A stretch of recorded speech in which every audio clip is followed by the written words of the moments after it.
Master, no one go heaven. Why you no one go heaven? Master, no one go heaven again. Oh. Apostolic was to hear this. Apostolic was to hear this. Master, no one go heaven. Why you no one go heaven? Master, no one go heaven again. Ara mi dorí bá sọ ó pẹ̀lú àwọn ọmọ ìjọ. Àmàlà mi àdórí o, dáńgbàlúwà tó bú omi o. Pastor, no one go heaven. Why no one go heaven? Pastor, no one go heaven again. Come on, you're able to touch money. Na pastor got up. Members donated. Pull a book up for the pastor. And it's a pastor. Got attacked by a woman. No government. Security where they got pastor. Them no got to your cooker. Members where they follow pastor. Them no got to your cooker. Only pastor and family. Them they use to your cooker. Pastor, no one go heaven. Why no one go heaven? Pastor, no one go heaven.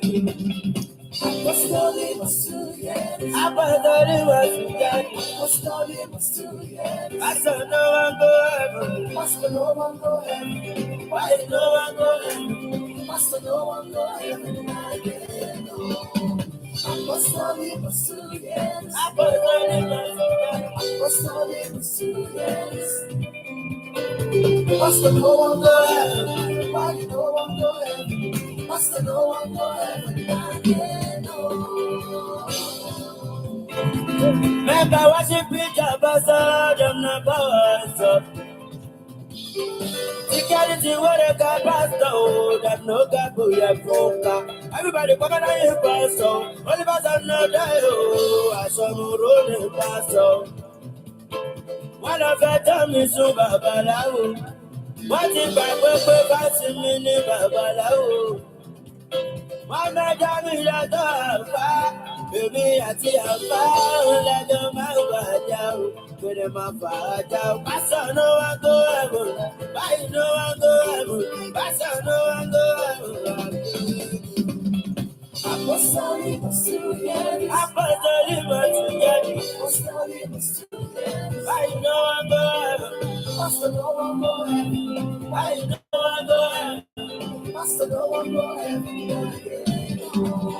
Apostolic was to hear this. Pull up book at the pastor. Apostolic was to hear this. Now the miracle. Pastor, no one go heaven. Why you no one go heaven? Pastor, no one go heaven again.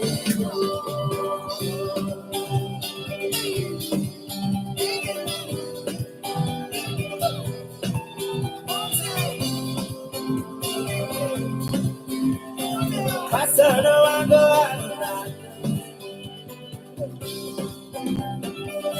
When I book a safety, pastor, not the miracle. And it's over, where my boys were not my hero. Pastor, Padi, Ahora, somebody. Apostolic was to hear. Apostolic was to hear. Apostolic was to hear. Pastor, no one go heaven. Why you no one go heaven? Pastor, no one go heaven.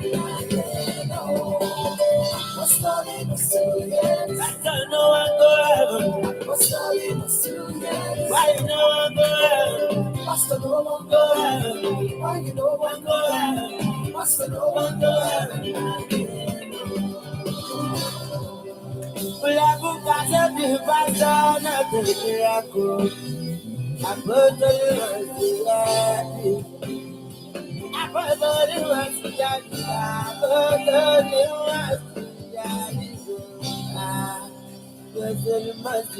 Apostolic was to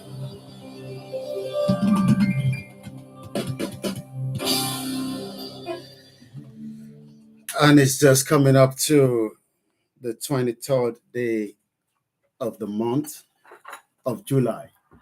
Any Sunday, ni aago kan ló lù as we kickstart again our transmission, as we kickstart our broadcast, as we kickstart what we love to do best. The campaign for the Yoruba nation continue, and likewise, as we continue to emphasize the reason why the federal government of Nigeria must now lift the embargo on Dr. Chief Sunday Igboho, as we're going to be starting the program in just about a few minutes. Appreciation to everyone that have been sending condolences to the mother of the mother of Dr. Chief Sunday Igboho, that Almighty Lord call back to say, you have done your best, and your best will still be appreciated among many Yoruba people that love us so much. Ọlọ́run bá ló pè wọ́n sọ́dọ̀, kò ń ṣèyàn kankan. And that is why we are saying that we give thanks to Almighty Creator. Ẹ jẹ́ àtúgbọ́ lè mọ́ padà bọ̀. Of Yoruba nation. Of Yoruba nation. Of Yoruba nation. Ó ṣe wá láàánú láti gbọ́ ìròyìn tá a gbọ́ yìí. Ìròyìn kàyéfì ńlá ni. Mo dẹ̀ fẹ́ kí gbogbo ọmọ Yorùbá mọ̀ àtọmọ Yorùbá nation mọ̀ wípé kì í ṣe táìmù ìyá yìí kú. Wàhálà Yorùbá nation pẹ̀lú wàhálà tí Igboho kó rẹ̀ sí tó ń jà fún wa ló pàyà yìí. Wàhálà àwọn Dúpẹ́ Onítìrí tó dé tọ́wọ́ da Yorùbá nation rú. Tí Igboho dẹni tó ń kan ní àbùkù sí. Tákítọ́yè dẹni tó ń kan ní àbùkù sí. Ó máa pẹ̀lú nǹkan tó parapọ̀ tó pàyà yìí o. Gbogbo ọmọ Yorùbá nation lápapọ̀. Ẹ bá wa dúró ti Sunday Igboho. Ẹ bá wa dúró ti Yorùbá nation. Ẹ bá wa dúró ti ìyá yìí. Gbogbo wa la jẹ gbèsè kú. Bọ̀kọ́ tí Sunday Igboho ń gòkù lọ́wọ́lọ́wọ́ yìí. Wàhálà tó wà nínú ẹ̀ ni o. Ìrònú ló pàyà yìí o. Because nígbà tí Sunday Igboho máa bẹ̀rẹ̀ movement yìí tó ṣòyà yìí. It look healthy, beautiful, energetic, happiness. Yoruba nation. Ẹ má padà lẹ́yìn Sunday Igboho. Tí Sunday Igboho bá bínú, kò sí Yoruba nation. Gbogbo nǹkan tá a bá lè ṣe ní gúrùpù kọ̀ọ̀kan láti pawọ́pọ̀ láti dúró ti Igboho Òòṣà, láti dúró ti nínú ìṣòro.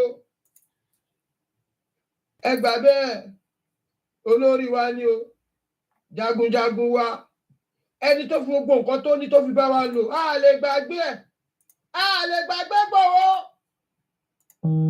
Ìyá Dagboru ló dé ló bẹ̀rẹ̀ wàhálà yẹn pẹ̀lú nǹkan tó pàyà yìí. Wàhálà Onítìrí pẹ̀lú nǹkan tó pàyà yìí.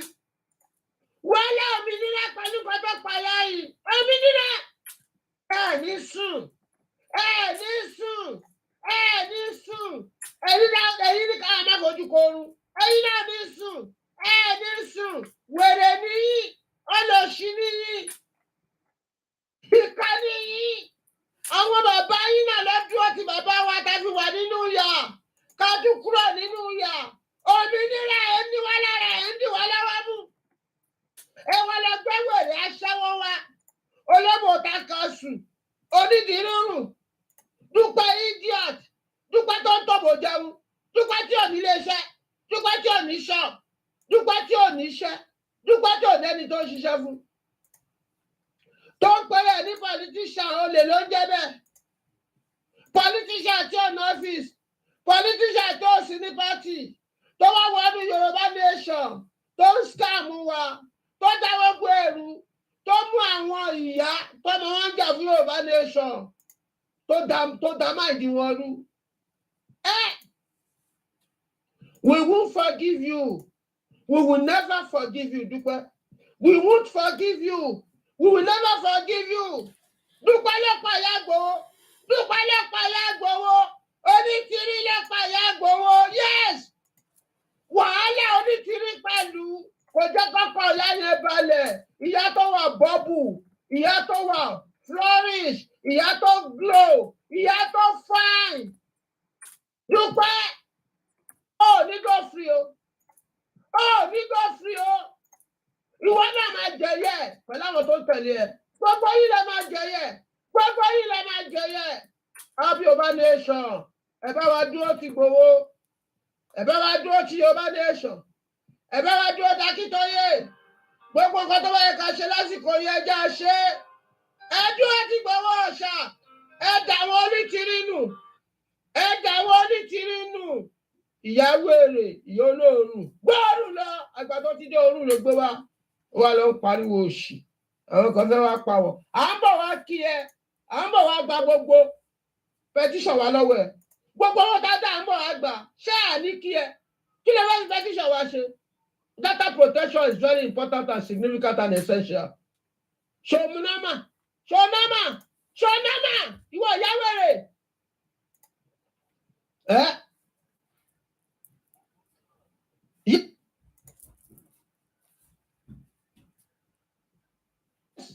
Happy Yorùbá Nation, gbogbo Yorùbá Nation dúró ti ìyá Ìgbòho, dúró ti Ìgbòho. Ó máa ṣe o, ó máa ṣe o, ó máa ṣe o.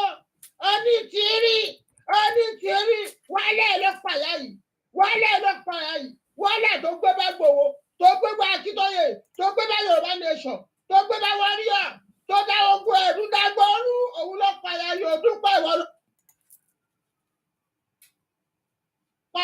Dúpẹ́ ló pàyà yìí, Dúpẹ́ ìwọ ló pàyà Ìgbòho. I'm a take care responsible. You cannot go scot-free. Happy Yorùbá Nation. Happy Yorùbá Nation. Thank you.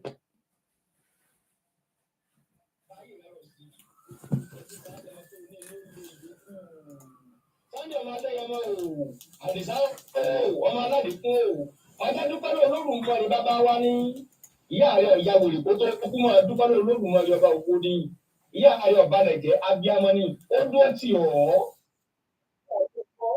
ìwádìí ọ̀wọ́ pọ̀ ó dúró tì ọ́ ó dúró lójú ayé ó tó ń fi àdúrà ràn ọ́ lọ́wọ́ ní kọ̀rọ̀ èyí ọ̀hún wá lọ ọlọ́gbà ọ̀tọ́ àkùkọ nìkan ó dorí ìrẹ́ nìkan ṣoṣo Sunday ọmọdé yẹn o má mi tàn wọ́n bẹ̀rù ọ̀tẹ̀ mọ́ Olódùmarè tí ń bá wọn sẹ́wọ̀n látẹ̀yìn nínú ìgbó tì ọ́ ọlọ́run Olódùmarè bàbá wa. Wọ́n máa gbọ́ o, ọmọ Adéyẹmọ o, ó ti wá lórí rẹ̀. Ikú èsì ò ní pa ọ́, yálà Olódùmarè bàbá wa. Ikú burúkú ò ní pa ọ́, yálà Olódùmarè bàbá wa. Ó ti ṣiṣẹ́ ó jèrè rẹ̀. Ẹni tó bá ṣàkùn sí ìgbádùn obìnrin. Iṣẹ́ tó ti ṣẹlẹ̀, ọmọ aráyé ò ní fi kú ọ. Ìyá rẹ̀ tí ò sí láyé ló mọ́ mi kàn. Tó o bá ti jí orin àdúrà ni o mọ̀ ọ́ kọ́. Ààrẹ bàbá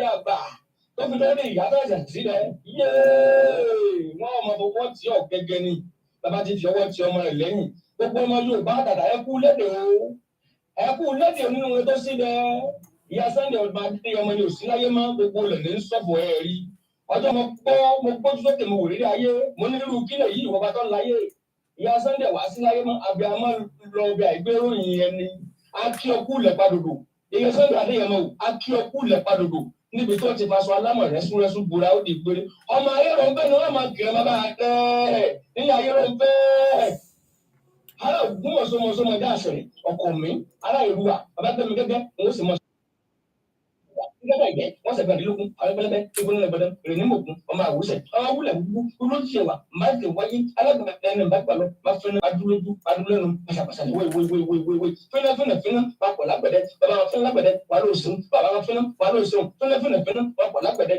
ní wọ́n bí ọlọ́pàá ti sowó akọ̀yìnsẹ́ ọlọ́pọ̀ tí sẹ́bi bàrà lẹ́kẹ̀ ibò ń bu ọlọ́pọ̀ ìnẹ́tẹ̀ yẹbẹ lójú omi ọmọ òkè tún bọ́ sábàárín ìgbòho lójú ológun tọ́wọ́ lọ́lọ́jà kẹ́kẹ́ sábàárín bàbá lójú orí kẹ́kẹ́ sólógun asábàárín òní kọjá ológun òní kárẹ́ bí n bá kì í lọ nínú alákòó lórí dé mọ́ àjẹnàkú ti sọ bí òkèlè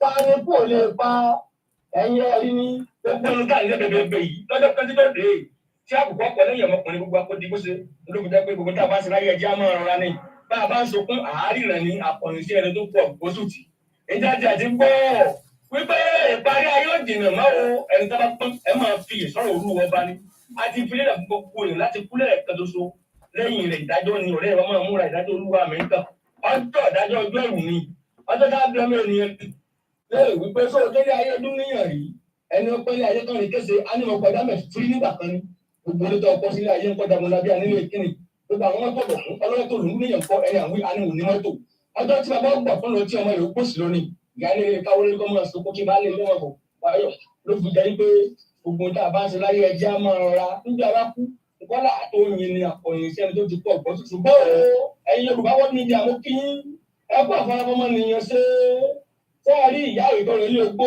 àpádà ayé ọgbọ́n ẹja dúpẹ́ lóògùnmọ̀ ìbàbá wa ni bá méjì kọ́ ikú tí ọ̀bá pa ní tábàtì sí ní fìlà ọtọpẹ́ tábàdàpẹ́ nínú ọjọ́ òní là ń pọ̀rọ̀ wá fún ìyá bí aṣọ tó kù ó pọ̀ yìí ń kọ́ ẹja ti bẹ̀ ń wò ó ẹja dúpẹ́ lóògùnmọ̀ ìjọba ẹlẹ́yẹ ìyá ọ̀ṣáájú ẹ̀ lọ adúpẹ́ lóògùnmọ̀ ìjọba ògbó ni Yorùbá wọ́ọ̀dù ìjà ẹ̀kú akíkanjú ṣe ẹ̀kú àṣojú ẹ̀kú àṣẹyìn onínúure tó sí dẹ gbogbo apátápátá àná kánjú kú Ọlọ́run ọba àsìnẹta ìṣàlùgbà tọ Sunday ọmọdé yẹn mọ o òkú àtẹmọ́ra bẹ́ẹ̀ lọmọ ọkọ ṣe òkú àmúmọ́ra èsì kọtì ẹ lójú eré ni orí ikú ọmọ ní kakíkanjú ikú ọdún ní pọ̀mùwẹ̀ ikú ọmọ ní pàìtàlẹ̀ ìyá rẹ̀ wà lọ gbá orí ó ti kúkú ọmọ ó jẹ́ máa dúpẹ́ ní Olódùmarè ọba òkú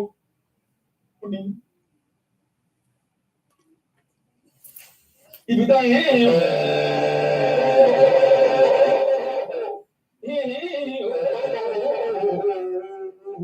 ọmọ màmá ń sọkún Sunday ọmọ adé ọmọ ọmọ màmá ń sọkún àṣepọ̀ màmá ń sọkún ìyálà àti àgbàkà lóde ilẹ̀ yìí ẹ sáré tètè ẹ wá iye Sunday lọ ó ti lọ bí àìgbẹ́ ìyẹn ni ó tánù ìpàdé lójú àlàfìrí ó tó di ibi lórí ká tó fojú gan ní ara wa ibi ọ̀fọ̀dàgbà yìí rẹ̀ rọ̀ sí gbogbo tẹ̀gbọ́n tàbí tó ní ó lo ìyókù. Wọ́n ṣẹ̀nu gẹ́gẹ́ sí nínú àríná o Yorùbá World Media ẹ̀kú àfarabọ̀ fún mẹ́tẹ́ pátápátá láì yọ ẹnìkan kẹ́lẹ̀ ẹ̀kú àṣojú ẹ̀kú àṣẹyìn ọdún jìnnà síra wọn Olódùmarè kò ní ṣe é ní àkúfà ẹ̀kú àlọ́run ọba gbogbo aládọ́gba pàkútẹ̀kútẹ̀ ẹ̀jẹ̀ ìṣẹ́nu gẹ́gẹ́ sí nínú àríná ìmọ̀lẹ́ mo kí gbogbo alẹ́ nǹkan sí pé 1 minute past 13 minutes past 1 or 1300 hours. Yes, 1300 hours. It is the Sunday broadcast as we kickstart again.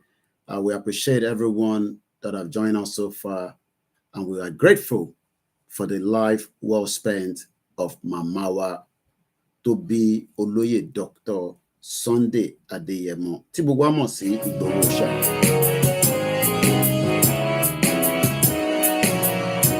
Iṣẹ́ wà mẹ́wàá orílẹ̀-èdè wa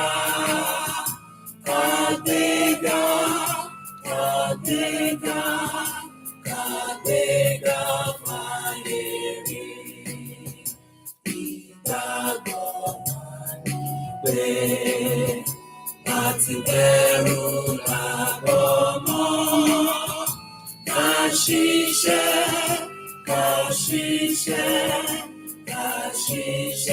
ká jọlá ìṣọ̀kan àtòmìnira ní ẹ jẹ́ ká máa lépa tẹ̀síwájú fọ̀pọ̀ ire àtọ̀hún tó dára.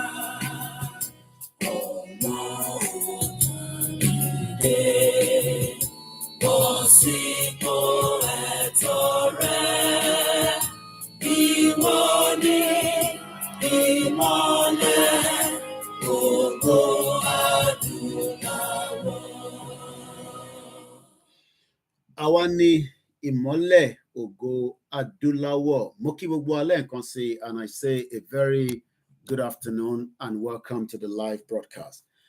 Orúkọ tèmi ni Ọláyọmí Koiki tí ọ̀pọ̀lọpọ̀ mọ̀ sí Koikimedia. Also one out of the so many media that is asking for the quest of the inalienable right of the Yoruba people to self-determination. As we know, self-determination is not a crime under any law in the world. So when we say we want our right, that right will be respected by the government in Nigeria, and most importantly, the government outside Nigeria as well. The right also means that it will be a kind of a confrontation to the eyes of ìjọba tí a wà nínú ẹ̀. Lákọ̀ọ́kọ́, a tún dúpẹ́ fún Ọba Elédùmarè fún ayé tó dáa, ìgbésí ayé tó rọrùn tí ó fi ran ìyá tó bí bàbá wa, ẹ̀gbọ́n wa, a businessman, a philanthropist, and also a Yoruba self-determination activist.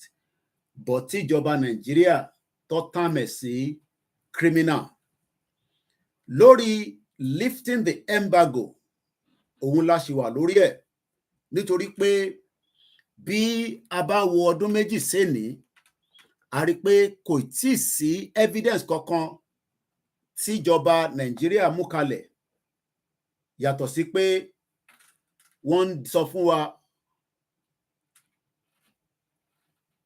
fún wa pé Nigeria ńkọ́ is a country. Mo dúpẹ́ lọ́wọ́ ọkùnrin, mo dúpẹ́ lọ́wọ́ obìnrin, mo dúpẹ́ lọ́wọ́ gbogbo àwọn èèyàn wa pé a kó ara fẹ́ra kù. Ó ń ṣọmọ lókù bẹ́ẹ̀ ni. Àwọn tó ń bínú Ìgbòho bó pẹ́ bóyá, èyí tí Ìgbòho ń torí ẹ̀ sọ fún gbogbo ọmọ Yorùbá pé ó ń bọ̀, ó lè má tí dé ju bí ẹ ṣe ń rò lọ, àmọ́ kò sẹ́ni tó máa ní gbogbo tó lọ nínú Nàìjíríà, whether from the security, the welfare, the healthcare, or the average situation of things tó ń ràn ní Nàìjíríà lójoojúmọ́. One or two of us will be affected, including àwa tá à ń ṣe campaigner lábẹ́ bàbá wa Professor Adébánjí Akíntóyè, lábẹ́ bàbá wa Chief Banji Ayilóge, lábẹ́ gbogbo ẹgbẹ́ going to about 72 tó ń bẹ lábẹ́ Yoruba Self-Determination Movement tí a mọ̀ sí YSDM, lábẹ́ gbogbo ẹ̀ka ilẹ̀ Yorùbá fáwọn tí wọ́n ti ṣí ọkàn kúrò pé bí a bá dá dúró láti gba sovereignty wa, ọ̀pọ̀lọpọ̀ ọmọ Yorùbá á lè máa represent identity ẹ̀, nítorí pé identity ta ní lọ́wọ́lọ́wọ́ nísìn tí olóyè Sunday Dr. Igboho àti àwọn bẹ́ẹ̀ bẹ́ẹ̀ lọ tó jẹ́ professor, àwọn ọ̀jọ̀gbọ́n, àwọn tálákà, àwọn kò rí jẹ àtàwọn tó rí mu tí wọ́n ń jókòó pé bí ẹ bá ń ṣe analysis in Nigeria for the next 63 years, Nigeria ò lè tẹ̀síwájú. Lọ́pọ̀lọpọ̀ àwọn tó ń bẹ nínú ilé nínú Nigeria do not agree with this. And ìdí tí wọ́n dẹ̀ ṣe agree pẹ̀lú ẹ̀ ni pé in tí ìjọba ń sọ fún wọn ni pé criminal ni arákùnrin tí ó ń pretend, tó ń disguise pé ìjà òtítọ́, ìjà ọmọ ènìyàn lòun ń jà. Ìgbòho kọ́ ló máa kọ́kọ́ jẹ́ the first person around the world tó ń jarú ìjà yìí. According to the history, gbogbo ìlú pátápátá ló máa ń ní àwọn tó máa dìde níjọ́ náà lọ́hùn, nígbà yìí, nígbà kan rí, ní century kan rí, tí wọ́n máa sọ pé nǹkan kan tó ń ṣẹlẹ̀ kò bá ìgbà mu. Bí a bá wo ìgbà táwọn bàbá Awólọ́wọ̀ dìde, kí ló fa ìdìde àwọn bàbá Awólọ́wọ̀? Nítorí pé wọ́n rò pé lọ́kàn pé bí a bá gba independent, a lè tọ́jú ara wa ju pé káwọn òyìnbó máa tọ́jú wa. Òyìnbó pẹ́ ní South Africa, àmọ́ Mandela jàjà yẹn títí ó ja àjàyè. Kò wá ń ṣe Mandela nìkan, bí a bá lọ wo ìlú tí wọ́n ń pè ní East Timor, ó ní ẹni tí ó jàjà fún wọn, kódà ó ja ìjà yẹn títí débì kan, ó padà wá di ẹni tí wọ́n ń pè ní pírẹsidẹ́ǹtì ìlú yẹn. A máa mórúkọ arákùnrin náà wá tí ọ̀pọ̀lọpọ̀ tí mọ̀ àfi àwọn tó bá mọ̀ nípa history. Wọ́n ń pe arákùnrin náà ní Sasnana Gosma. Sasnana Gosmo. Màá spẹ́lẹ̀ fún wa fún àǹfààní àwọn tó bá fẹ́ lọ wò ó.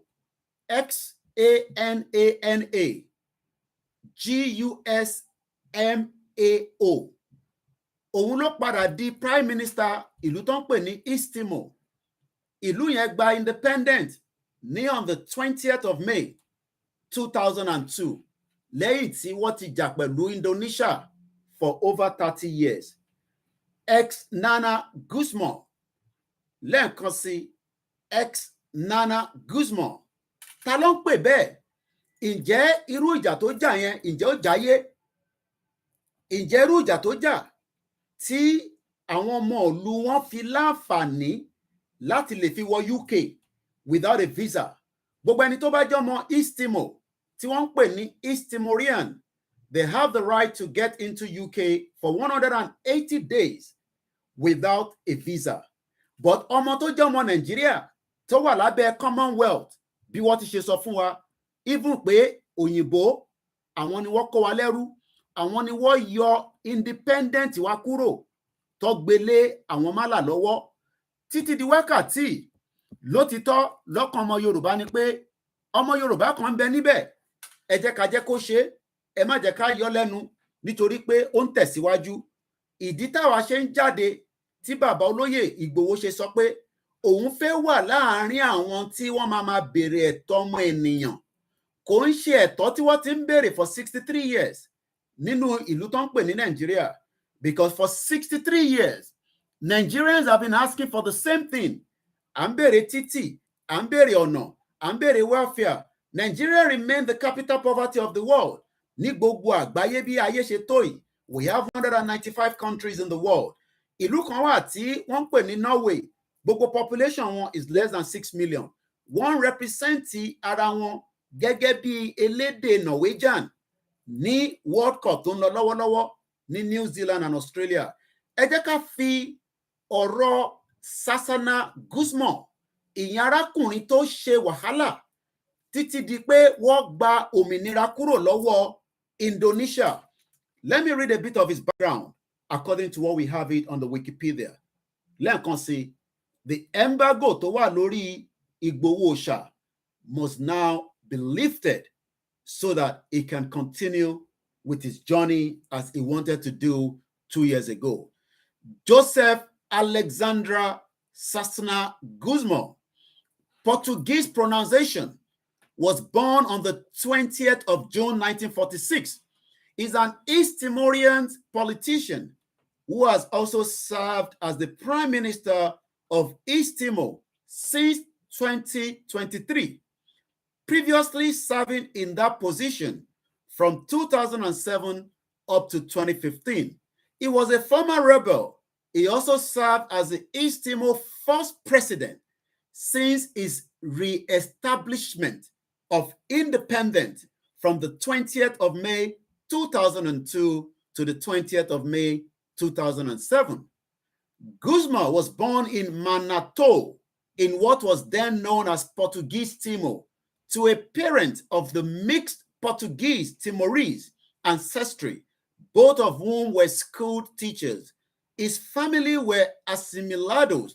He attended a Jesuit high school just outside Dil. After leaving the high school for financial reasons, kò ń ṣe lẹ́ni ní ọ̀pọ̀lọpọ̀ ìlú ní financial reason máa ń dìbà àwọn èèyàn láti lè má lọ sí iléèwé. Ọ̀pọ̀lọpọ̀ àwọn èèyàn lẹ́ni wọ́n á máa ní a lè lọ sí iléèwé, a lè kàwé bí a ti ṣe fẹ́ kà á nítorí pé owó school ó ń lọ sókè gẹ́bẹ́lẹ́ gẹ́bẹ́lẹ́ gẹ́bẹ́lẹ́. Àmọ́ tí a bá padà sírú àwọn arákùnrin náà, as far back as 1961, òun náà struggle financial reason láti lè kàwé, but at the age of 15, He held a variety of unskilled jobs. Tá bá lọ wo background olóyè Ìgbòho náà, at the age of 15, Ìgbòho tí màmá ẹ̀ tó dákẹ́ lánàá, bàbá náà ti ṣe wàhálà kó tó di pé ó di èèyàn láàrin àwùjọ. Òun wá ń gbéyẹ̀wò tí a bá ka biography Ìgbòho díẹ̀ náà, according to bó ṣe wà nínú Wikipedia. Chief Sunday Adeniyi Adeyemo, popularly known as Sunday Igboho, 10th of October 1972, born in Igboho. Igboho is a town in the Yoruba land. Ní ibi tá à ń pè ní Ọ̀yọ́ Igboho is a large town in Oyo State, Nigeria. It is the headquarters of the Orelope local government area. It has an estimated population of 200,000. Bí a bá fẹ́ gbé yẹ̀wò gan, ó ṣeé ṣe pé irú ìlú bẹ́ẹ̀ náà lè dìlú, torí pé evidence show pé àwọn ìlú kan ń bẹ lágbàáyé that are not even up to 200,000 when it comes to population. He's a Nigerian Yoruba self-determination activist. He's a philanthropist, nicknamed after his hometown.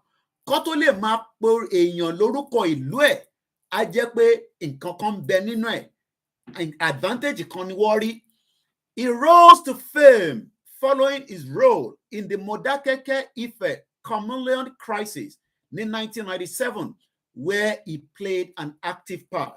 Ẹ mú yẹn dání, ẹ jẹ́ padà sọ́dọ̀ Exmo Guzman, Joseph Alexander Exana Guzman. Ẹni tó dìde níjọ́ náà lọ́hùn látara pé òun náà ti jìyà, nítorí pé history fi ń sọ fún wa gẹ́gẹ́ bí n tá ń kà pé arákùnrin yìí náà nígbà tó wà ní age 15, he held a variety of unskilled jobs while continuing his education in the night. Alẹ́ ló ń láyè kàwé. But nígbà tó di 1965, that is 5 years after táwa gba òmìnira tá à ń pè ní ìnira ní Nàìjíríà, after the independence, òun ti pé age 19, he met Emily Ballista, who was later to become his wife. His nickname, bí Ìgbòho náà ṣe ń jẹ́ Ìgbòho náà, nickname ni wọ́n sọ pé Zaxana, was taken from the name of an American rock and roll band. Bí a ti ṣe sọ pé Ìgbòho tí ń gbọ́ yẹn, Ìgbòho is a town, but nickname tí wọ́n fún bàbá wa Ìgbòho Òòṣà ni. Kó tó lè fún èèyàn ní orúkọ ìlú tí ó ti jáde, a jẹ́ pé wọ́n rí ara ọ̀pọ̀lọpọ̀ iṣẹ́ tó ṣe nínú ìlú, àti tó sì ń ṣe, àti tó túbọ̀ máa ṣe, àti tó ń ṣe fún gbogbo ilẹ̀ Yorùbá, tí gbogbo ọmọ Yorùbá ń tutọ́ sí lára pé criminal ni, nítorí pé in tí ìjọba Nàìjíríà tí wọ́n sọ fún gbogbo ọmọ Yorùbá nìyẹn pé arákùnrin yẹn ibikíbi tẹ́ bá ti rí ọ̀daràn ni. A tún béèrè láàárọ̀ yìí ní èní Sunday 23rd of July, ǹjẹ́ àwọn balẹ̀ Yorùbá lè fi ọwọ́ sáyà kó sọ pé ọ̀daràn ni Ìgbòho? Ǹjẹ́ gbogbo ọmọ Yorùbá lè fi ọwọ́ sáyà kó sọ pé ọ̀daràn ni Ìgbòho? Pẹ̀lú bí a ti ṣe ń rí gbogbo tó ń lọ nílé lẹ́yìn ọdún méjì tí Ìgbòho sí nínú ilé, pẹ̀lú ẹ̀ ọ̀pọ̀lọpọ̀ ìṣẹ̀lẹ̀ ló ń lọ lọ́wọ́lọ́wọ́ tí a máa tún fún yín ní àwọn ẹ̀rí gẹ́gẹ́ bí a ti ṣe mọ̀ láàárọ̀ ẹ̀ ní èní Sunday. Tí a bá padà sọ́dọ̀ arákùnrin yìí tí a ti mọ̀ nísìn pé his nickname Saxana, spelled as X-ray Alpha Nima Alpha Nima Alpha, or X for X-ray, A for Apple, N for November, A for Apple, N for November, A for Apple, was taken from the name of an American rock and roll band, Shanana, which is pronounced the same as Saxnana, which is spelled according to the Portuguese and Tatun spelling rules. Bí èdè Yorùbá náà ṣe wà, bí a bá fẹ́ kọ Ìgbòho lédè Yorùbá, a gbọ́dọ̀ fi àmì sí, a gbọ́dọ̀ jẹ́ kó ní identification pé èdè Yorùbá leléyìí, bí a ti ṣe mọ̀ pé Saxana èdè Portuguese náà ni, who in turn were named after lyric from the doo-wop song Get a Job. Tí ọ̀pọ̀lọpọ̀ lénìí tí wọ́n bá ní kẹ́ lọ wáṣẹ́ pé kẹ́ lọ get a job, ìbéèrè tẹ́ kẹ́ máa béèrè lọ́wọ́ ìjọba ni pé ibo níṣẹ́ náà wà, àti pé ọ̀nà wo lẹ máa gbà tẹ́ fi máa ríṣẹ́ náà. Àwọn tó dá okòwò sílẹ̀, ọ̀nà wo lẹ fẹ́ gbà nítorí pé inflation Nigeria 2 digits ni as against some countries around the world that is 1 digit. A máa ṣàlàyé lé lórí. Now, arákùnrin nígbà tá ti mọ ibi tó ti get nickname ẹ̀, nígbà tó di 1966, just like almost a year nígbà tí ogun Biafra àti British máa bẹ̀rẹ̀, òun ti bẹ̀rẹ̀ position with the public service. Bí a bá wo public service nílẹ̀ Yorùbá lénìí, ìjẹ́ wọ́n lè fọwọ́ sọ́yà pé ní local government tí wọ́n ń gbé àbí tí o mọ̀yàn sí àbí tí mọ̀lẹ́bí ẹ wà àbí tí o marry sí ní gbogbo 191 local government in Yoruba land, ǹjẹ́ o lè tọ́ka pé that public service is there for you and your family and your neighbors. Lára ìdí tí Ìgbòho ṣe ń pariwo nìyẹn. Ọ̀pọ̀lọpọ̀ ọmọ Yorùbá ìtàn sọ ni pé ìjọba ní ọ̀daràn n'Ìgbòho. Ìbí tún bí yín pé lẹ́yìn ọdún méjì tí Ìgbòho ti sí nílùú, ǹjẹ́ pọ̀lọpọ̀ ilẹ̀ Yorùbá, ǹjẹ́ wọ́n wà attacked by the Fulani terrorists? Ǹjẹ́ ẹ wà attacked by the economy of Nigeria? Ǹjẹ́ wà attacked because Ìgbòho ò sí nínú ilé fún ọdún méjì ní last year and 8 months close to 9 months? Ẹni bá lóyún á fẹ́ sọ for 9 months your education was destroyed. So ṣé Ìgbòho náà ló destroy education yín tí ẹ fi lè kàwé? Gbogbo ẹni tó yẹ kó graduate ní last year tí kò guarantee pé wọn aríṣẹ́ yàtọ̀ síṣẹ́ POS àbí iṣẹ́ ọ̀kadà, ó sì wà ní university nítorí pé last year the university was locked down. Ṣé Ìgbòho náà ni criminal tó facilitate university closure? Kò ń ṣe torí Fúlàní nìkan la ṣe ń pariwo pa fẹ́ dá dúró, nítorí pé ìdí tá ṣe fẹ́ dá dúró gẹ́gẹ́ bí ọmọ Yorùbá òun ni pé we are one people, one culture and one language. Yorùbá ni mí, ọmọlúàbí, and some of the other reasons for the Yoruba to exit from Nigeria. The Yoruba ethnic was a nation before the 1914 amalgamation that was put together by the Western power as at the time during the colonial rule. Nigeria was forced upon us for the last 108 years, Latin 1914, January 1914. This has created in tí Ìgbòho sọ pé òun ò fẹ́. Tí bá wá ka gbogbo eléyìí, ẹ bá wa béèrè lọ́wọ́ ìjọba Nàìjíríà àbí gbogbo ọmọ Yorùbá tó ń criticize pé ọ̀daràn ni aláyé, ọ̀daràn ni Ìgbòho. Tí bá ka gbogbo eléyìí kalẹ̀, ẹ bá mi sọ èwo ni nínú ẹ̀ ní Ìgbòho fi commit offence tí wọ́n fi pè ní criminal, tí a fi ń sọ fún ìjọba tìsín pé ó ti di dandan kó gbé fáìlì Ìgbòho jáde kí wọ́n lè gbé yẹ̀wò pé ǹjẹ́ ẹ̀sùn tó fi kan Ìgbòho tó fi dẹni tí wọ́n lé kúrò nílùú, àwọn wo ló mọ̀ nípa ẹ̀? A sì ń bọ̀ níyẹn ní alaba ibòmíì nígbà tá a máa bá ṣe dènà card. But eléyìí tá à ń sọ nísìnyí pé à ń wo comparison díẹ̀ tó fẹ́ súnmọ́ ẹni tó jàjàrú ẹ̀, tó jàjàyè, tó jàjàbọ́ lótìtọ́ nígbà tó ń bẹ̀rẹ̀ ìjà yẹn tí a máa sọgbà tí arákùnrin tí à ń dárúkọ ẹ̀, ìyẹn Joseph Alexander Sasana Guzman.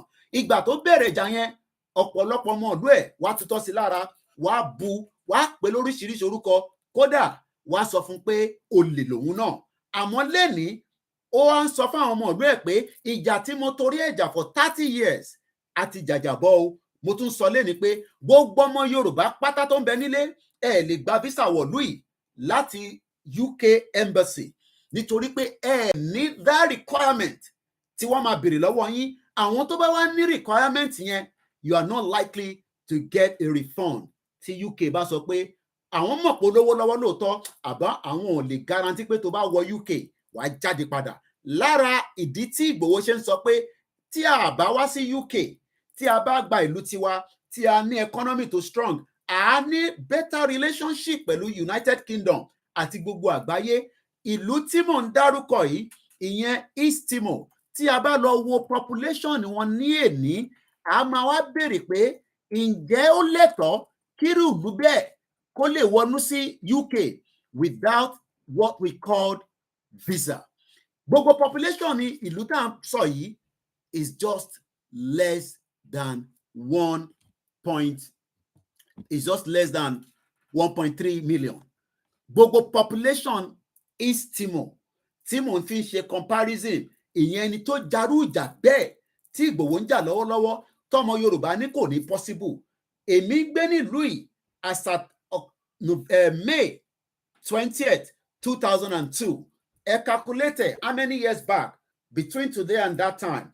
I realized a country got their independence. The same country has a better access to a better Western world than you, ọmọ Yorùbá, don't criticize Igboho. Now, ìdí tí Igboho ṣe ń jà tó bá jẹ́ pé ara ìdí tí mo fẹ́ kà yìí ó yàtọ̀ sí tí Igboho ń jà fún, á jẹ́ pé n tí wọ́n ń sọ àbí tó ń jáde lẹ́nu ẹ gẹ́gẹ́ bí ọmọ Yorùbá, n tí àwọn ìjọba Nàìjíríà èyí tàná tó ń sọ fún yín nìyẹn. Nígbà tá a ti gbọ́ pé wọ́n create Nàìjíríà ní 1914 tí kò ń ṣe tó tẹ́ wa lọ́rùn, àmọ́ wọ́n force wa pẹ̀lú ẹ̀ ni. This creates injustice. Mo ń béèrè lọ́wọ́ gbogbo ọmọ Yorùbá pé ǹjẹ́ injustice ó wà lénìí nílẹ̀ Yorùbá? Ǹjẹ́ injustice wà? Gẹ́gẹ́ bí ọmọ Yorùbá, ìwọ náà máa rò lọ́kàn ẹ whether injustice in the school, in the primary, in the secondary, kódà injustice in the university. Nítorí pé ọmọ Yorùbá ò tẹ̀lé láǹfààní àti lọ sí University of Lagos nítorí pé wọ́n á ní kò ní cut off mark. Ǹjẹ́ o mọ̀ pé injustice nìyẹn? Ọmọ northerner tó wà ní north, wọ́n nítorí pé education tiwọn ó ṣe díẹ̀, àwọn lè wá láti north kọ́ wá kàwé nísàlẹ̀. Ìdí tí ọ̀pọ̀lọpọ̀ yín ò ṣe lè wọ university tó wù yín lọ́kàn, that is an injustice. Ǹjẹ́ injustice kan ni pé kí ara tẹ̀ díẹ̀ kó lọ sí general hospital kó má lè rí àìsàn tó ń ṣe é fi tọ́jú? Is that not injustice? It's not about Fulani nìkan ni Ìgbòho ṣe ń pariwo. There are so many injustices. Ìwọ náà lè kọ sínú comment section pé injustice tí ó mú ẹ. Injustice ni pé kó jáde ní títì kíjọba má ṣe títì is injustice. Injustice ni pé kí o fẹ́ lọ dáko tí Ìgbòho torí ẹ̀ gangan jáde kó má lè lọ sóko is injustice. Injustice ni pé kí àwọn ará ìlú míì wọnú ilé kó máa ṣiṣẹ́ kó máa san tax, àmọ́ àwọn ọmọ Yorùbá onílé lórí òun san tax fún ìjọba. That is an injustice. Injustice ni pé kíjọba state kó má lè ṣe ààbò lórí yín is injustice. Injustice ni pé kí local government tó ń bẹ ní gbogbo ẹ̀kálẹ̀ Yorùbá tó fi di pé ó dìgbà tó bá gbowó lọ́wọ́ èèyàn níta kó tó lè fi oúnjẹ sẹ́nu. That is an injustice. Injustice ni pé economy Nigeria was purposely damaged so that ọmọ Yorùbá kankan kò ní àṣeyọrí lọ sókè. That is an injustice. Injustice ni pé wọ́n ń gbé epo ní Ìlàjẹ ní Ondo State for the last 12 years. Epo yẹn ò dẹ̀ make any impact fún gbogbo àwọn tó ń gbé ní local government yẹn is an injustice. Ìyẹn lọ bẹ́ẹ̀. Let's go to the next one. Atrocity. How many atrocity ló ń ṣẹlẹ̀? Ọ̀pọ̀lọpọ̀ rò pé tá a bá ní atrocity ó dìgbà tí Fúlàní bá àtàkẹ́. No, there are also atrocity as you are now affected with this money. Ojoojúmọ́ tó bá ti ń jí atrocity lówó èyí ti jẹ́ fún ẹ. Injustice òun náà ni pé kéèyàn ra iná kó má rí iná nínú ilé. Injustice. Ìwọ náà máa kọ injustice tí ó ń ṣẹlẹ̀ sí ẹ tí Ìgbòho fi jáde. Tó bá wá jẹ́ pé injustice kan ní Ìgbòho ń jà fún, á jẹ́ pé in tí ìjọba ń sọ òun lòun ń gbọ́. Tí injustice ò bá wá mú ẹnìkan kan rárá, ìwọ náà wá wo neighbor tiẹ̀. Ṣé injustice wà níbẹ̀ fẹ́ni tó ní physical challenge tí kò rí ìrànlọ́wọ́ látara owó yìí? Injustice náà ni. Injustice ni pé kí o ní owó ní bank kó má lè access ẹ̀ nítorí pé nígbà tó bá ṣe transfer owó yẹn á dẹ̀ take it 3 weeks kí wà tí bank kẹjọ máa fà á kẹjọ máa pò ó kẹjọ máa fà á bí pọ̀ mọ́ kó tó lè rí owó ẹgbà. Injustice ni. Injustice ni pé o ní owó lọ́wọ́ fáwọn tó ní ọ̀pọ̀lọpọ̀ nílẹ̀ Yorùbá lénìí torí pé kò ń ṣe gbogbo èèyàn ló pọ̀ nílẹ̀ Yorùbá, àmọ́ injustice ni pé o wá fẹ́ lọ ná owó yẹn níta o rí dọ́là gbà ní bank. That is an injustice. Wá ní kó lọ sọ́dọ̀ málà lọ́dọ̀ àwọn àbókí láti lọ ṣe forex nígbà tó jẹ́ pé owó tó yẹ kí báǹkì ṣe gẹ́gẹ́ bí àìtọ́ tí office set up with Central Bank ní 1958, 2 years before the independence. That is an injustice. That is also atrocity. Now, atrocity wá pọ̀ lóríṣiríṣi. Tá bá ní ká bẹ̀rẹ̀ sí lay down kí ni meaning atrocity according to English dictionary, tá bá sọ pé atrocity, what are the atrocity that Yoruba people are experiencing today? Atrocity. Atrocity is not something that happens only in Nigeria. Atrocity happens around the world. Àwọn kan ọ̀dẹ̀ fẹ́ jẹ́ ká gbérí nítorí pé inú ìbàjẹ́ yẹn làwọn ti ń jẹ. Ǹjẹ́ atrocity kọ́ ni Ìgbòho ṣe ń sọ pé ẹ jẹ́ ká dá atrocity dúró díẹ̀ nítorí pé ó ń ní àwọn èèyàn wọn lára, ó ń affect wọn ní gbogbo ẹ̀ka. Atrocity náà láti rí nísìnyí ní ìlú tí àwọn kan jáde tán ní àwọn làwọn ní ẹ̀sìn ní Ìlọrin, oníṣẹ̀ṣe ò lè ṣẹ̀ṣẹ̀ṣe ẹ̀. That is atrocity, that is injustice. And I'm sure pé àwọn tí wọ́n ń pera wọn ní scholar húlàlà tí gbogbo yín mọ̀, àwọn ọmọ wọn ń kàwé nílùú òyìnbó. I am sure pé nínú lecture room wọ́n jókòó pẹ̀lú lesbian, wọ́n jókòó pẹ̀lú gay, wọ́n jókòó pẹ̀lú àwọn tí wọ́n believe in what they are believing, and yet nobody asks them any question. That again is what we call injustice. So the injustice is happening every day in what is known as the territory of the Yoruba land. But it seems that nobody spoke until Igboho added his voice as a person that has the heart of the people. That is an injustice. Atrocity, according to the English dictionary, when we say atrocity, an extremely wicked or cruel act, typically one involved in physical violence or injury. I am asking today, in the last 63 years of Nigeria, have you ever experienced any kind of atrocity?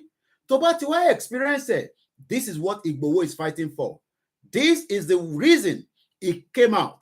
This is the reason he's saying that being person tí wọ́n fún yín ní a lot of this problem, it is not done in that way. It is not done because Igboho ti dáde, ó ti lọ sí America, ó ti lọ Canada, ó ti wá sí London, ó ti lọ sí Turkey, ó ti lọ sí UK, ó ti káàkiri gbogbo àgbáyé níwọ̀nba tí Elédùmarè fún láǹfààní láti lọ. Ó mọ̀ pé ẹ̀tọ́ ọmọ ènìyàn wọn kì í parẹ́ ní gbogbo àwọn ìlú tóun ti dé. And ibi tó ti mọ̀ ni pé láti airport tó bá ti dé yẹn ló ti máa welcome ẹ̀ gẹ́gẹ́ bí aráàlú tó fẹ́ wọnú ìlú yẹn àbí àjòjì tó fẹ́ wọlé. Do you know that even as you are, tó bá láǹfààní àti wọ UK, bí nǹkan kan bá ṣe, it is the duty of the UK government to treat you without asking for money.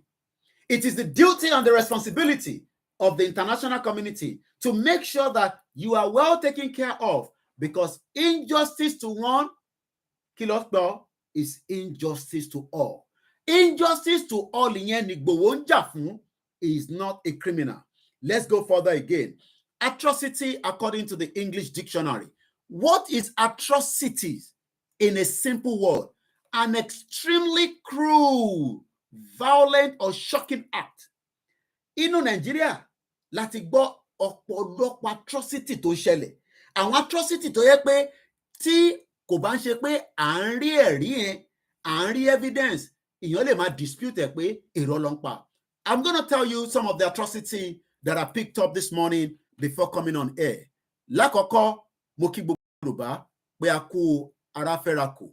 Atrocity, according to the Vanguard of July 22, 2023, which I want you also to go and reference to, because tá bá sọ̀rọ̀ níbí báyìí, I come with evidence as well. Èmi kọ́ mo kúkú kọ́, èmi kọ́ ni mo sọ̀rọ̀, àmọ́ in tí arákùnrin yẹn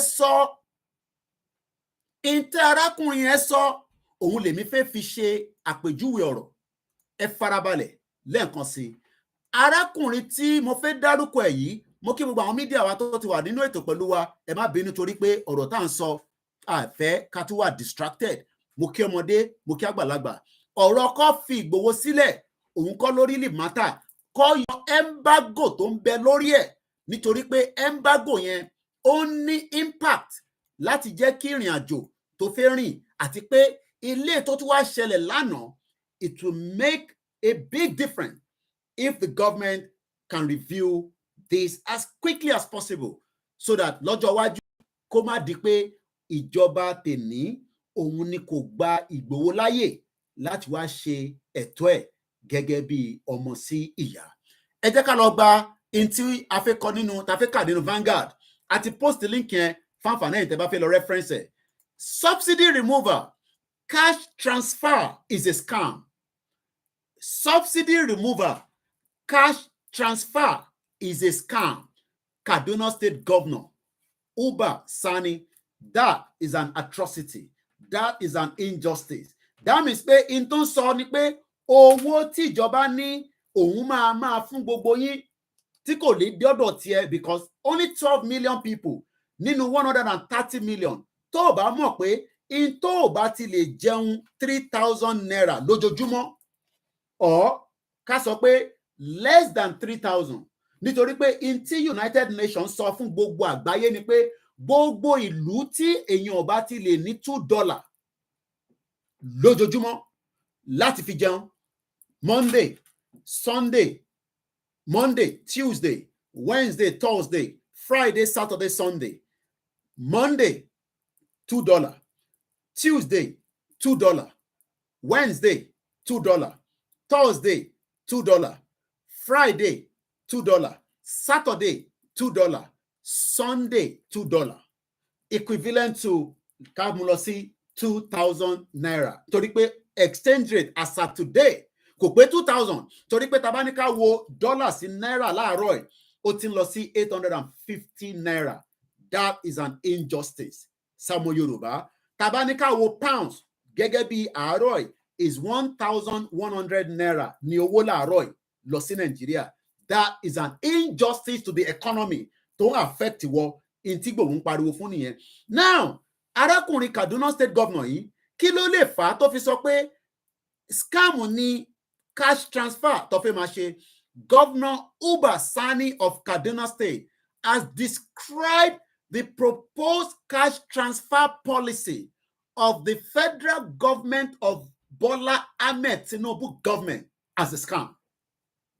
Tí bá jókòó tí bá ní scam ní Nàìjíríà, ọ̀pọ̀lọpọ̀ á ní kí n ṣọ́tọ̀ pé torí pé ìlú òyìnbó ni mo wà, nítorí pé ọ̀nà mi jì sílé, nítorí pé tí ṣe ń sọ̀rọ̀ DSS ò lè mú mi.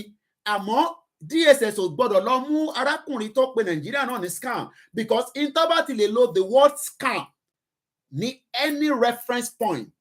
That means pé scam náà ni. Kò sí iyèméjì níbẹ̀. Tó bá ní scam nìkan scam ni. Scammer kò jẹ́ another phrase láti fi justify Nigeria. So gbogbo èyí tí ẹ wá ń béèrè pé kí ni Ìgbòho fẹ́ máa dá Nàìjíríà tó ń jẹ́ scam, kí ló fẹ́ dájà sílẹ̀ níbẹ̀? Ṣé Ìgbòho ló fẹ́ scam Nàìjíríà nísìnyí?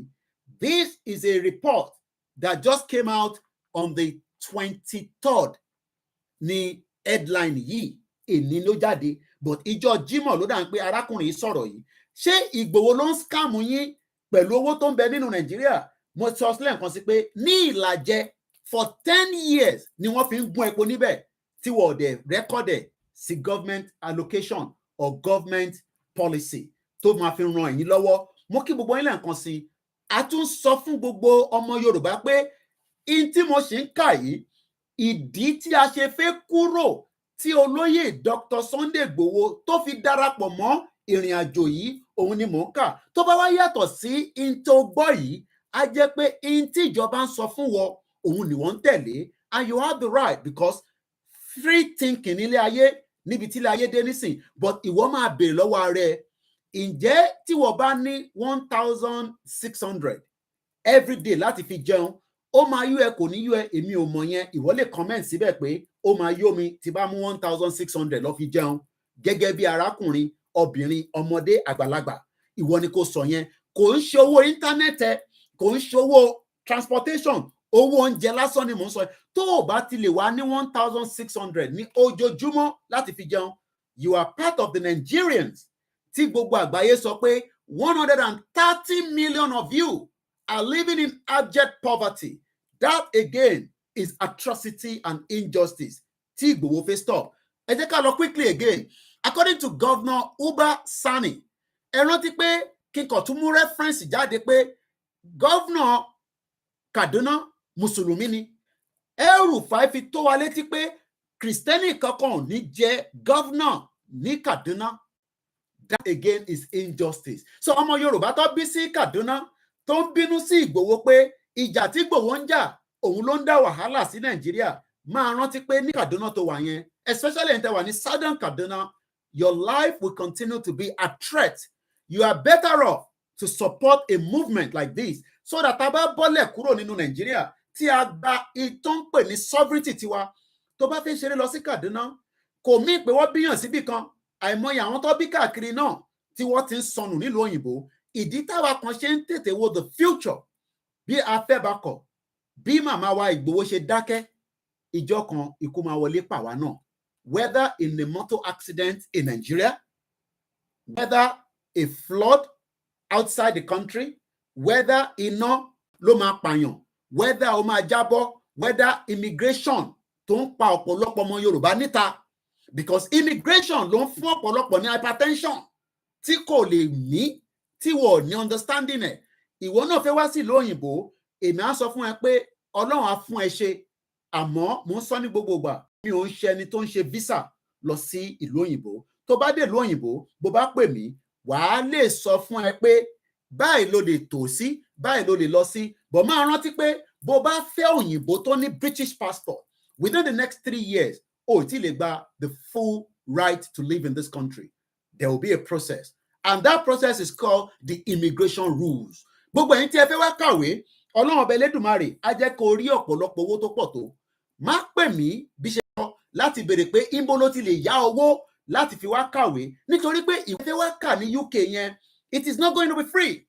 UK University is looking for many of you in your village, in your city. What is set up oríṣiríṣi agency àti fake àti original àti scammer one, nítorí pé nínú ẹ̀ náà ni ara àwọn tó sanwó hajj ní hajj tẹ́ lọ yìí, ẹ san 5 million pẹ̀lú ẹ̀ náà wọ́n máa tọ́jú yín, àmọ́ ẹ ti gbà fọ́lọ́run, ìyẹn náà dábẹ́. Bó ṣe máa lọ títí náà nìyẹn. These are the injustice. Nítorí pé báwo lọmọ Yorùbá ṣe máa san 5 million tó fẹ́ lọ sí Mecca tó ní international àwọn wà, àmọ́ nígbà tó débẹ̀ wọ́n ní ebi ń pa wọn, ìyà ń jà wọn, gbogbo ẹ̀ la gbọ́, gbogbo ẹ̀ lẹ rí. These are the injustice. Ọ̀pọ̀lọpọ̀ yín rò pé Fúlàní tí Ìgbòho ló ń bá nínú igbó nìkan òun ni injustice. Injustice is happening every day around us. Atrocity is happening around us lójoojúmọ́ in our daily activities. Ọ̀pọ̀lọpọ̀ yín inú ẹ̀ lọ bí yín sí, but ẹ rò pé ṣe láti rí nìyẹn. It is not done like that. Àwọn ìlú tó tó wa wọ́n prosper. Àwọn ìlú tó tó wa wọ́n mọ data wọn. Ǹjẹ́ wọ́n mọ gbogbo àwọn tó ń gbé láyìíkẹ́? Ǹjẹ́ ọmọ yìí tó jẹ́ criminal? Ǹjẹ́ ọmọ yìí tó fẹ́ defile ọmọ ẹ ní ọmọ 3 years old wọ́n ti ń bá sùn? A rí Fúlàní tó wọnú Celestial Church, wọ́n já ọmọbìnrin 15 years old, wọ́n já ìdí ẹ̀. And that for you is not injustice. What more can be injustice? What more can city? Wọ́n tún náà fẹ́ fún yín lówó. Governor Kaduna, nítorí pé àwọn ti ń prepare mind wọn, nítorí pé wọ́n mọ̀ pé ìjọba tó wà níbẹ̀, ìjọba tó ní favour wọn ni, àmọ́ wọ́n máa ní sùúrù nítorí pé wọ́n mọ̀ pé gbogbo tí Bọ́lá Tinubu máa lò pátá bó gbìyànjú láti transform Nigeria sí London, I will be very pleased nítorí pé inú mi máa dùn náà ni. But one thing is, another government will take over after Bola Tinubu. Should Bola Tinubu finish his tenure just as Buhari, mo rí Buhari lánàá, lára injustice tó sì ń ṣẹlẹ̀ níbi tí president, vice president, ó tún dìde fún ẹni tó ti kúrò lórí oyè. It is injustice. It is never done like that around the world. Níbi tí ìjọba kan bá dé, ìjọba tó ṣẹ̀ dé yẹn, no matter what, ẹni tó kúrò gbọ́dọ̀ respected. And I'll give you an example. Ó dàbí kí Barack Obama kó wá lọ jáde kó pàdé Joe Biden. Kí Joe Biden wá ní àyè tèmi fẹ́ jókòó sí, òun ní kí Barack Obama wá jókòó sí. That was what played out yesterday. Bí àná ni wọ́n ṣe fídíò yẹn ni, bí àná ni òde yẹn ni, bí as Friday ni, but mo rí pẹ̀lú online on the social media. Níbi tí Shettima ó sọ fún Buhari pé kó wá jókòó sórí àga tóun jókòó sí, tóun gbọ́dọ̀ jókòó sí, nítorí pé that is the way they operate. But lọ́kàn tí yín injustice yẹn kò kàn yín, nítorí pé irọ́ tó pa fún gbogbo ọmọ Yorùbá òun ni pé ọ̀daràn ni Igboho. Mo tún bí ẹlẹ́ǹkan sí, ṣé lótìtọ́ lọ́kàn rẹ̀ nínú ẹ̀mí ẹ̀ ṣé ọ̀daràn ni Igboho, àbí in tí ìjọba kọ̀ sọ ni pé ọ̀daràn ni, and you went along with that. Let's go further as well. The governor said My position has always been that at this critical time, cash transfer, cash, owó sówó, òun ló ń pè ní cash transfer láti ibìkan sí ibìkan should not be something that we should bring up completely. I think that the cash transfer for me, in my own opinion, is a scam. Ìjọba Governor Kaduna ní is a scam. Number one, ìwọ tó ń wò mí nínú 12 million yẹn tán ni wọ́n fẹ́ fún lówó. At the moment, the government is doing what they call a review of such situation. But I am asking you again, mo ń bí ẹ lẹ́ẹ̀kan sí, are you sure that you will be part of the 12 million? Or injustice máa dé abúlé tiẹ̀ ò ní rówó yẹn gbà? No matter what, no matter your stress, no matter your connection, no matter your network as a member of the APC itself, injustice ò ní jẹ́ kó rí 8,000 tí Tinubu gan fẹ́ fún yín, which is still under review. I understand some of you, your wish is because prayer ní kẹ́ máa fi pray fún Nigeria pé it will bring us a good leader. Ẹ bá gbé anybody wá sí Nigeria, it is too late to fix Nigeria. Nigeria must now dissolve. The sovereignty of the Yoruba people, òun ló lè tẹ̀síwájú. That is what Igboho stand for. Maybe o gbọ́ tẹ́lẹ̀ rí, bí a ò gbọ́ gbogbo analysis yìí rí, nítorí pé n tí Dr. Abati, that man tó pè rẹ̀ ní PhD, òun ti jẹ nínú government tẹ́lẹ̀, o mọ̀ tẹ́lẹ̀. Ṣó mọ̀ pé Abati ṣiṣẹ́ pẹ̀lú Jonathan? Ṣó mọ̀ pé Reno Mokere ó ṣiṣẹ́ pẹ̀lú Jonathan? Ó easy fáwọn láti jókòó láti máa sọ fún yín pé tó bá máa make owó kó lọ sórí social media, kó lọ máa ṣe kinní kan, kó lọ máa ṣe that. Look, I have tried all that. Kò sí iota of truth in it. Ìgbà tí mo dé ìlú yìí, wọ́n ń pè àwọn iṣẹ́ kan ní work from home. Mọ̀mísí mi lè rántí, wàá ṣe wàhálà. Kódà, by the time tó bá send ẹ̀ sí wọn, wàá sọ fún ẹ pé n tó ṣe yẹn. Àwọn kan fi wọ́n ṣe scam náà ni. So gbogbo yìí tí àwọn ń sọ lórí social media yẹn, pẹ̀lú some of them, there's another guy, Dr. Dipo, ó rà pé wà ní Ogun State, ó ń káàkiri nísìn. Ṣé rí gbogbo kí n tán ṣe yẹn, tó máa ní kẹ́ wá sí workshop, kò sẹ́ni tó attend workshop tó mi nígbà tí mo wà ní Nigeria, because I knew I was going to be traveling out of the country. My mom refused to allow me to get a JAMB. Èmi ò ṣe JAMB, because mom see me agree pé going to university in Nigeria was not going to be for me. But what I now do with my time, when I left Abeokuta Grammar School in 1995, I first enrolled ẹni tó bá mọ Igboho High Court. Mo kọ́kọ́ lọ enroll myself with a lot of money láti lọ ṣe tán pè ní computer course. Then computer was very, very expensive. Wọ́n pè computer college yẹn ní Robertson Computer College. Ẹni tó bá gbé ní Igboho àmọ̀bí tí mò ń sọ yìí, not too far away from the High Court. Nígbà tí mo dé UK ni mo realize pé ìtọ́ fi ń kọ́ wa níjọ́ náà lọ́hùn tó pè ní MS-DOS. We are already far behind. By the time I got to UK in 1998, 3 years after, what if I were Windows 2000, àwa ṣì ń lo MS-DOS. Mo mọ̀ pé nísìn technology ti look like pé we are closer. Let me tell you, you are backwards in Nigeria. Wọ́n á ní ká máa address envelope, màmá kọ address envelope, tó bá send ẹ̀ lọ wá ní pé kò work. So àwọn tó máa ń sọ̀rọ̀ yẹn, àwọn ti jẹ lára ìdọ̀tí, lára ìbàjẹ́ Nigeria, lára olè Nigeria. Somebody like Abati, only God knows how much he was able to extract during the tenure of Jonathan, that he has the money and is also still working. So when you listen to all these rhetorics, especially people like Fela Durotoye, these are public figures that we can mention. They will tell you that we will make it. You will work hard. Why was suit? All these are gimmicks. In reality, bá was suit káàkiri gbogbo lẹ́yìn Nigeria, nílẹ̀ Yorùbá rather, because I'm not interested in Nigeria. Oru máa mú ẹni. Oru máa mú ẹ gidi débi pé tó bá tètè bọ́ táì yẹn, tó bá lọ compare pẹ̀lú Fela Durotoye tó jáde nínú ẹni tó ń de táì. I don't like wearing, suit in this country. Hardly ni máa fi ń wọ̀. You will hardly see me wear a suit. Ìlú ìlọ ti ń wọ suit ìtorí òtútù ni. Ìtorí òtútù, that is their own culture. That is their own outfit. Tó bá rí Ìgbòho, wàá rí pé ó máa wọ ìtàn pè ní in tó máa sọ fún ẹ pé arákùnrin tó ń lọ yẹn, yàtọ̀ sí ìlà tó ń bẹ lákẹ́ kódà tó bá bí iṣẹ́ ìwò gan sẹ̀ bóyá mo ní lọ tún ìlà kọ torí pé ìlà yẹn ló máa fi mọ̀ pé arákùnrin tó ń lọ yìí wọ́n gbọ́dọ̀ sọ fún ẹ ọmọ Yorùbá ni àmọ́ ọ̀pọ̀lọpọ̀ yín rò pé Fẹlá Dúrótoyè I don't have any problem with him but I'm just using it as an example. These are not going to work as a Yoruba people. Bá gbọ́ Fẹlá Dúrótoyè kó sọ fún ẹ pé òun ṣe presentation òun máa ṣẹ́rí gbogbo quotation tó máa ń quote yẹn ìwọ náà look you can see on YouTube and wọ́n kò lè máa gbọ́ fún rẹ just to bring your mind back. Going into those kind of rhetorics going to work in reality. Ibi tá dé lẹ́ni tí Ìgbòho ṣì ń jà fún òun ni mo ṣì ń kà lọ. Let's move swiftly. But before we move swiftly, mo fẹ́ parí subsidy tí arákùnrin yẹn ní is a scam. I'm going to close that now. I've shared the link already. O lè lọ check it. Vanguard ní òun ló kà síta. The governor of Kaduna State said, my own position has always been that at this critical time, cash transfer, owó cash transfer. Ó rántí pé bàbá Agbowórin ìyẹn Ọ̀ṣínbàjò. I was in Alimosho lára àwọn ọjà tí Ọ̀ṣínbàjò ti lọ gbin owó fún wọn. I got there before Ọ̀ṣínbàjò arrived. I saw all the shenanigans. All they did was just for the campaign trail. Mo tẹ̀lé wọn dé Yaba in another day.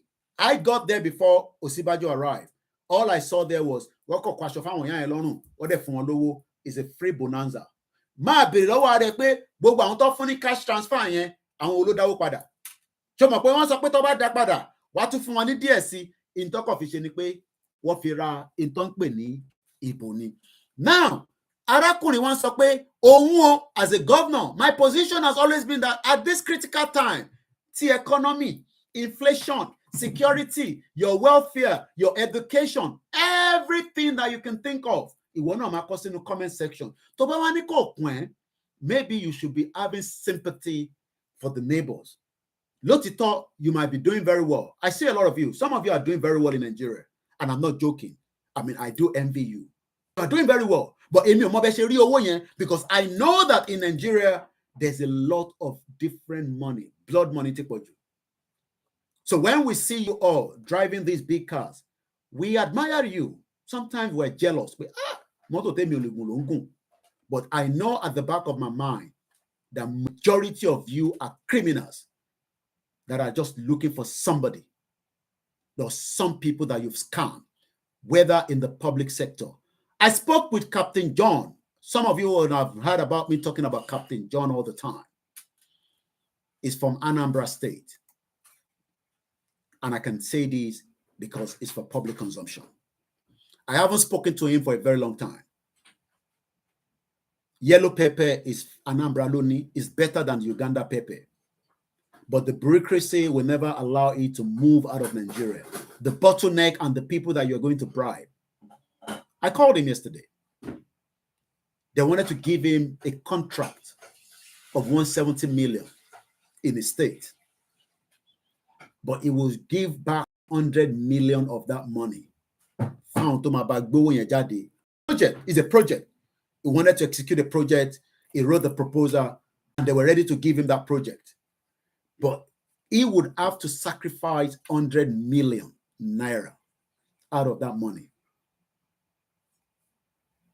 He would then use the 70 million to execute the project. A project that is valued at 170 million. Tobatigba 100 million. What do you think is going to happen? He then asked them, Batigba 100 million, 170 million.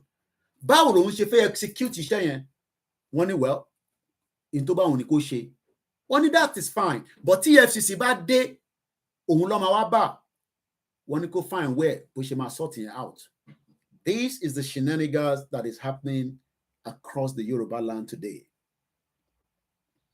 Lótìtọ́, we see a lot of you are doing a lot of big parties. Some of you have your legitimate money. I cannot doubt that. But I know that there's blood money in Nigeria. There's drug money in Nigeria.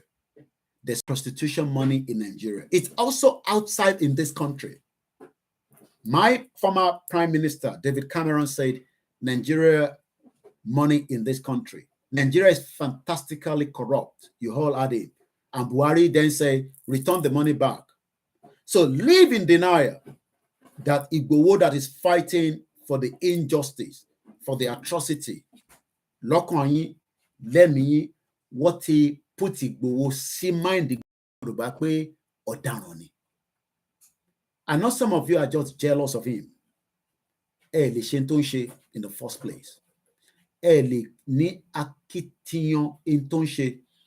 I listened to, I was there before I started my program last night, and I was listening carefully to how that man was digesting his words one at a time. I'm talking about Oba Solomon. Kolon Oba Eledumare, Kobami Droti. I don't know him. I've never spoken to him. And I've never referenced him apart from maybe a few times that coffee shefe. Because Elefe ni baba yen no. O man shefe gan. O sọ̀rọ̀ kan lánàá.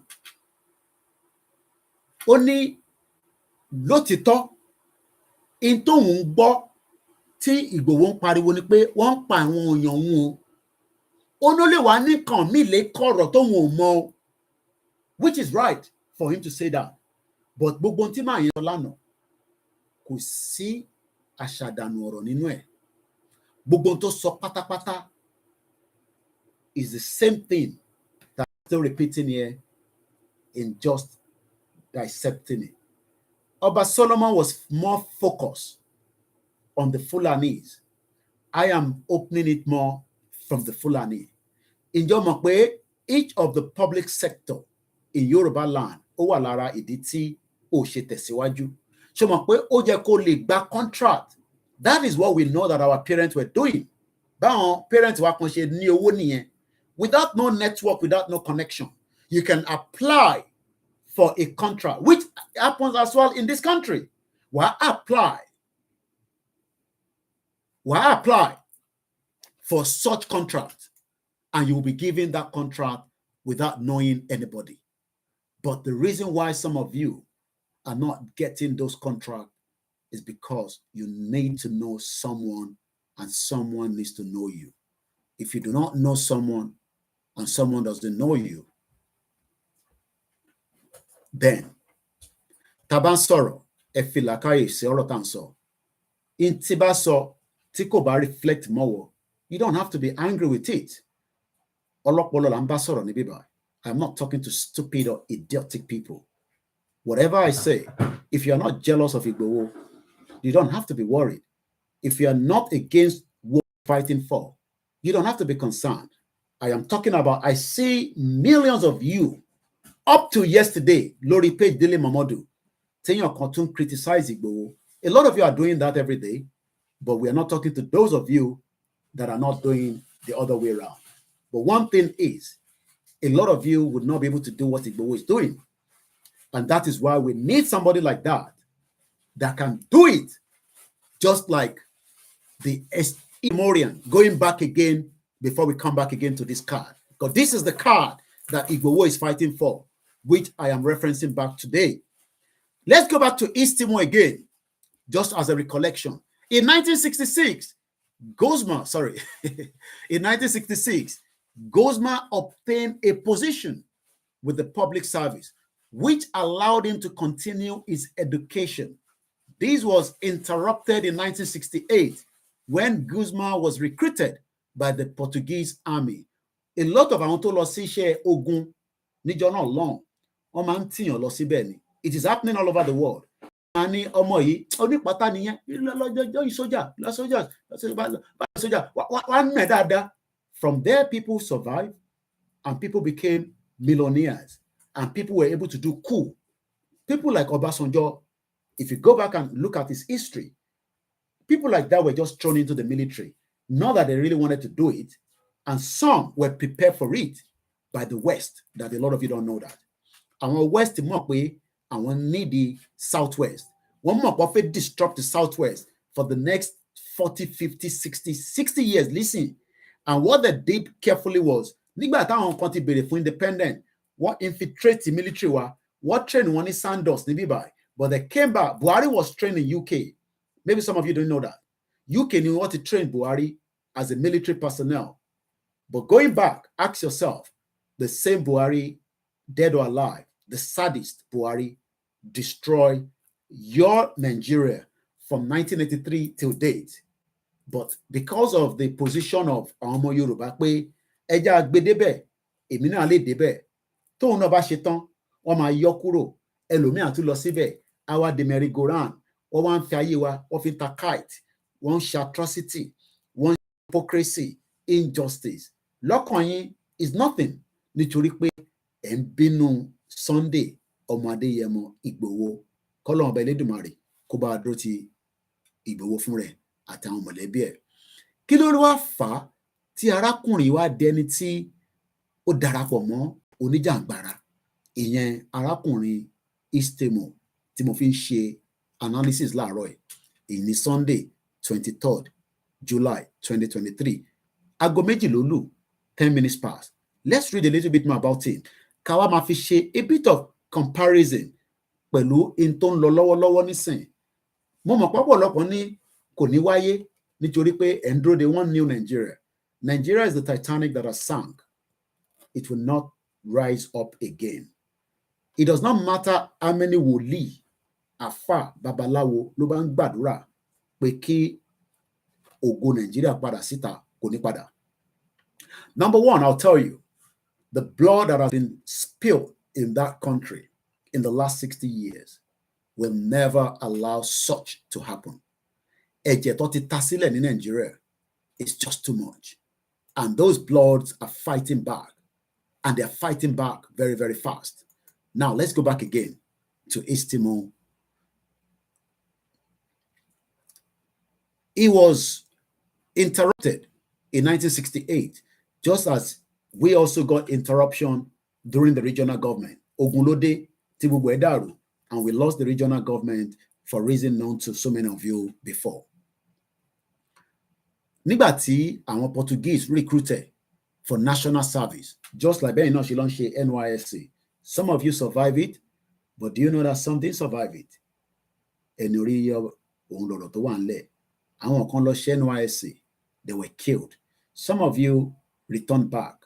Kí lẹ fi ṣe after the service? Ask yourself, don't ask me. Lẹ́yìn tí ẹ ṣe tán ní NYSC, National Whatever Youth Corps, kí lẹ fi ń ṣe?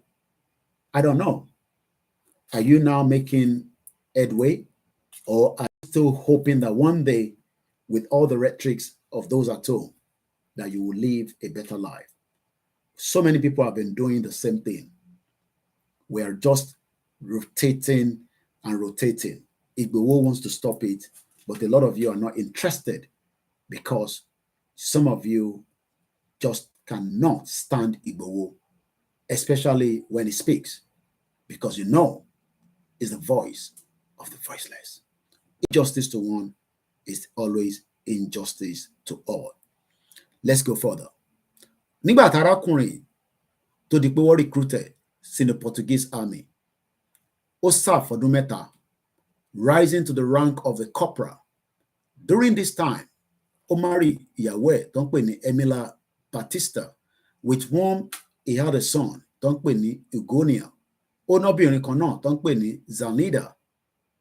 He has since divorced Emila in 2000, just as any other person around the world. Èèyàn lè fẹ́yàn. Same things happen. Mandela married, but you also what happened with Mandela and Willie. Kọ́lọ́run foríjì Mandela. Nobody's perfect. He married. He divorced in 2000.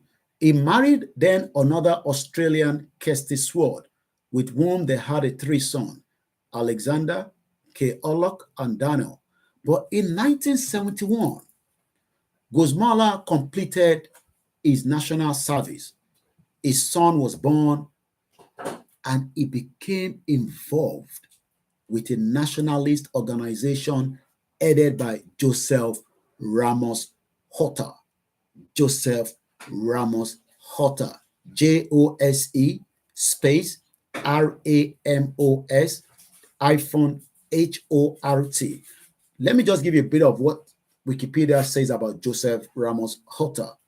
Joseph Manuel Ramos Horta is an East Timorese politician currently serving as the president of the East Timor since 2022.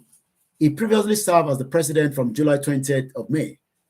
He was a minister of the Foreign Affairs. For the next 3 years, he was actively involved in a peaceful protest. And sọ̀rọ̀ láti 1971, àwọn kan tí ń ṣe peaceful protest. Ìbéèrè tí mo tún fẹ́ bi gbogbo wọn Yorùbá ni pé, ṣé gbogbo protest tí Igboho gbé jáde, èwo nú ẹ̀ ni apààyàn, èwo nú ẹ̀ la jáde ni wọ́n sọ pé apá ọlọ́pàá kan ní títì. It was a peaceful protest, but the government turned it to violence. We saw that in Ojota. The case was won against the Lagos State Police when Jumoke Oyeleke was killed on the 3rd of July 2001. The article and the court, everything you can check online. You can just type in Jumoke Oyeleke. The court stated that there was no reason for the police to have used a firearm, just as you guys were killed during the EndSARS. So many things have been happening. But when people are hearing today protest, they are saying, Isha the protest fishy. In 1971, the East Timorians, according to what we are reading, already started a peaceful protest directed at who? The colonial system, tó jẹ́ àwọn Portuguese. The colonial system was the British that changed the narrative, that gave the Northerner the opportunity, that made the North. Do you know that the North has better opportunity when it comes to the Senate? When it comes to the House, so tó bá fẹ́ gbé any òfin jáde lénìí, tó bá fẹ́ make any decision, the North will come together, just as Shettima stood up. Kí Buhari lè ráyè jókòó. Buhari is no longer the president. Kí ló lè fà kí vice president sọ fún former president pé kó wá jókòó sáyè? That is the breach of protocol. But àwọn ò rò bẹ́ẹ̀. Àwa la máa rò gẹ́gẹ́ bí breach of protocol nítorí pé àwa mọ̀ pé it is wrong. But to them, ẹ̀yà wọn ni Buhari, èèyàn wọn ni Buhari, Hausa kan náà àbí Fúlàní Fúdèdè kan náà ló ń sọ. So why should he not allow Buhari to sit down? This video is already online. This happened yesterday. Igboho must now be given a free movement by lifting the embargo that the federal government previously put on him. Let's come back again. Arákùnrin ó darapọ̀ mọ́ ìtàlẹ̀pẹ̀lẹ́ ni pé ìjàngbara. But it was a peaceful protest. But kò síbi kankan tó bá fẹ́ wà peaceful náà. Military ló wà ní jọ́lọ́n lọ́dọ̀ tí wọn, and they really killed as many of them. Àwọn sí níjọba military. We are told that we are back to civilian rule, but yet the civilian rule is now being used against us. Tó bá jẹ́ pé ìjọba military la wà, I must say, okay, fair enough. Military wọ́n sínwín torí pé military tí wọ́n dẹ̀ sọ pé wọ́n sínwín yẹn, ṣé mọ̀ pé it is not like that in UK. Trained here. Tó bá yẹ pé bíbá ẹni Buhari ti operate wọ́n bí dá láti gbé kù jáde torí pé wọ́n ní fún láyè. Ṣé a lè sọ pé after tí Buhari ṣe training ẹ̀, ṣé UK facilitate the coup? Think of that. Gbogbo coup tó ń ṣẹlẹ̀ ní Nigeria, the West knows more about it. And some of our Yorubas as well, láwọn tó lówó tó lé fún tó lé kan náà, gbogbo náà la mọ̀ wọ́n. They were part of the sponsor of the coup that operated in Nigeria and destroyed your psyche. Bí o bá wò lọ́kàn rẹ pé a Yoruba man tó wá dìde tó ń béèrè fẹ́tọ̀ ọmọ Yorùbá, òun ni wọ́n wá rí as a criminal. What about those in uniform? These uniform that are used to deceive you. This is the outfit. This is what they use to attack you. This is what they use to destroy you. Àwọn èèyàn ń ṣe criminal mọ́. Igboho wà ní criminal. The question is, the West will not allow their military to abuse me in this country for putting on these outfits. So kí ló lè wá dé to the same reason of the injustice that is going on today? We don't want to stop it. We prefer to live in denial Let's go further again. Nígbà tí arákùnrin tó join ní tán pè ní ó involved in a peaceful protest directed at the colonial system, just as Igboho náà ṣe wà involved in the Yoruba nation struggle, which is not a crime under all the international law. Once again, there's difference between Hausas and Fulanis. The Fulanis were not even part of us. They migrated into that geographical location. Most of them are now the governors in the north. Go and listen to Chief Tola Adeni. 1,000 years from today, me and you would have been dead. Let's even say we have probably 700 or 600 years left. Nobody will be alive today. But will be just history that people will be watching. They'll read your comment and they'll be grateful that we fought just as the East Timorian fought. Lotito, this fight has been going on for a very long time. But Ogbodo see the final conclusion. The final conclusion is not Bola Tinubu trying to fix the economy that is dead. The economy of Nigeria will not survive. Bola Tinubu, that way padà sí 500. I think Bola Tinubu meant it at 400 and something. Bola Tinubu cannot return the pounds to 500 naira to a pound. Kakabe, Omama Konkese. So if you are now thinking in your mind, there will be progress, there will be peace, there will be buoyant surplus during the time of Bola Tinubu, you should start putting your mind out of that. Nobody can fix the country called Nigeria. Captain John told me the same thing. Tidy up region. We all saw the Edo State governor vehicle got stopped inside the traffic. I'm sure they were able to just push him away. The video is already on our Twitter space, or our Twitter and the rather. In 1974, that a coup in Portugal, in Africa, okay, somebody was trying to call me, that's why the sound must have gone. Those of you on the Instagram, Olayomi Koiki, can you confirm if you can still listen to me? Somebody called here. Please do not interrupt when I'm doing the live show. Some of those phones are being used for transmission. About confirm if you're watching my backend team, if Olayomi Koiki Instagram is still on in terms of the volume. I've moved it closer so that you guys can hear me. Happy Sunday and welcome once again to the live transmission. My name is Olami Koiki. As I continue to educate many of you, the reason why your support for Igboho is in the best interest of every one of us.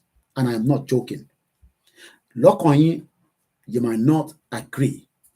Nobody hates Tinubu like we have said continuously. Nobody disagree with his vision and mission to fix Nigeria. Trying to fix Nigeria now is too late for Tinubu. It would have done better to fix Nigeria even in 1999. But right now, as it is not going to work. Tinubu will waste all his effort. And I'll tell you why. By the time a new president comes in place, the same way Tinubu ṣe yọ gbogbo àwọn tí Buhari fi síbẹ̀, bẹ́ẹ̀ náà ló ṣe máa yọ àwọn tí Tinubu bá fi síbẹ̀. So this hope, this joy tó wà ní heart wa, even though we are excited, Yorùbá ti di IG, èmi ò mọ̀ bí àyẹ̀mọ́ ó sí àpò family mi, because every day they are calling me that, oh, will not lọ sókè. The units that we are buying at 10,000 naira for 130 units, ó ti di 100 units, wọ́n ti já 30 kúrò here. Oúnjẹ tí mo ní kó rà sílé tí à ń manage ó ti lọ sókè. So what change the custom whatever kí ni ẹ ní ṣe pẹ̀lú èmi? Kò add value sí account mi. Ó add value sí account àwọn kan bí àwọn tó súnmọ́ àwọn èèyàn bẹ́ẹ̀. Èmi ò mọ custom minister, mo mọ IG. Bí ẹ̀yin mọ̀ wọ́n, maybe you should be happy because at least o lè máa gbé owó lọ́wọ́ wọn. But when we are talking about the whole picture of Nigeria, we are not talking about a country that is ready to be fixed. Lótìtọ́, Tinubu has the zeal, the energy to want to fix it. But tó bá fix it tán, tẹ́lómi bá dé, gbogbo tó bá ṣe, president has the power to retract anything. Gbogbo tí Buhari ṣe, especially the Electricity Act, Tinubu reverse it. Central Bank Act kan náà, Tinubu reverse it, because now you can get paid from your bank. Tẹ́lẹ̀, nígbà tí olórí burúkú bombasta Buhari wà níbẹ̀, tá bá send owó sí yín, wọ́n ní kó fún yín ní dọ́là. Nígbà míì, wọ́n fún yín ní dọ́là yẹn so that wàá lè lọ ṣe níta. Wọ́n fi ṣe fún ẹ torí pé bank rate is not the same thing with the black market. So Tinubu fẹ́ fọ́ àárín yẹn, ó fẹ́ break it. How he's going to do all these things? It will be nice. It will save Nigeria for a while. It will run the show so that Nigeria can be koma jawale. Àwọn ìlú tó lé fọ̀n tó lé kanna bí Turkey. Lọ́wọ́ lera Turkey lẹ́ni. Ó struggle ni. Kí ni mo sọ fún ẹ? Ó struggle gidi. And àwọn àlù wọn sì ń jẹ búrẹ́dì. But ìwọ ọmọ Nigeria, náírà yìí, ó squeeze lójoojúmọ́.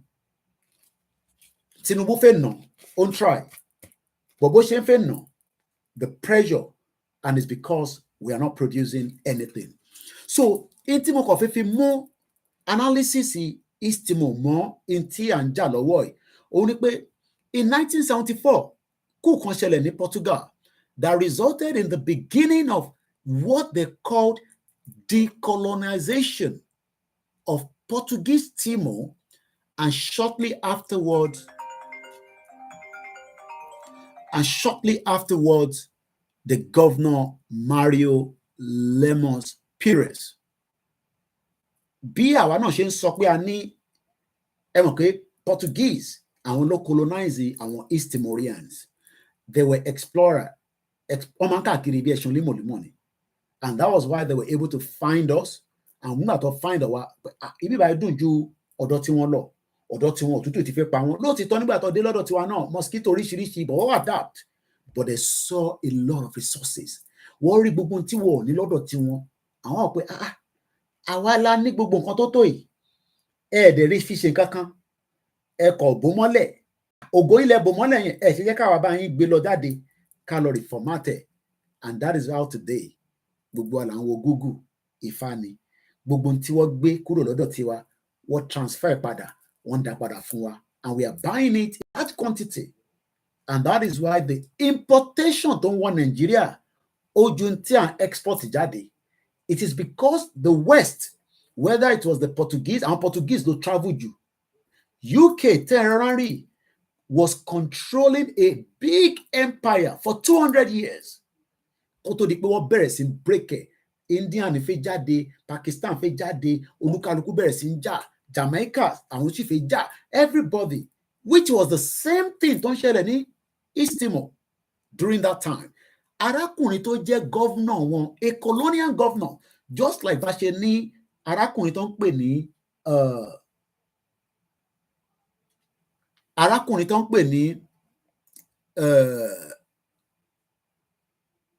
Lugard. Gbogbo alamọ Lugard. Thank you so much. I'll pick on that. I'll do that. Mo kí gbogbo alẹ́ nǹkan sí. And thank you so much for all our listeners and viewers from around the world. My name again is Olayomi Koiki. The reason why we are doing this again is just to remind us that Ṣé Igboho, in fairness to you, I understand some of you, your reason for not want to support the movement, whether you are from that elite group, whether you are just the average person, whether you are just the normal person on the street. But for reason is that no understanding but it's a lie. You are all lying. Any understanding is affecting us on a daily basis.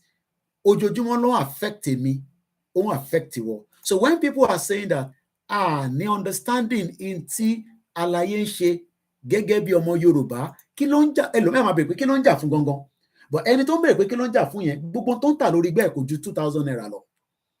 The injustice that is happening.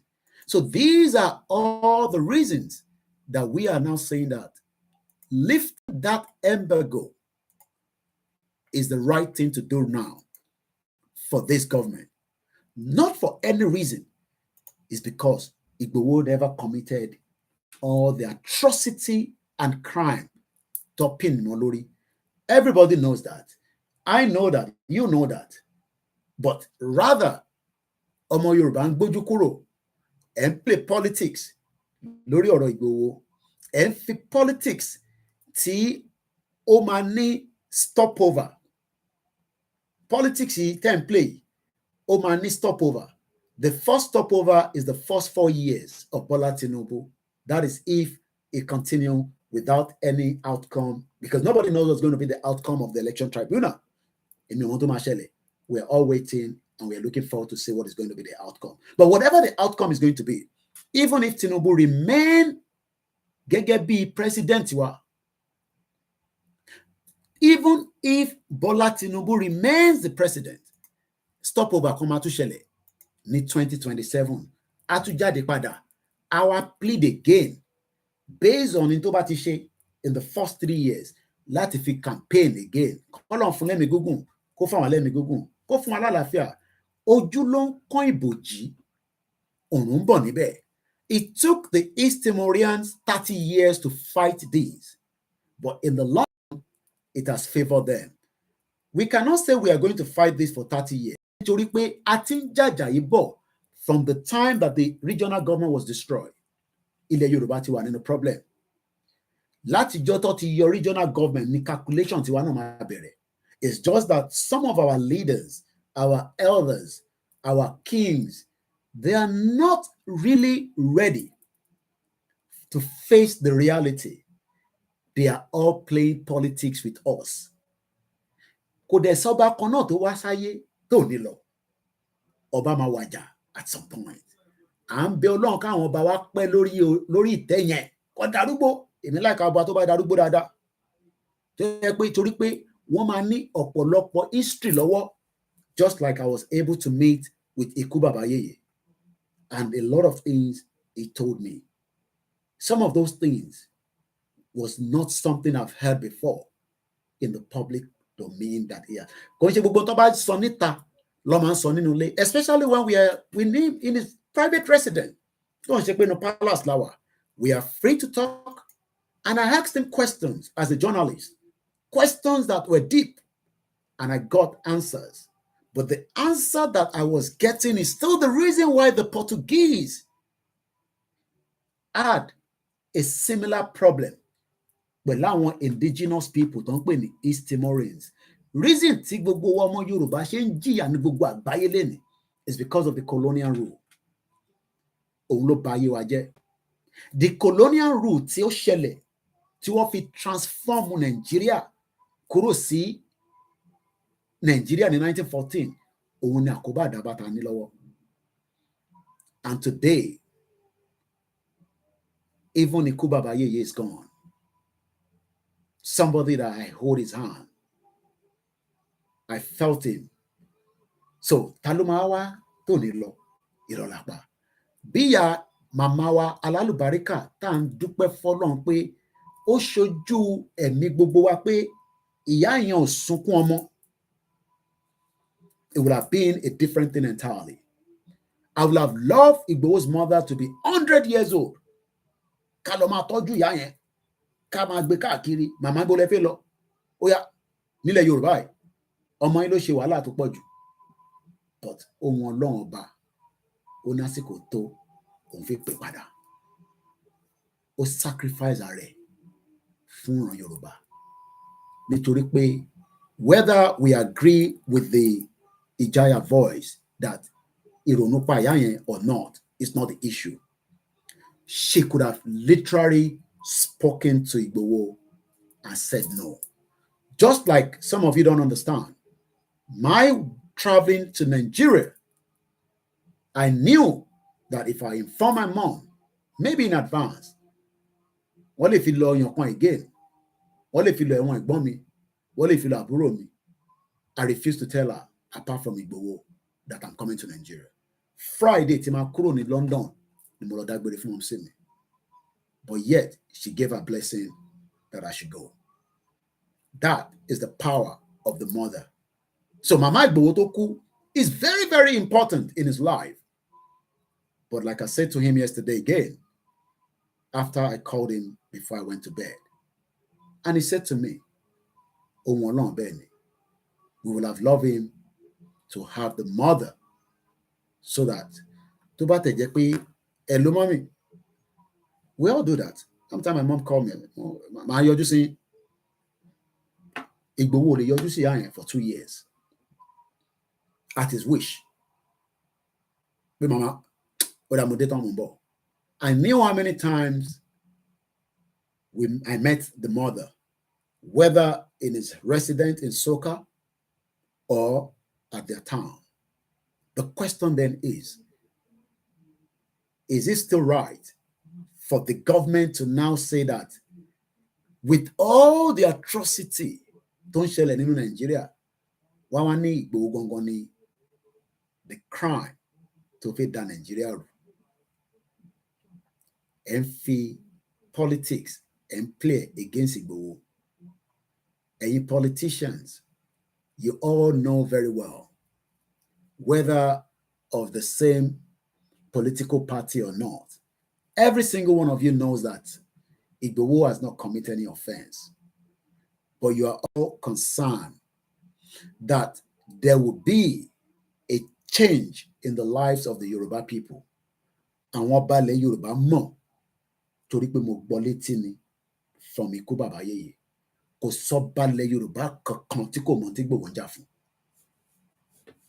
Kò sọ ba náà ní kékeré ni, ní ńlá ni. And we are grateful to some of them.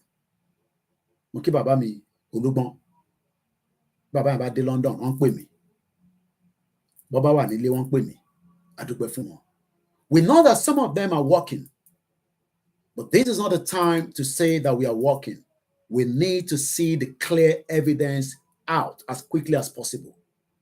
Igboho sitting in Benin Republic is because he wants to. If he doesn't want to sit there, he will not, and nobody can stop him. But because Igboho also understand the international law that we respect under the leadership of Baba Akintoye, Igboho bá náà fi gbé ní Benin, pé nínú Nàìjíríà ló máa gbé, wàhálà máa ṣẹlẹ̀ ni. Ọ̀pọ̀lọpọ̀ yẹn máa kú because there will be confrontation. And I'm talking about from 2 years ago now, not even right now. But Igboho decide that why should we want to sacrifice the lives of the people that we are fighting for? I told you all, and I'll still rephrase it. We could have been in Lagos on the 3rd of July, 2021. Only Eledumare would have known what would have happened. There will be bloodshed, I know that. Maybe so many things will have happened, but we stopped it. That was just less than 48 hours after Igboho's house was attacked. Igboho would have been in Nigeria, for those that were in doubt, when we were saying that some of you thought it was a rhetorics. We knew what could have led to Igboho coming home.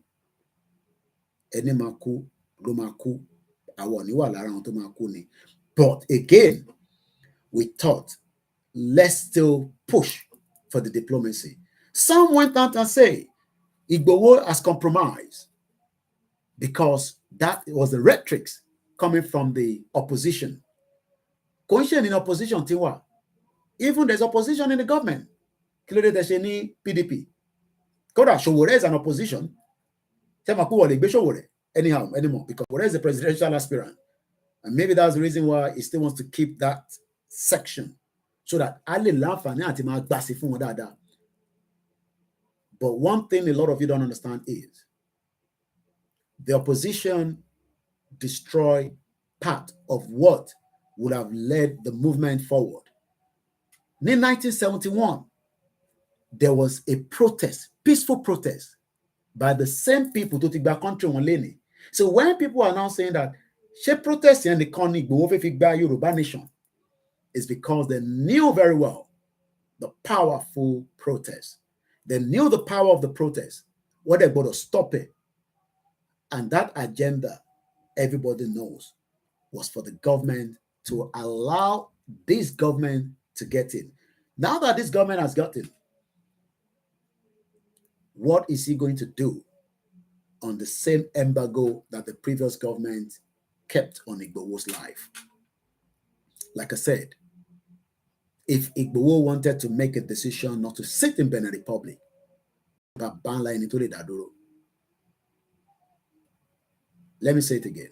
If Igboho refused to be in Benin Republic, the only thing is he might not be able to travel to Germany and other countries. But Nisaleni, there would have been much problem. But he didn't want to go through that route because he understands quite well that that is not going to be the way out. The way out is so that we can be able to still tell the international community that we are a peaceful people. Let me repeat it again. If you refuse to leave Benin Republic, it will end up becoming a real confrontation day in, day out. Nítorí pé tíjọba bá mọ̀ pé Igboho wà nínú Nigeria, they will come for him. And more people will come out. I am not talking about weapon here now. I am talking about the mass protests that we would have staged in Lagos State. And we see how many the government will kill. Whether the world will just keep quiet and whether Nigeria will still be in existence. But Gbogbo Bale Yoruba were all pleading, begging, using different means, whether directly or indirect, to just tell him that I'm a Nibe. But for peace to reign, just stay put. The question we should then ask them is, what would they do now that the only person that he would have listened to all the time when some of these thoughts was coming to his head is the mother. That mother is gone now. I hope the word Tunjadi Wani Amoro Lansofomoluabi Toba Denwe Adodindi. So many things I would have done. Every time my mom makes sure she call me just to keep checking that the thoughts to me execute, because there's so many thoughts in my head. I have lived in this country for 25 years. My going home was not to come back. Igboho begged me to return back here so that we can still have a peaceful way of this movement. One thing will always lead to something in life. It does not mean it will come to the death, but it means that we will prove people from outside. Things I cannot operate from here, I can operate from the other side. The West knows this very well. But let me say this clearly. Going back to these East Timor, in 1978, and Mario announced plans to grant the colony independence, just as Boston Sofan and one independent. Mario Lemos Paris was the big governor administrator Tiwano, just like we had Lugard. Lugard was not operating on his own. These governors do not operate on their own. One by Shelatita during that time. But Lugard will execute this amalgamation to draft amalgamation. Nonsense. No. All these were crafted from here. because they knew that lọ́jọ́ iwájú àwa kan máa gbọ́n, a máa béèrè. So what they have to put out is, let's just draft something. In reality, wallahi tallahi summa billahi la ilaha huwa, tá bá fẹ́ gba ilẹ̀ wa lénìí, we don't need all these things that we are doing. We will just tell them enough is enough. Enough is enough. Enough is enough. Enough is enough. We did not sign for that nonsense of this paperwork. Awala ni lewa. Into ba wala le ṣe lórí lewa. But as you feed the ethos of that omoluabis, which is here, òun la ṣe ń lò lénìí. Ethos omoluabi yẹn là ń lò. I don't want to use any foul language, which I am trying to restrict myself from. But let me say this. Let me just put this again out. Gbogbo rhetorics tí wọ́n bá wa sọ pé wọ́n sign amalgamation kan yẹn, gbogbo yẹn is a nonsense. If truly we are ready, all that is rubbish in the reality. But because we just want to still be that omoluabi. And that is the reason why we are still where we are today. Ṣé a sign pẹ̀lú UK ni pé kọ́kọ́ wa pọ̀ mọ́? Nígbà tí n bá padà lọ́lé, tí mo dẹ̀ mọ̀ tí mo máa ṣe nínú ilé, that would then ask the British government pé gbogbo paperwork tẹ́ ń sọ yẹn is just to deceive us. Because the original paperwork, nobody see it. Gbogbo tó kàn jáde tí gbogbo akàn rí fàbú ni. The real organic archive ó wà lọ́wọ́ wọn, which was just drafted by the parliament.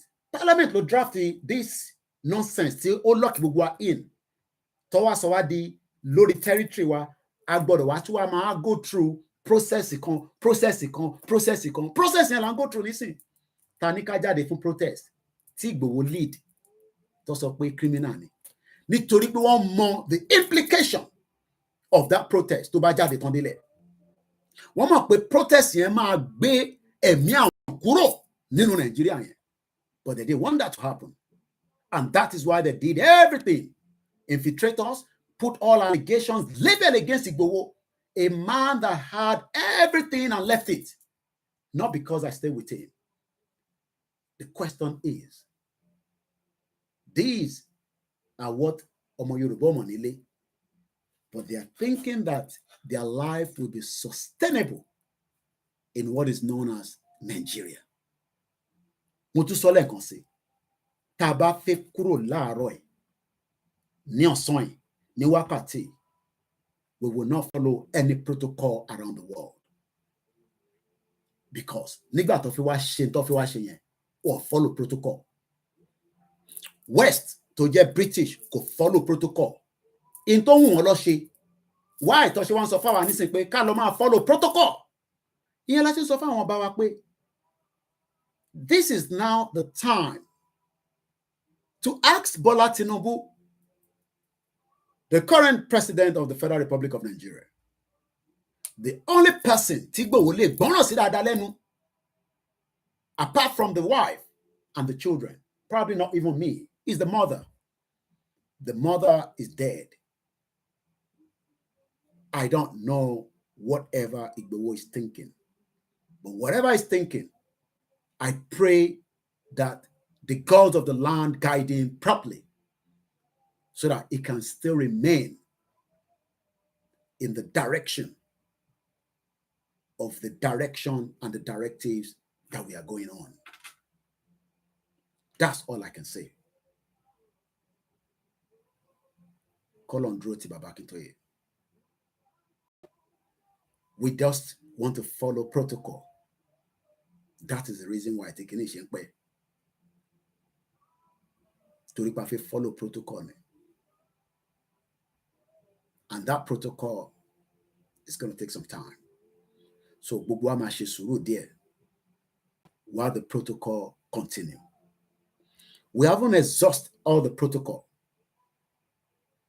We are still working towards the protocol, which is what, quote and unquote, the West are saying we should do. But in reality, I want to follow protocol when they were doing what they were doing. They went ahead and joined people that do not understand each other. And Lenny, do you know that in the northern part of Nigeria, according to the paper I picked up again today,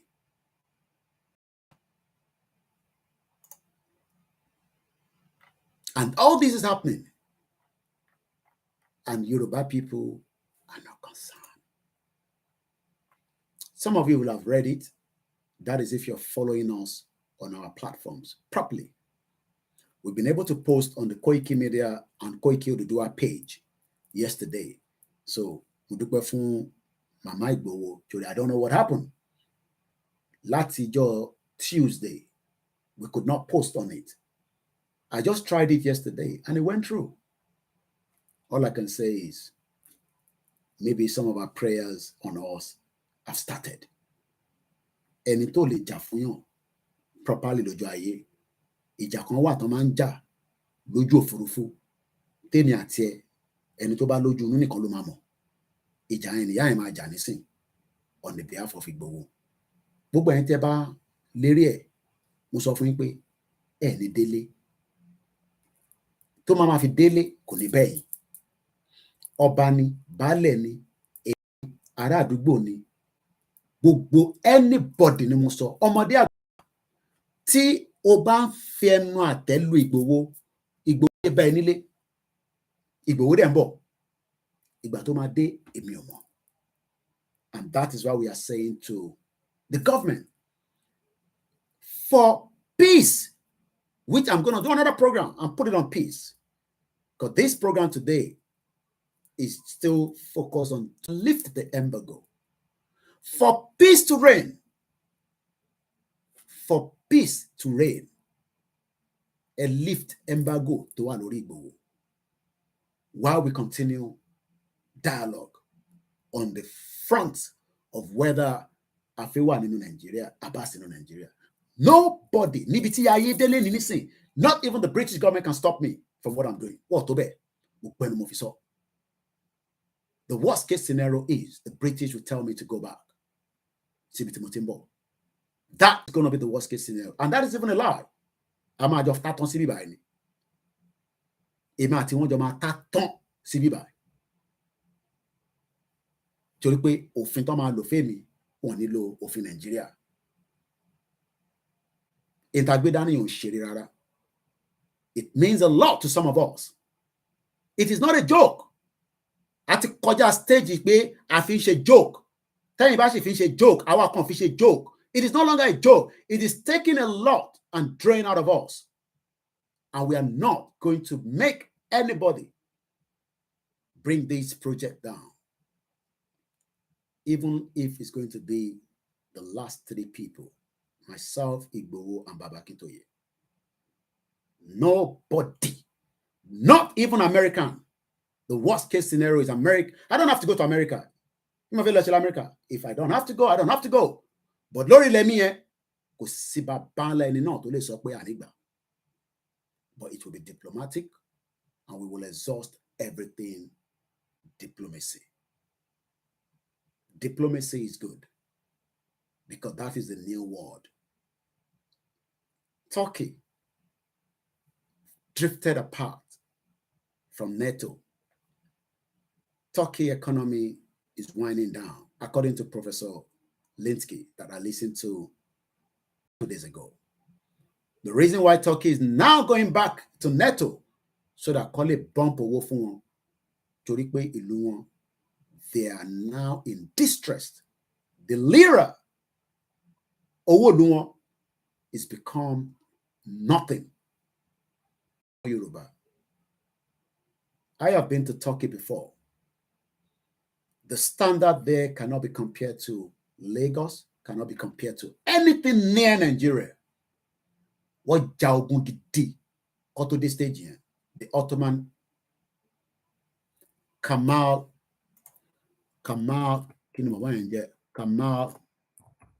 Otto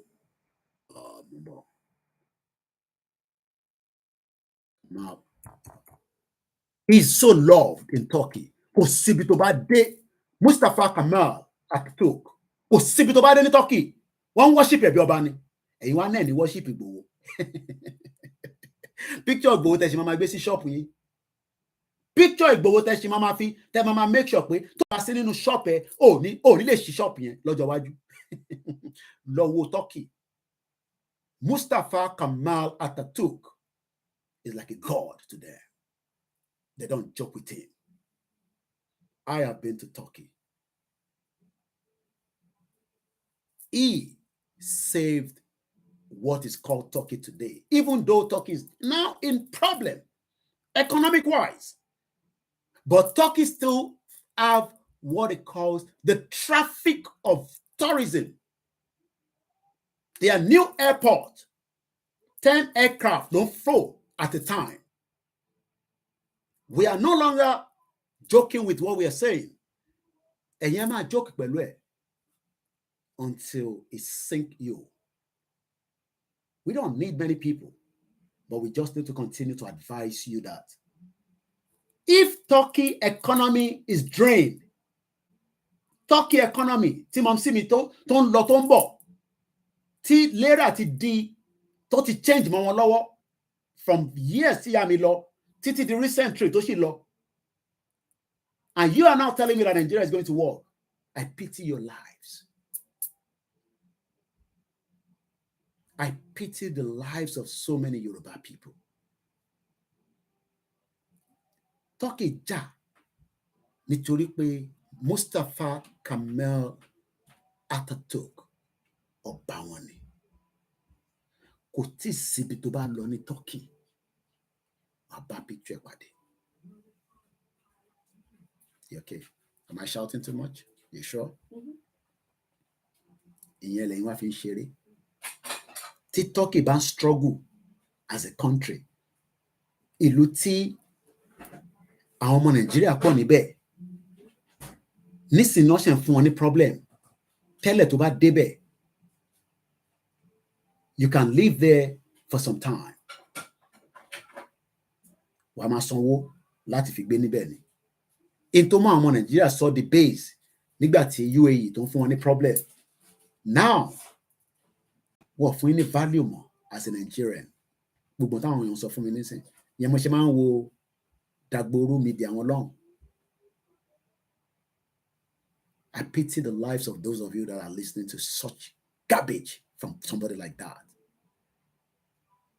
Ó mọ̀ pé Igboho ni, but they don't want to accept the fact. Everybody knows. Wọ́n ní tó bá sí Igboho, Turkey is just 84 to 85 million compared to Nigeria. You're right.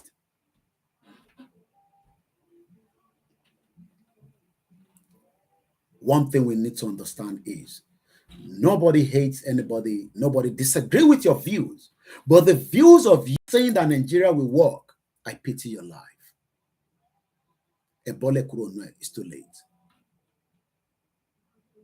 Ọ̀rọ̀ tá gbé dání, ọ̀rọ̀ tó heavy gan ni. Tó wà nígbà ìyá Igboho. Nítorí pé tí kò bá sí nígbà yẹ, the time that I met her, at some point we were heading out. Tá mama múra gbig máa lọ bá wọn. Mọ́mì, a ti ń lọ nìyẹn. Ọlọ́run bá ń sin lọ, ẹ ti dé tán. Wàláì, ìyá ẹ̀ máa jókòó tá máa fi dé ni. She could have stopped us. Pé kí lẹ̀ ń jà fún? Kí ni ìwọ tó wá láti ìlú òyìnbó? Kí ló fẹ́ parẹ́ fún? Padà lọ sí ìlú òyìnbó kó lọ máa bá àwọn ọmọ ẹ kó lọ máa ṣe fàájì. Àbí kó wá sọ́dọ̀ Igboho kó fún ẹ ní yàrá kan kí wọn náà kó fún ẹ ní sàárì kó máa ṣe fàájì kiri. She didn't say that to me. That shows that this is not a joke movement. To some, we are just shouting on social media. To some, we are just time waster. To some, it's never going to happen. But let me tell you, bó ṣe sọ fún ará East Timor tó ń jà fún wọn níjọ́ náà lọ́hùn nìyẹn. Ṣé wàá mọ̀ pé East Timor nísìn wọ́n ti bọ́ lóko ẹrú pátápátá lọ́wọ́ Indonesia àti Portuguese. Bó bá fẹ́ lọ Portugal nísìn, wọ́n ní access láti lọ. Ìwọ fẹ́ wá sí UK tó colonize wa. Mo kí yín àṣà ti ṣe. Kowa will be my easy fine. So let me leave it for now on that note. Let me allow calls to come through.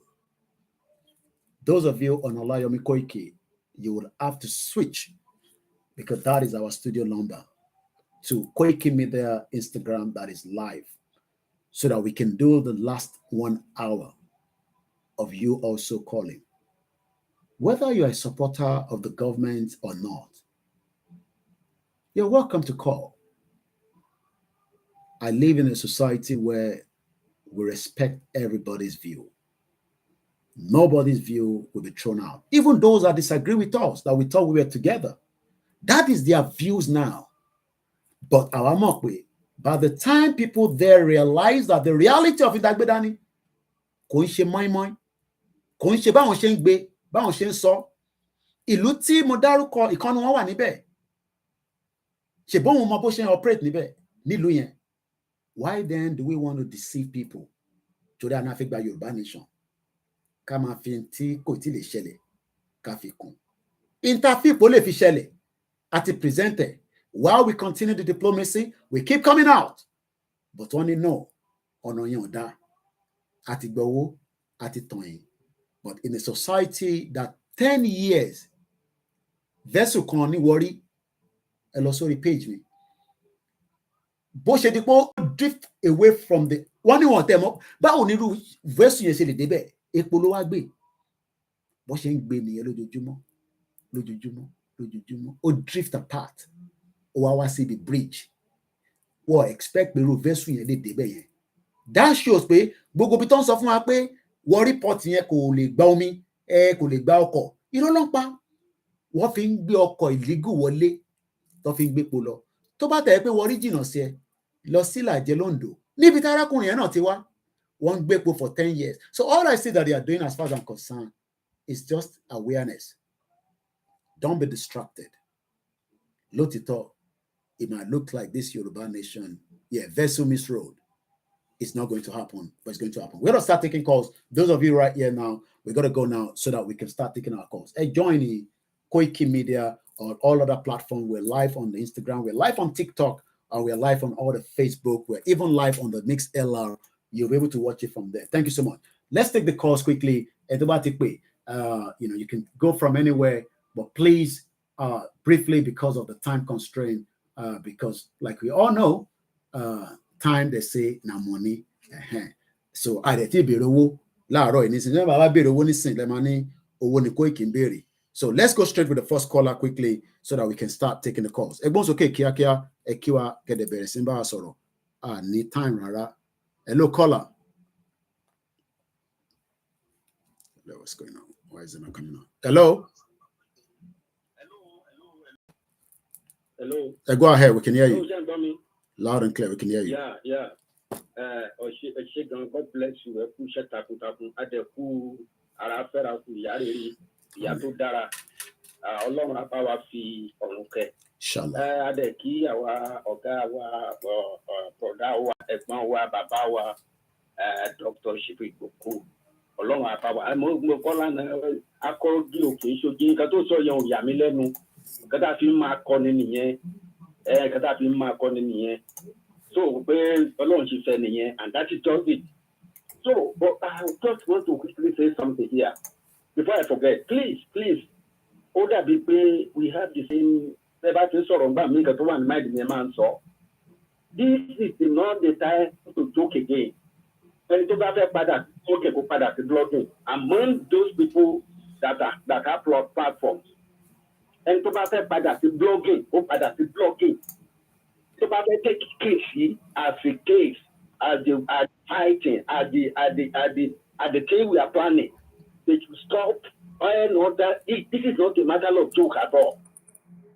So it is time now to stand up because very soon, things is going to happen. So anybody to buy it then jáde, to buy the blogging, you go padà, scrap the blogger. It's not. You should get a joke to mom. Let everybody forget about that. The emphasis now is to be on the neck of the Nigerian government. Benny. Kí wọ́n lift embargo yẹn. Very so. Because that man did nothing. Abakari, he has been released. And many of them like that. What are we talking? This man, he has no case in Nigeria. He has no case in Cotonou. Over in every case, you refuse to pay the money. And you refuse to live in. Just because of politics. Really? Now you are there. You are there. Those were very short, the shortest government. Muhammad is going to be this one. Mark my word. So what is going to happen now is that we should pressurize. Who lift Embargo here? Because he's not going to be last there. You know, it's like about feeling. So whatever anybody is saying, we are saying it before. Nobody will tell you that people don't clean by now. They are shouting every day. They it's a to someone now more than Nigeria.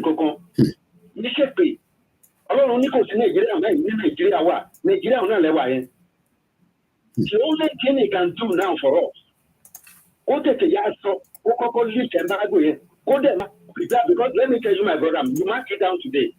He's coming back to Yoruba land. So that's a left from there. Because it's not my dad right there. So that's a 10 years. Look at the yard so we say Yoruba. Go to my somewhere now. Go to the place with the room alone because it's going to last cut and monobush wine. So the first thing that every platform, every media now, forget something over the blogging. So forget about it. Let us be serious. Seriousness in our program, in our process. The problem is we can go along government now. Can leave Embargo because it has no anywhere.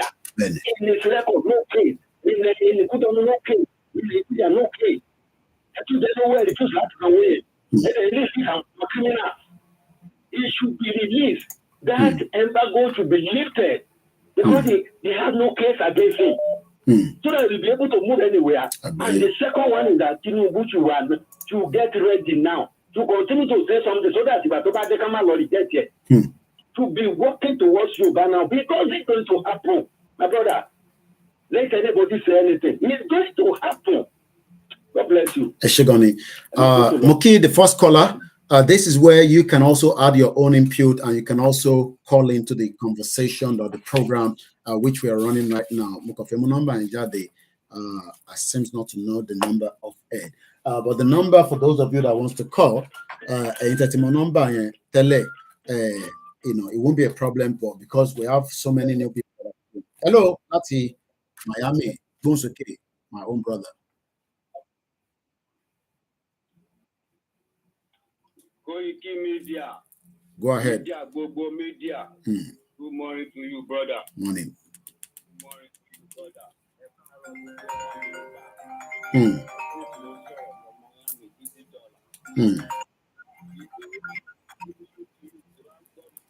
Yeah. Hello. May our soul rest in perfect peace. Ọlọ́run àtúbà tẹ̀wọ̀n sáfẹ́fẹ́ rere. Amen. Amen. Igboho Sha. Sorry to hear that. No, we know things happen, but Ọlọ́run sọ pé time tó máa ṣẹlẹ̀ lélẹ̀ náà ó ti ṣẹlẹ̀ ìyẹn, but Ọlọ́run ní kódà gbé fún wọn.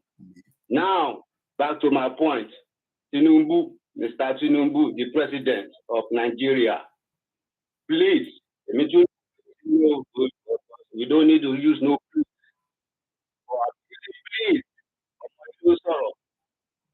Igboho has to go home and go and bury his mom. She video. It's not to be doing no video. I'm telling you properly, and the go needs to go home.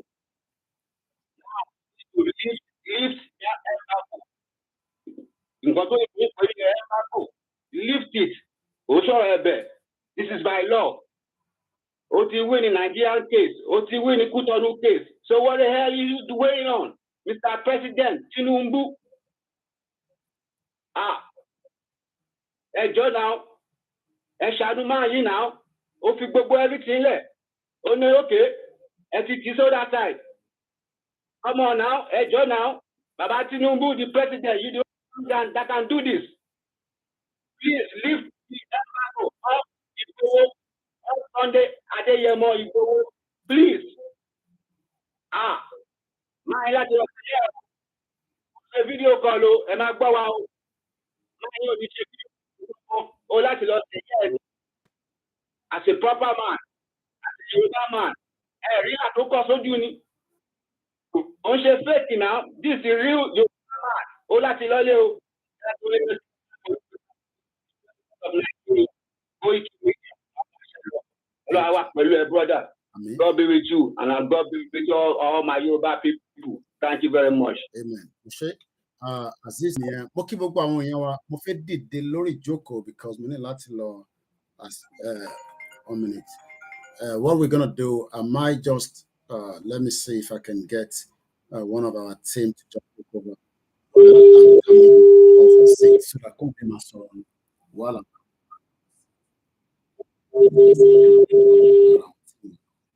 take over.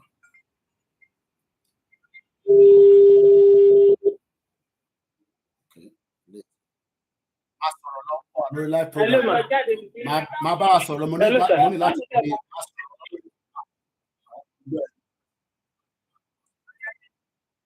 money update. Okay. So my sọ̀rọ̀ lọ́mọ ní respond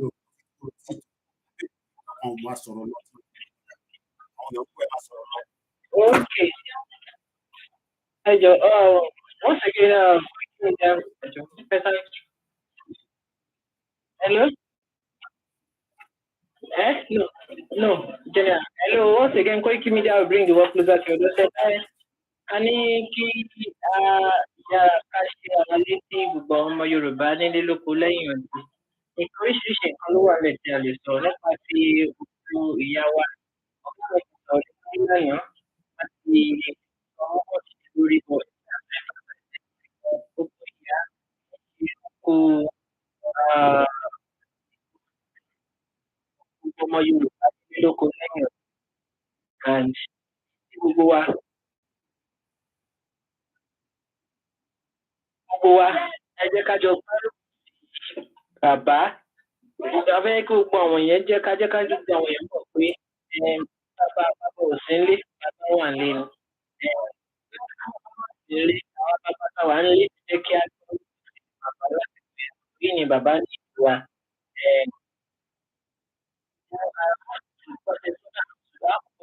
Olódùmarè pé bàbá kọ́ ló ṣíwájú ìyá lọ. Mọ́mì wa ni ìyá wa ni ìyá tó ti fún ọmọ gidi ojúlówó ọmọ tó fi ọmọ àlè tí ọmọ tó fi ní ayé lọ ni tó fi ọmọ wa sílẹ̀ tó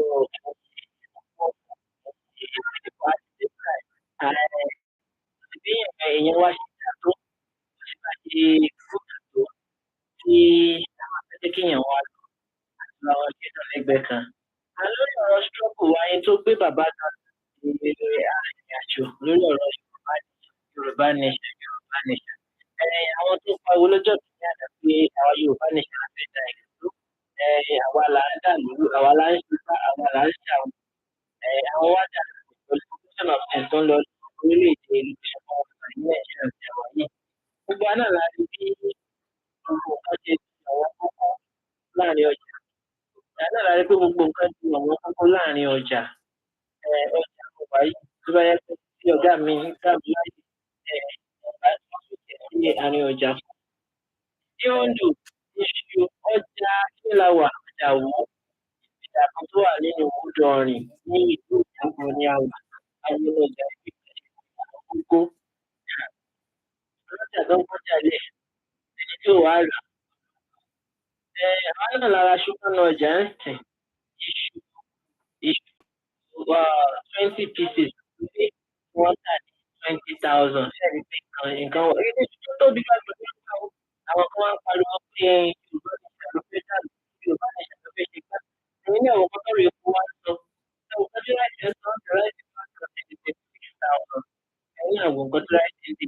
Nǹkan tí gbogbo oyin tó pọ̀ lọ́jà àtijọ́ ìlú láti ìlú yìí kò sí lọ́rọ̀ àwọn pín kò díẹ̀ ká tó ṣe gbá wọn ṣàwọ̀ ẹ̀jọ̀ kan wá ló kù díẹ̀ tó la fẹ́ pọ̀ owó tó kù díẹ̀ tẹ̀ yìí sọ yìí kù díẹ̀ this is the right time for us to decide to separate ourselves from this bullshit country called Nigeria. Tí ẹ ti ń bá wa sọ, ǹjẹ́ àwọn èèyàn ti gbọ́ pé ìyá olóyè nílùú Èkó, ǹjẹ́ àwọn tí ẹ ń bá sọ̀rọ̀ ìyẹn wọ́n ti láǹfààní àti gbọ́? Ọ̀pọ̀lọpọ̀ èèyàn ti gbọ́, wọ́n ti gbọ́ wíńdò pẹ̀lú tóun tó mọ̀ mí. Ọgbọ́ àwọn bọ́ọ̀gù àtàkùn ni wọ́n fi ń béèrè. Àwọn bọ́ọ̀gù bá àwọn bọ́ọ̀gù bá ṣe tó sọ ní ẹlòmíì ní àwọn ti bá wọn jà pé olùṣàkóso àwọn kúrò ìyá ọ̀yà pé bọ̀gá tó tún wá lórí ìkànnì àwọn tó tún wá ní ilẹ̀ Yorùbá gbígbé ìkànnì tó ṣe ètò. Lòun fún àwùjọ àwọn òbí wọ́n ti gbọ́ obìnrin ilẹ̀ tí táwọn èèyàn ṣáà ń béèrè pé ìgbà wo wá ní táwọn ìgbà wo ló wà lọ́sọ̀ ìyá tó kù sí ọkùnrin ní ìgbà wo ọlọ́sà kájọ gbárùkù tó wọ́n ti sọ tó kúrò.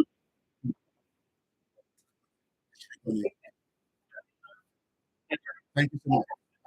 Correspondent one here, Towani, thank you so much for holding it for that few minutes while I was off my seat. The number is here about 50 me the last 40 minutes or so plus 44 in the UK 74 04 405917. At the moment, there is no update from the family on what is going to be the next plan. If there's any update, they will let me know. I'll be communicating that, and the rest of the media will pick it as well. Also, for clarity, let me put that clarity out. Any story,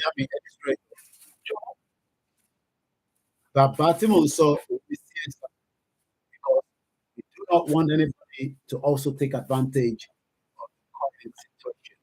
Once again, if there's any communication that needs to be for public consumption, be rest assured that the spokesman is telling you about that. It was okay.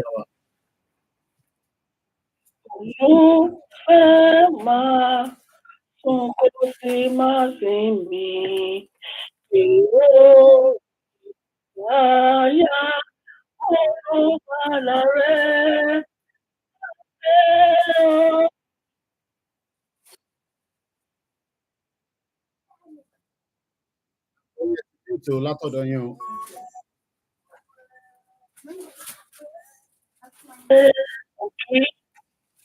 Akọni Ajasola Adisa Sunday Adeyemo òkè yìí sọ fún pé kó máa mi gan ọmọ ṣe abiyamọ náà máa ṣe wọn ò ṣiṣẹ́ abiyamọ tuntun ni wọn kò kò tó ẹ̀kọ́ ìṣẹ̀lẹ̀ sígbò ó yí àwọn ìpínlẹ̀ sígbò mo bẹ́ẹ̀ kó tó ó mọ̀ wọ́n láyè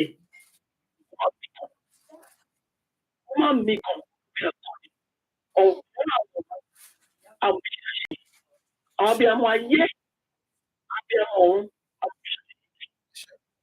ní kọ́ọ̀tì nínú àgbègbè ayé Igboho tó jẹ́ tẹ̀lé ara nínú ẹ̀mí àtòrí ẹ̀ tó kéré jù ìwọ̀n tó ní ìlàkùnjà ayé yìí kò ní sọ̀rọ̀ agbára Kristi àwọn àdéhùn olórí ẹ̀ àwọn olórí àwọn ọmọ ẹ̀ báyìí kan á ti kú ó ṣàbíamọ ni ó nìyẹn wọ́n fẹ́ gbìyànjú ìdí àwọn ọ̀gbìn ìlú òyìnbó Yorùbá ni mí wọ́n gbà ilẹ̀ Yorùbá wọ́n máa gbọ́ wọ́n máa ń wo ọlọ́run méjì wọ́n máa ń ní etí méjì àwọn lọ́ba àwọn níjòyè tó bá mọ̀ pé àwọn ní ọmọ wọn gbẹ̀yìn àwọn ó fẹ́ kọ́ àwọn náà dúró lọ́dọ̀ kẹyìn lọ́dún bò orí ẹgbẹ́ àwọn fún bùsọ̀ lórí.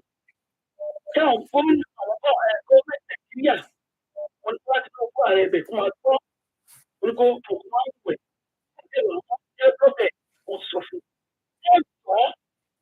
lágbára àwọn ọlọ́run gbára fún ọ̀tún ọ̀tún Ìgbòho sílẹ̀ torí pé eléyìí tó ṣẹlẹ̀ yìí òyìnbó ọlọ́run á bẹ̀ wọ́n ní ẹ̀wọ̀n lágbára àwọn ọ̀rọ̀ lágbára ó bá wò sílẹ̀ ó ṣe ẹ̀yẹ kẹ́yìn orí ẹ̀yẹ kẹ́yìn rèé àbí àwọn èdè yẹ ó dúró ṣe ẹ̀kọ́ ló ṣe é wọn àwọn gbogbo wa ní ó jẹ́ kó ṣe ẹ̀yẹ kẹ́yìn wọ́n máa ọ̀pá yẹn ó jẹ́ kí ọmọ akọ́lé wọn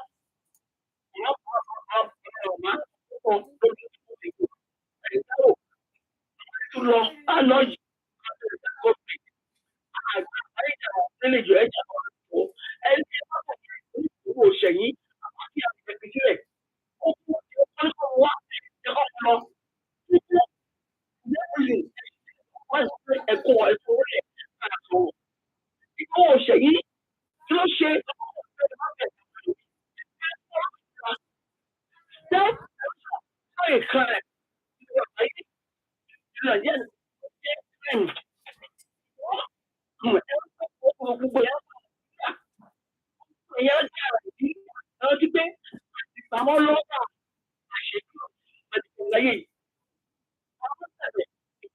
akọni ọmọ ológo ọmọ ẹkọ lọ ṣe ẹyẹ kẹyìn nígbà tí wọn kò lè máa gbé kúrò Yorùbá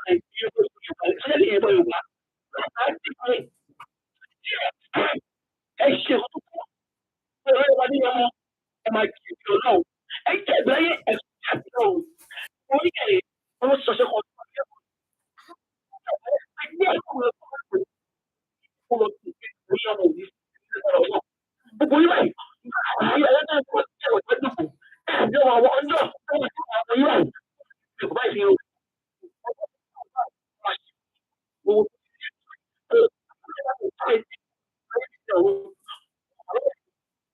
fi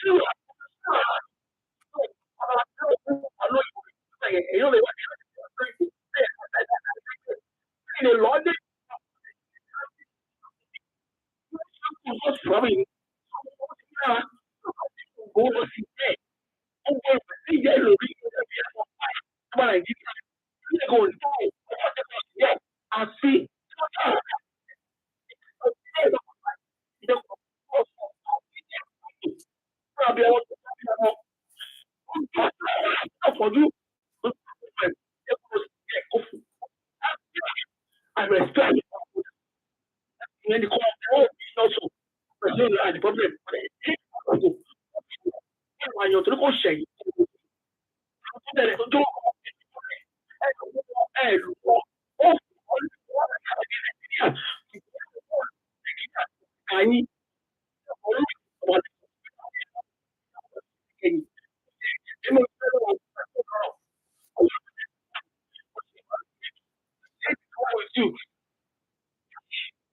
kí àwa ní àti wọ́n ṣe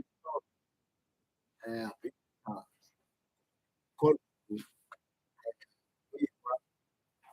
mọ́mí wa tó pè ojoojúmọ́ bá wọn nínú ilé nítorí pé àwọn tí àwọn ìbò at some stage ọ̀kan ó yẹ kó ti padà sílé ìwádìí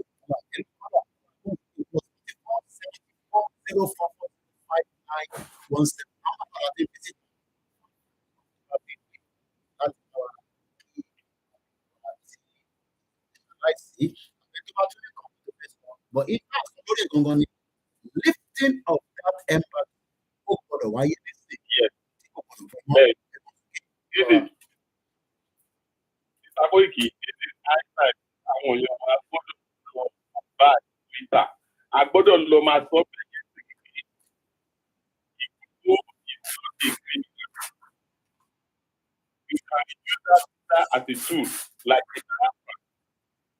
After àwọn of Twitter ṣeré it is of our brother we love so we gbọ́dọ̀ tẹ̀ ó that embargo. They are not killing anyone. So that's what I want to say. Much the crowd is cracking.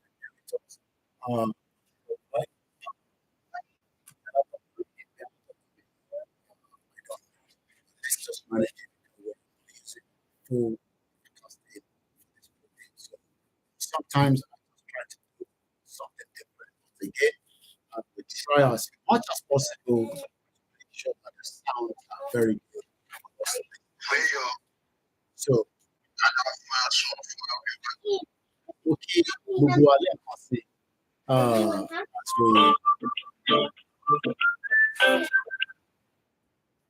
Hello, caller. Hello, It's okay. It's a live. I call you.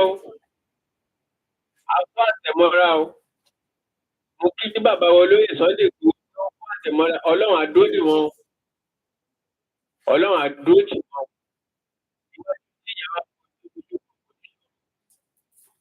ẹ̀yìn tó fi sílẹ̀ náà kò ní bàjẹ́ o àti dúpẹ́ lọ́dọ̀ Ọlọ́run pé bàbá wọn lóye Sunday kú ó gbẹ̀yìn arúgbó wọn ṣùgbọ́n nǹkan tó dùn wá ní pé láti 2021 tí Ọlọ́run ti gbé ikú òjijì fún wọn. Ó wà láti ẹ̀yà Ọlọ́run àforíjì wọn Ọlọ́run àbá wa tẹ́ wọn sáà.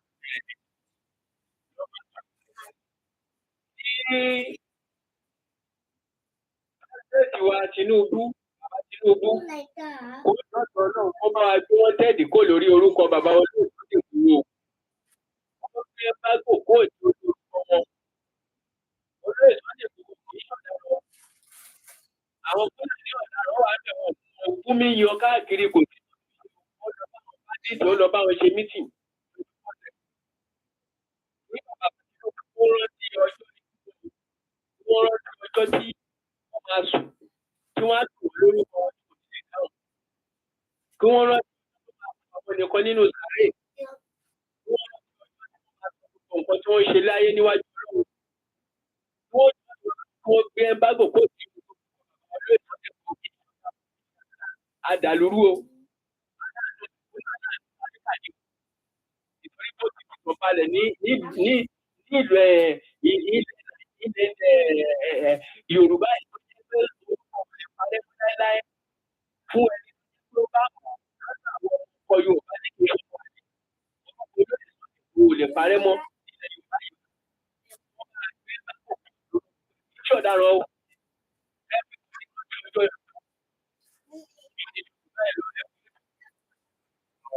Mo kí gbogbo mo ti yọ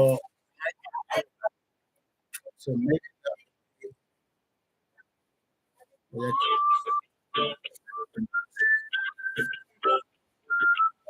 so let's hope maybe the audio will be a little bit better. Mo ti yọ mic and crow. I don't know why it's doing like that. Hello, Prince. I can't say about bones, okay? I'm going, Baba. Kò ní bàjẹ́ fún ẹ lágbára Ọlọ́run gbogbo. Gbogbo ọ̀rọ̀ tó sọ pátá ló dọ́rọ̀ òde ní sọ́tún lágbára Elédùmarè. Àwọn ìjọba wa ta ní ilẹ̀ Yorùbá mílí àwọn gọ́ọ̀mẹ̀ntì wa nìyàn burúkú. Jẹ́kújẹ tí wọ́n ń jẹ ní òjẹ́ kan mọ́ tán ṣe nígbà tán fún yín ní security vote. Táwọn Fúlàní dẹ̀ ń pa wá nípa púpà. Ta ló ta Buhari fún wa? Tinubu ló ta Buhari fún wa. Ọdún mẹ́jọ tí Buhari lò gọ́ọ̀mẹ̀ntì gbogbo èèyàn tó kú ọ̀run wọn ló wà. People are solving that shit-hole country called Nigeria. Kí lè ṣe Sunday Igboho? Kò ṣeéṣe Sunday Igboho ṣẹ̀wọ̀n tí a bá ń jẹ aráàlú èèyàn àwọn èèyàn ẹ̀yà èèyàn tí a bá dẹ̀ rí yá ń jẹ àwọn èèyàn mi ẹ̀jẹ̀ má fi àjẹ wọn mọ̀ tó burú jù ni. Ẹ wo nǹkan tó ṣẹlẹ̀ ní Bàràpá. Those people, they are now have peace of mind through the help of this man. Àtàlùjọba Sunday ordinary pẹ̀lẹ́ kó lọ síbẹ̀ pé ẹjọ́ bá pa àwọn èèyàn mọ́ ni kí làwọn ìjọba wa gan wò. Láti nípa àwọn Tinubu gbọ̀ngbọ̀n ata all Nigerian presidents, politicians, they are all killers. Either directly or indirectly, wọ́n ti jẹ̀lú yẹn pa, wọ́n ti jẹun àbí káwá bá yé wa ti lọ. Àwọn ọba wa náà kàn dìde kílẹ̀ ṣe Sunday Igboho. Ọmọ ẹni bújú bí kálẹ̀ fẹ́ bọ̀ pa. kí ẹ̀ṣẹ̀ Sunday Igboho ẹ̀yin ọba wẹ́ dìde ẹ̀ sọ̀rọ̀ sókè ẹ má fi àjọ láìṣẹ̀ gbogbo àwọn tí wọ́n ń dà láàmú wọn náà wo àwọn ẹ̀wọ̀n adìẹ tó ń pẹ̀sẹ̀ ẹ̀rìn yẹn jìyà nílùú wọn. People are now walking from one place to another because of the scarcity of fuel and the price of the fuel now. So ẹ gbójú mu nílẹ̀ Yorùbá Nàìjíríà gbogbo ẹ̀yin ìjọba wa ẹ̀ ní sóríire o ẹ bá aṣọ fún Tinubu kó fi Sunday Igboho lẹ́ẹ̀kan yọ Embargo kó lórí ẹ̀ kì í ṣe kírímínà o. Ọ̀rọ̀ mi ò jí bẹ́ẹ̀ lọ torí ẹ̀ tán bá wá sínú òyìnbó gbogbo nílẹ̀ yìí nísìnyí. Ààrẹ tí ní ká wá sínú òyìnbó ń bí ẹ̀ ní nísìnyí gbogbo ẹ̀yin ìjọba wa pátá.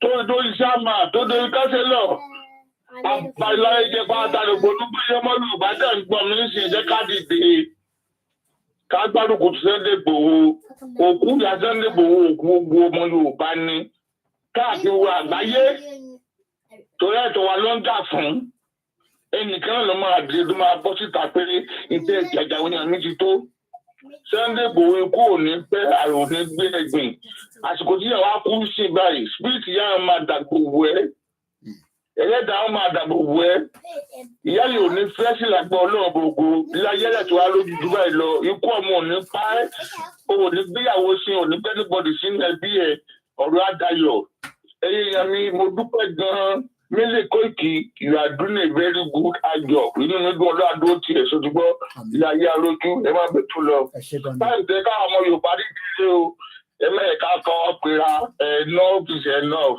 Thank you so much, Koiki. Thank you. Mo máa kí gbogbo ẹ̀yin. Thank you so much. Mo kí gbogbo ẹ̀yin bàbá wa, mo kí gbogbo ọbalẹ̀ Yorùbá. Ẹ má bínú pé mo mọ tó ṣẹlẹ̀. This is meant to be a bí àtòrí kò connect pẹ̀lú ilé properly, I don't know. But ó náà pé wọ́n ní audio yẹn ti better díẹ̀ nísìn. Once again, mo kí gbogbo wa. Fún àǹfààní gbogbo ọmọ Yorùbá lẹ́ẹ̀kan sí Olóyè Dr. Sunday Igboho kò ń ṣe ọ̀daràn kò dẹ̀ ń ṣe apààyàn tó bá jẹ́ pé ọ̀daràn ni Benin Republic would not have released him they will have released him rather to the federal government but they don't that didn't happen so that shows that Igboho is not the name that they are calling it. Mo kí gbogbo ẹ̀yin grandma wa lẹ́kọ̀ọ́ mo kí gbogbo ẹ̀yin grandma wa káàkiri gbogbo àgbáyé mo kí gbogbo ẹ̀yin ọ̀dọ́ tí Igboho ń ṣe wàhálà torí ẹ̀ lótìtọ́ ẹ̀yin ọ̀dọ́ kan ẹ̀ ń wanu sí Igboho nítorí pé lọ́kàn ara yín ní tó ń jà fún kò ń ṣe ẹ̀tọ́ ọmọ ènìyàn ẹ jẹ́ ká máa rántí pé àwọn ọmọ Igboho sí ní Nàìjíríà and they don't have any reason to be in Nigeria.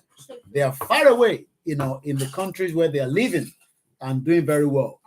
Igboho is concerned just as Baba Akintoye is concerned. Mo ń kà kankan lórí Twitter nísìn wọ́n ní ọdún mẹ́ta ló fi tọ́jú òkú àwọn èèyàn pamọ́ síbi according to this Twitter handle. I cannot confirm that, but only Toss Funeral Limited is a privately owned and family-run funeral businesses established by Mrs. Taiwo Ogunshola in Lagos State. Lagos State government took the bodies of those that were killed in Lekki Toll Gate #EndSARS protester to secretly hide them in the morgue for almost 3 years, then lied to everybody. Ọdún mẹ́ta, and there's this letter of question, mass burial for 102 people, the year 2020, EndSARS victims. I don't know whether this is an original letter from the Lagos State, but I'm sure some of you must have come across in Timonkai. So Igboho tẹ́ ń bínú ẹ̀ for no reason. Mo kí gbogbo ẹ̀yin tí Badagry mórí ẹ̀ ń bẹ̀ Olúwa Bùkọ́lá. Mo kí gbogbo ẹ̀yin tí ẹ jẹ́ campaigner. Ẹ̀yin tí ẹ dẹ̀ fẹ́ Tinubu náà pé kó ṣe dáadáa. Fair enough. Àwa náà ń bẹ Ọlọ́run pé kó ṣe dáadáa. But àwa mọ̀ pé ní tó máa mú ṣe dáadáa ni pé kó má jẹ́ kí owó yìí kó rìn jìnnà ju bó ṣe yẹ lọ. Dọ́là yìí ó ń rìn too fast. Àìtí dé December. Owó yìí ti dé 1,100 and 1,100 as of today. So kò ń ṣe pé à ń bínú ẹ̀yin tẹ́ wà nílé. Mo sọ pé ẹ̀jẹ̀ tó ń ràn lára tiyín ló ń ràn lára tèmi. Ìyàtọ̀ kan ni pé wẹ́dà ló ń jẹ́ káwa fresh a dẹ̀ ń rí àánú Elédùmarè lára system ìlú yìí torí pé tá a bá sọ fẹ́yìn náà pé ẹ máa rí àánú Elédùmarè system yẹn gbọ́dọ̀ ṣiṣẹ́ to some extent ìtí Ìgbòho sọ nìyẹn ó ń ṣe gbogbo ẹ̀rọ gbọ́dọ̀ lówó púpọ̀ lọ́wọ́ tá a bá ti níwọ̀nba díẹ̀ láti fi tọ́jú ara wa tí a dẹ̀ ń sọ fún gọ́ọ̀mẹ̀ntì ìlú yìí náà ni pé economy o inflation o wàhálà inflation ìlú yìí náà ó ń lọ sókè ìtí Ìgbòho ń fẹ́ fún nìyẹn but mo understand feelings yìí pé ìfẹ́ tẹ ní sí àwọn olóṣèlú yín ó ń jẹ́ kẹ́ máa ní bias mind sí ìtí Ìgbòho gbé dání àwọn kan tẹ̀ bẹ̀rẹ̀ pé ó ṣe jẹ́ òun ló máa gbé dání ẹ̀yin náà ẹ fara kún intern ṣe náà whether ọkùnrin ni yín ni ọmọdé ni yín kódà bó bá jẹ́ èèyàn kan péré ló bá ń polongo fún ara ẹ̀ náà ni ẹ má yẹ ká jókòó ká máa bẹnu ẹ̀tẹ́ àwọn kan ní ká lọ ṣe politics tí Ìgbòho wá lọ ṣe politics ọ̀rọ̀ politics kan lélẹ̀ politics yẹn bàbá Akíntóyè náà ti parí partisan politics ní 2006 ẹgbọ́n sókè ẹ̀gbọ́n mi Theophilus. ẹ ló Koiki. ẹ káàbọ̀ sórí ètò sà. Akóòdèlé akóòbánidárò. àwa nìyẹn. Gbogbo àwa tó kù àti olóyè Ọlọ́run á fún wa lẹ́nu gígùn àtàlàáfíà. àṣẹ Èdùmàrè mo kí yàrá Esther Ìwétúgà àmín. Ọlọ́run ní ṣe kó màmá ní àkófà. àmín Ọlọ́run. ọmọ rere àgbẹ̀yìn gbogbo wa. Nǹkan tí mo fẹ́ sọ ní pàtàkì ní kíákíá ni wípé gbogbo ọmọ Yorùbá tó nífẹ̀ẹ́ ilẹ̀ Yorùbá tó nífẹ̀ẹ́ lórí Sunday Igboho ẹ jẹ́ ká kíyèsára o ká má bàa bọ́ sínú pàkúté ọ̀tá. Kí ni mo mean by saying that ni wípé gbogbo àwọn everybody ń pariwo sí kán lè fi Embargo lórí Igboho kó wá sìnkú ìyá ẹ̀ kó wá sìnkú. A dúpẹ́ lọ́wọ́ Ọlọ́run ìyá ò kú léwe ìyá dàgbà kó tó kú bó tilẹ̀ pé kò sẹ́ni tó máa fẹ́ kẹ́ arúgbó òun kú. Kán jẹ́ kí Igboho wọlé kán jẹ́ kí Igboho ṣe ẹ jẹ́ ká kíyèsára ká má bàa bọ́ sí pàkúté ọ̀tá. Àwọn èèyàn yìí àti eléyìí tó wà ń bẹ̀ president wọn tó wà ń bẹ̀ kò sẹ́ni tí ò fẹ́ ikú Igboho ni wọ́n ń fẹ́ tẹ́lẹ̀tẹ́lẹ̀ o. Ọlọ́run ló sọ pé àsìkò tí ì tó fún Igboho. Tá a bá máa sìnkú ìyá Igboho ò sí ní Nàìjíríà wọ́n á ṣòkú ìyá wọn fún ìyá ní kitchen burial. Tá a bá ń pariwo pé wọ́n lè lo opportunity yẹn pé òkè ẹ jẹ́ kí Igboho wọlé kó wá sìnkú ìyá ẹ̀. Tí Igboho bá wọlé tí DSS bá lọ bẹ̀ tí wọ́n bá gbé àbí tí wọ́n bá yìnbọn fún kò sí nǹkan kan tẹ́nì kankan máa ṣe ẹ jẹ́ ká sòótọ́ ọ̀rọ̀ fúnra wa. So ẹ jẹ́ ká kíyèsára ká má bàa tọ́ sí pàkúté ọ̀tá ẹgbẹ́ yẹ̀wò ọ̀rọ̀ tèmi ni o ṣe. ẹ ṣé gan ni ìyẹn náà la ṣe ń pè ní open mic olúkálukú ló ní right of say láti gbé ọ̀rọ̀ yẹ̀ wò láti wò ó pé ṣé bó ṣe láti rí lélẹ̀. Lákọ̀ọ́kọ́ let me put my own clarity. I have not said àwọn èèyàn ló ń sọ tí wọ́n lórí pé ó lọ sìnkú ọ̀rọ̀ ìsìnkú kọ́ lèmi ń bá gbogbo gọ́ọ̀mẹ̀ntì sọ ọ̀rọ̀ pé ṣé òkè wọ́n máa sìnkú wọn ní sìnkú Igboho needs to travel ó fẹ́ lọ wá àwọn ọmọ ẹ̀ and the reason tí kò ṣe lè fly out is because Nigeria has stopped that with Benin Republic even though pé Benin sọ pé Nigeria pé ọmọ arákùnrin kò ní ẹ̀ṣẹ̀ kankan lára kò jalè gbogbo tí ẹ fi kàn àwọn ò rí evidence.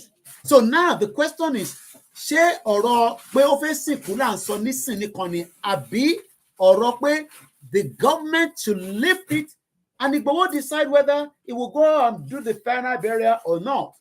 But at least ó lè lọ sí mo kí bàbá wa ọmọ ọba Bíọ́dún Grace Chapel tí mo fi tọ̀wọ̀tọ̀wọ̀ dárúkọ yín dádì ẹ má bínú mo rí pé ẹ fi message kan ránṣẹ́ sí mi láago 5 mo ṣe ń rí ni ẹ má bínú lẹ́ẹ̀kan sí bàbá wa mo kí gbogbo àyìn bàbá wa ní Olúwa náà ẹ̀yin náà ẹ pè wọlé ọ̀rọ̀ ìsìnkú kọ́ là ń sọ yìí tẹ́ bá lọ wo program tí mo ṣe níjọ́ Friday ìyẹn ní 21st mo kúkú ní spirit pé ìyá máa dákẹ́ àbí àbọ̀rọ̀ mi ò yé nísìn ẹ lọ wo ìyẹn mo ṣe máa ń dúpẹ́ fọ́nà pé bó bá ṣe wá mo ṣe máa ń sọ ẹ lọ wo program mi ní on the 21st tí mo ṣe ó wà lórí social media time ò dẹ̀ ń parọ́ àníyàn kan náà ló tún inspire wa because ẹ mọ̀ pé àwa tá ń sọ̀rọ̀ báyìí especially mi mo sọ fún yín pé mi ò ń ṣe blogger gbogbo feedback yìí náà là ń tẹ̀lé so bíyàn kan bá sọ̀rọ̀ pé ẹ bá mute background ẹ jọ. Hello. Ẹ bá pa ite fi gbọ́ nínú làbí kẹ́ mute. Hello sir. Hello, ẹ káàbọ̀ sórí ètò. Àánú Ọlọ́run á bá wa gbé. A ò ní sọnù. Bàbá mi ló pè ya okay lórí gbogbo àti lo DP màmá dáadáa kò jẹ́ kí n dá ojú olúkàlùkù mọ̀. Ẹgbọ́n sókè bàbá alálùbáríkà bàbá mi dáadáa ẹgbọ́n sókè sà. God bless you sir, ẹ kú iṣẹ́. Èmi ni ẹ sà. Tí a bá ń pariwo pé kí Nàìjíríà kan gbé embargo kúrò lórí Sunday kì í ṣe pé a ní kó wálé, ṣé kò ti tó kán gbé kúrò? Ẹ mọ̀ pé ìrònú yẹn ló pa màmá yẹn. Ṣé àwọn ìyàwó àtọmọ ń kọ́ tí gbogbo yẹn máa sọ pé òkú ti lọ gbogbo àpáta ṣe ọjọ́ kan ọjọ́ méjì yẹn kọ́ là ń sọ? Ṣé kì í ṣe ara ṣé Sunday ó jà fún orílẹ̀-èdè bàbá ẹ̀ ni? Ṣé ó jẹ̀bi wọn ni? Ìbéèrè tí mò ń béèrè lọ́wọ́ anybody nìyẹn. Ṣé ó jẹ̀bi wọn ni? Wọ́n ní ká ṣe di bẹ̀bẹ̀rẹ̀ káwọn ní ká ṣe ọmọ ní ṣe di bẹ̀bẹ̀rẹ̀ ká fi ilẹ̀kẹ̀ sí ọmọ ẹlòmí. Ṣé bí táwọn Yorùbá sọ fún wa nìyẹn? Ṣé látọjọ́ iná tó náà ti débẹ̀ sí? Ṣé ọmọ tí ẹ wá ò ṣe di bẹ̀bẹ̀rẹ̀ sí ká fi ilẹ̀kẹ̀ sí? Ṣèbí lára wọn náà ti bá wọn sọ̀rọ̀ pé ká fi ilẹ̀. Ṣùgbọ́n tó kọ̀ tí wọn ò dáhùn. Àsìkò tó yẹ ká pariwo leléyìí. Mo sọ kí gbogbo orílẹ̀-èdè àgbáyé gbọ́. Ìrònú Nàìjíríà gọ́ọ̀mẹ̀ntì ló pa màmá Sunday. Màmá yẹn ò tí ì fẹ́ kú. Kò sẹ́ni tá a lè gbé ọmọ ẹ̀ síbì kan tí ìyá bá tiẹ̀ lọ́pọ̀ tí ń tì àti lọ́mọ kí kò sí tó dàbí ẹ̀ kéèyàn kó wọ mọ́tò kó lọ bá ọmọ ẹ̀ nínú yàrá náà kẹ́bọ̀dì fi ṣòro ara ẹ̀ wò kọ́ fi ṣírò ara wọn wò. Ó náà ní gbogbo èèyàn bí mo ṣe parí prógámù sí i àwọn náà lápá àti sọ fọba àti sọ fúnjòyè àti sọ fẹ́rú àti sọ fọkùnrin àti sọ fọbìnrin káwá wò bóyá tí wọn ò ní gbọ́. Káwá wò bóyá tí wọn ò ní gbọ́. Ìtọ́ wa wá ṣe kí gbogbo ayé bá wa gbọ́ ní ó kí ni ó wọ̀ ní gbọ́. Jókòó èèyàn ní kàn fi bàbá kàn má bà àwọn ẹbí òun kì í ṣe ìyá ló pè kì í ṣe bàbá òun ló pè kì í ṣe ìyàwó òun ló pè àwọn ènìyàn òun ló pè ṣé bá ṣe ń pààyàn ẹ wo bí mo ṣe ka gbogbo ojú ọ̀nà láti Ṣàgámù ẹ̀ ṣáà máa bẹ̀yẹn ṣé Ìkòròdú mẹ́ẹ̀ àwọn èèyàn lost ẹ̀mí wọn ní last week yẹn láta sìmẹ́ǹtì mẹ́ẹ̀ fi ṣó túbọ̀ ẹ mọ bí ọkọ̀ yẹn ṣe yí sínú omi ṣé they are scamming us. But all people now saying kí ni Sunday kó wá sí Nàìjíríà iye kọ́ là ń sọ pé kẹgbẹ́ bá gùn kúrò lórí ẹ̀ kó lọ bá ìyàwó àtọmọ ẹ̀ níbi tó bá wà. That is it. Bó ṣe jẹ́ nìyẹn, God bless you sir. Ẹ ṣé gan ni bàbá mi ọmọọba Abíọ́dún Tapo mo kí bàbá wa nínú Olúwa mo kí gbogbo ẹ̀yin bàbá lálùbáríkà. A máa fààyè púpọ̀ lẹ̀ torí pé ọ̀rọ̀ tó wà ńlẹ̀ yìí ọ̀rọ̀ tó wúwo díẹ̀ ni tí ó dẹ̀ gbọ́dọ̀ níyànjú. Bẹ́ẹ̀ ni bí ẹ bá mute background ẹ ti wọlé ẹni tẹ́ bá ti ń pè ẹ máa mute background. Mute background ọ̀dọ̀ yín. Hello. Ẹ ti gbóhùn sókè Mr. Kevin. Hello, ẹ káàárọ̀. Ẹ káàsán lọ́dọ̀ ẹ káàárọ̀ lọ́dọ̀ yín. Bí situation ṣe ń lọ yìí, ẹ jọ̀ọ́ a ní láti ignite rally wa ká gbé black hat complete band yìí kú lórí Ṣìfọlóyè because a lè má.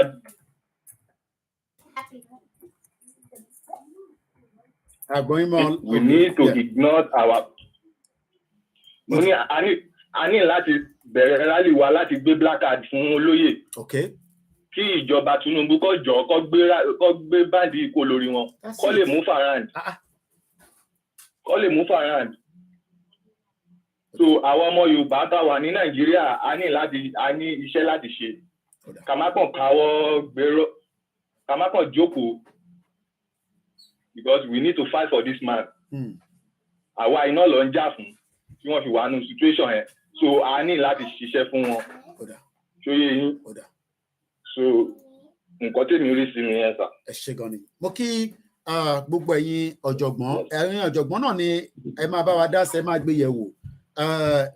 Sìnkú ọ̀tọ̀ àwọn ọmọ ń bẹ ní ìlú òyìnbó tí Ìgbòho fẹ́ lọ kí fún ìdí tí gbogbo wa ti gbọ́ tí mo ti ṣe analysis ẹ̀ látijọ́ Friday àwọn kan náà ti ń sọ láti kótótó time yìí kò dẹ̀ ń pọ̀ jù mo kí ìyàwó Stokes mo kí gbogbo ẹ̀yin tí ẹ ti wọlé lọ́tún lọ́sì mo kí àwọn ìyàwó mi mo kí àwọn ọmọ lálùbáríkà mo kí gbogbo àwọn ọmọ tí yín náà Prince Níyì Oyèwọlé mo kí bàbá dáadáa ẹgbọ́n sókè Kenzie gbogbo yín náà ni ẹ ní right láti sọ sọ́rọ̀ tó wà ńlẹ̀ torí gbogbo wa náà ni Ìgbòho ń jà fún ẹgbọ́n sókè mo dẹ̀ dúpẹ́ lọ́wọ́ bàbá wa ọba Solomon torí mo gbọ́ wọn lánàá ẹ gbọ́n sókè ẹ tó ń pè wá.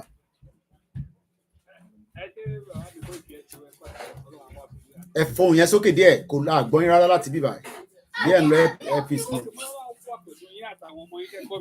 Loud and clear lámì Jésù lórúkọ Jésù Kristi. Nípa ọ̀rọ̀ bàbá wa Ìgbòho bẹ́ẹ̀ni Ọlọ́run wà pẹ̀lú ìyá wọn. àmín àmín àmín. Ọ̀gá tó fẹ́ sọ yìí láti máa dàgbà dọ̀jọ̀ láti sọ. Ẹ jẹ́ kí wòtòwòtò take place. Àìkú yìí wọ̀n rẹ̀ láti sọ. Ìpàwé o, ó máa dàgbà yìí wòtòwòtò ní solution. Mo ti gbé àìsàn ìmòye ìkúrí òtòwòtò tó padà ẹ̀ ẹ́ wòtòwòtò ìgboro. Àwọn tí wọ̀n rẹ̀ láti sọ kan. Wọ́n lẹ́nu tó ń kọ̀ ìjà olóṣù ìjọba. Tó ẹ jẹ́ kí wòtòwòtò wọ̀lú kọ́mọ̀ ní ìpàṣẹ. Lọ́dọ̀ wá ń sọ̀rọ̀ àti ọ̀sán máa wé ti dátà wé ti táìmù wa. Ọdún 23 máa lọ 24 máa lọ. Àwọn eléyìí wọn ọ̀rẹ́ láti compromise. Fúlàní ló ń rùlú wọn. Àtàwọn òyìnbó tó ń bọ̀ lẹ́gbẹ̀ẹ́ wọ́n ti rí ìkẹ̀lẹ́ tí wọ́n ti rí ìkẹ̀lẹ́ tẹ́lẹ̀ ní fún náà. Kí ẹ wá sí ìdílé máa ti dúdà fún yìí. Ẹ jẹ́ ká gbòòrò káwọ̀ gbòòrò ká ń gbòòrò Ọlọ́wà pẹ̀lú ìyá bàbá wa. Ẹ ṣé gan ni. Gbogbo yín náà lẹ ní àǹfààní àti pé kí gbogbo ẹ̀yin tẹ́ ń bẹ ní Nàìjíríà, ẹ̀yin tẹ́ wà ní Nàìjíríà, ẹ̀yin lẹ ń wo Koikimedia jù, ẹ̀yin lẹ ń gbé wa lárugẹ. Tó bá sẹ́yìn mo bá jókòó síbí báyìí àwọn ará diaspora wọ́n ti fa gbùrù lọ lọ́run owó nìkan ló máa ń sẹ́ndì sí wa àwọn ti fa gbùrù lọ àdẹ̀lẹ̀ blame wọn ìkọ̀kan náà la máa fi balance ẹ̀ ẹgbọ́n sókè ní nọ́mbà tó wà safe so mo nílé ìdárúkọ ẹni tó ń pà bí kí n mọ orúkọ ẹni yẹn. ìyá ẹ ló ń ṣàlàyé méjèèjì. ẹgbọ́n sókè. ẹ kú iṣẹ́ náà. èmi nìyẹn sà. ìyá adẹ́kú ọ̀rọ̀ èèyàn ti màmá. ọjọ́ àjìnà síra. ọlọ́run àforíjì wọn. àmín. nǹkan tí èmi kàn fẹ́ sọ lórí gbogbo nǹkan tó ń ṣẹlẹ̀ ní pé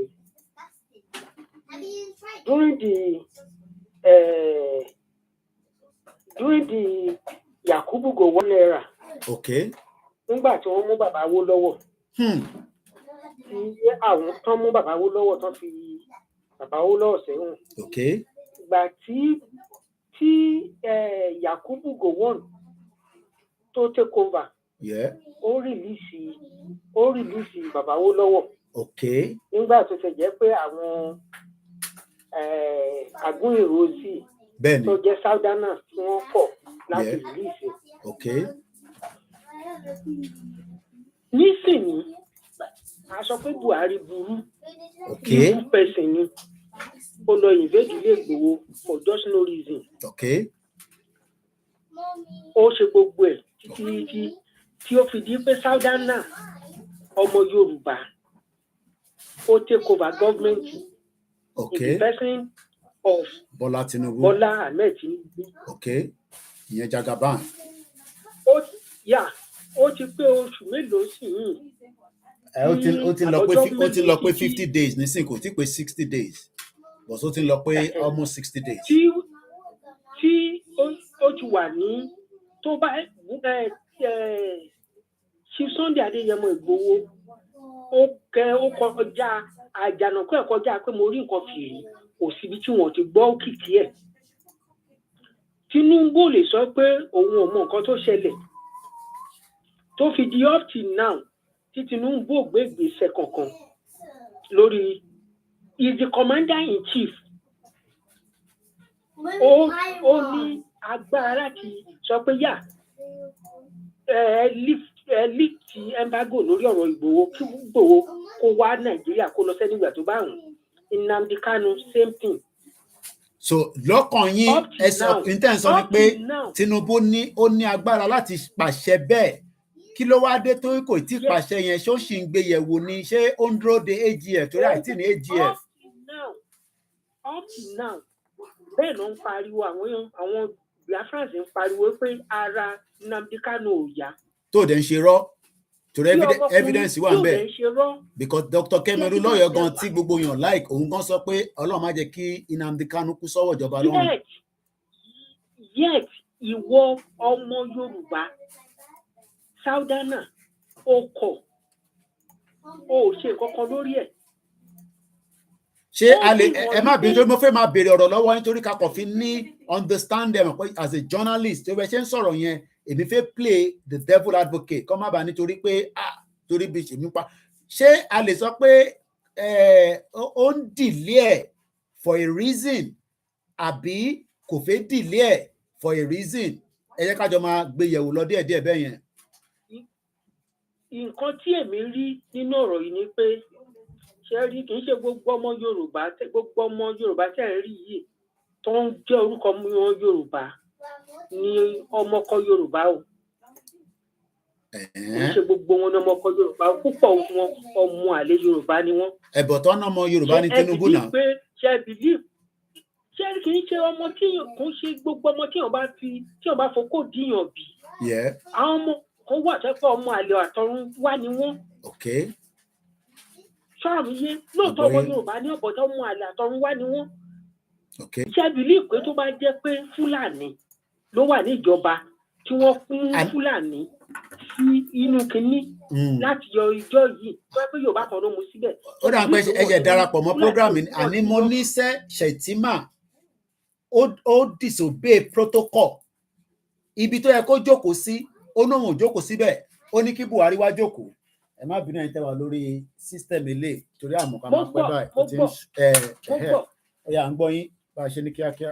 Mo gbọ́ ó fi hàn wípé despite the fact that bí Tinubu ṣe dé orí oyè yìí o despite pé bí Tinubu ṣe di ẹni tó di president lénìí kò ṣẹ̀yìn Sunday Igboho because tá a bá wò lọ tá a bá wò bọ̀ tí ò bá jẹ́ ìjà tí Igboho jà lórí ọ̀rọ̀ Yorùbá nation tí òkìkí yẹn kàn kò lè dínà yẹn ó mọ̀ bẹ́ẹ̀ tí òkìkí yẹn kàn Tinubu mọ̀ yẹn tí òkìkí yẹn kàn tí crowd yẹn pọ̀ lórí pé tó ń ba àwọn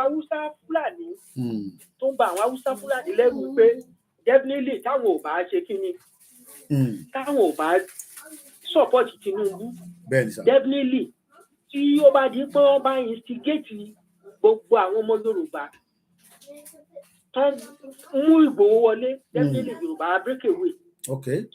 Despite pé Tinubu mọ̀ yet o ò ṣe kankan going to 60 days o ò ṣe kankan unrest tó ń ṣẹlẹ̀ ní South East nísìnyí òun ló ń lọ yẹn o ò ṣe kankan lórí ẹ̀ wọ́n dẹ̀ ń bá ẹ sọ wọ́n yan àwọn delegate lọ lóríṣiríṣi yet Tinubu ò ṣe kankan ó fi hàn wípé ṣẹ́rí kì í ṣe gbogbo ọmọ Yorùbá ní ọmọ ọkọ Yorùbá. Ó dà ẹ jẹ́ kí làwọn torí àsìkò kí làwọn balẹ̀ Yorùbá láti wá ṣe nírú ìgbésẹ̀ báyìí torí pé gbogbo náà ti máa gbọ́ pé nǹkan ti ṣẹlẹ̀ tí kò ń ṣe tí ó dùn mọ́ wá nú àmọ́ àní solution sí nísìnyí torí pé ìyá ti lọ ó ti pẹ́ ọdún méjì àbí gbogbo wọn mọ̀ pé Ìgbòho wà níbẹ̀ ni. Mo fẹ́ sọ̀rọ̀ kan fún yín lẹ́nu mo bá ẹnìkan sọ̀rọ̀ recently yìí tó jẹ́ pé òpìtàn Yorùbá ni most àwọn èèyàn wa mọ̀ mo bá sọ̀rọ̀ recently yìí mo wá ń bi lórí ọ̀rọ̀ Ìlọrin kò ṣe Ìlọrin lórí ọ̀rọ̀ Ìlọrin pé ó tán sọ pé kọ́ máa bọ̀wọ̀ fún èmi náà fọ́lẹ̀ ṣe ọ̀rọ̀ kọ́ máa bọ̀wọ̀ fún wọ́n á bi ẹni yẹn wọ́n á ní kí ni ìgbésẹ̀ tí àwọn leader Yorùbá gbé àwọn ọba ẹni yẹn sọ fún mi pé ẹni yẹn fẹ́ lè máa sunkún báyìí ẹni yẹn sọ fún mi pé ní leader àwọn kan nílẹ̀ Yorùbá o kí ló dé ó ní kò sí leader àwọn kan nílẹ̀ Yorùbá o òun tá a bá ti yọ ọwọ́ irú àwọn Wọlé Ṣóyínká tó sọ̀rọ̀ ó ní kò sí leader àwọn kan kò sọ bá kankan ó ní kò sọ bá kankan ó ní recently yìí ó ní ọba kan lọ sí Àbújá tó jọba Yorùbá ó ní gbogbo wọn ó ní nǹkan tó fẹ́ lọ jẹ náà wá ó ní òun lọ interview ọba yẹn lórí ọ̀rọ̀ ìwádìí ìjìnlẹ̀ ó ní ọba yìí ó ní 1 penny owó òun lòún fi ṣe gbogbo àti nǹkan táwọn diaspora tó bá ń sẹ́ẹ̀dì sóhun kéékèèké ó ní because ọba ò ní revenue now ọba ò ní revenue kankan tó fẹ́. ó ní ọba yóò fún un ní penny ó ní ọba ìbọ̀dọ̀ fẹ́ kọ́ bá rówó ọba ò lówó lọ́wọ́. wọ́n ń talẹ̀ gbogbo ilẹ̀ òṣèlú ilẹ̀ Yorùbá mélòó ni wọn ló ń talẹ̀ àwọn díẹ̀díẹ̀ lórílẹ̀ ta kò ń ṣe gbogbo wọn ìbémidé palace àwọn ọba wọn níná níbẹ̀ náà fáànù òṣìṣẹ́ kò. àwọn ọba irú ọba tá à ń sọ yìí irú ọba tá à ń sọ. ẹ má dárúkọ àwọn ọba ẹ ṣáà jẹ́ ká filẹ̀ bẹ́ẹ̀ má yẹ ká dárúkọ ọba kan. ó ní ọba ìtọ́ ní kóun send account ó ní láti. àwọn diaspora náà ló ń support ọba. tó bá máa fẹ́ send 1 penny sóhun lọ́la.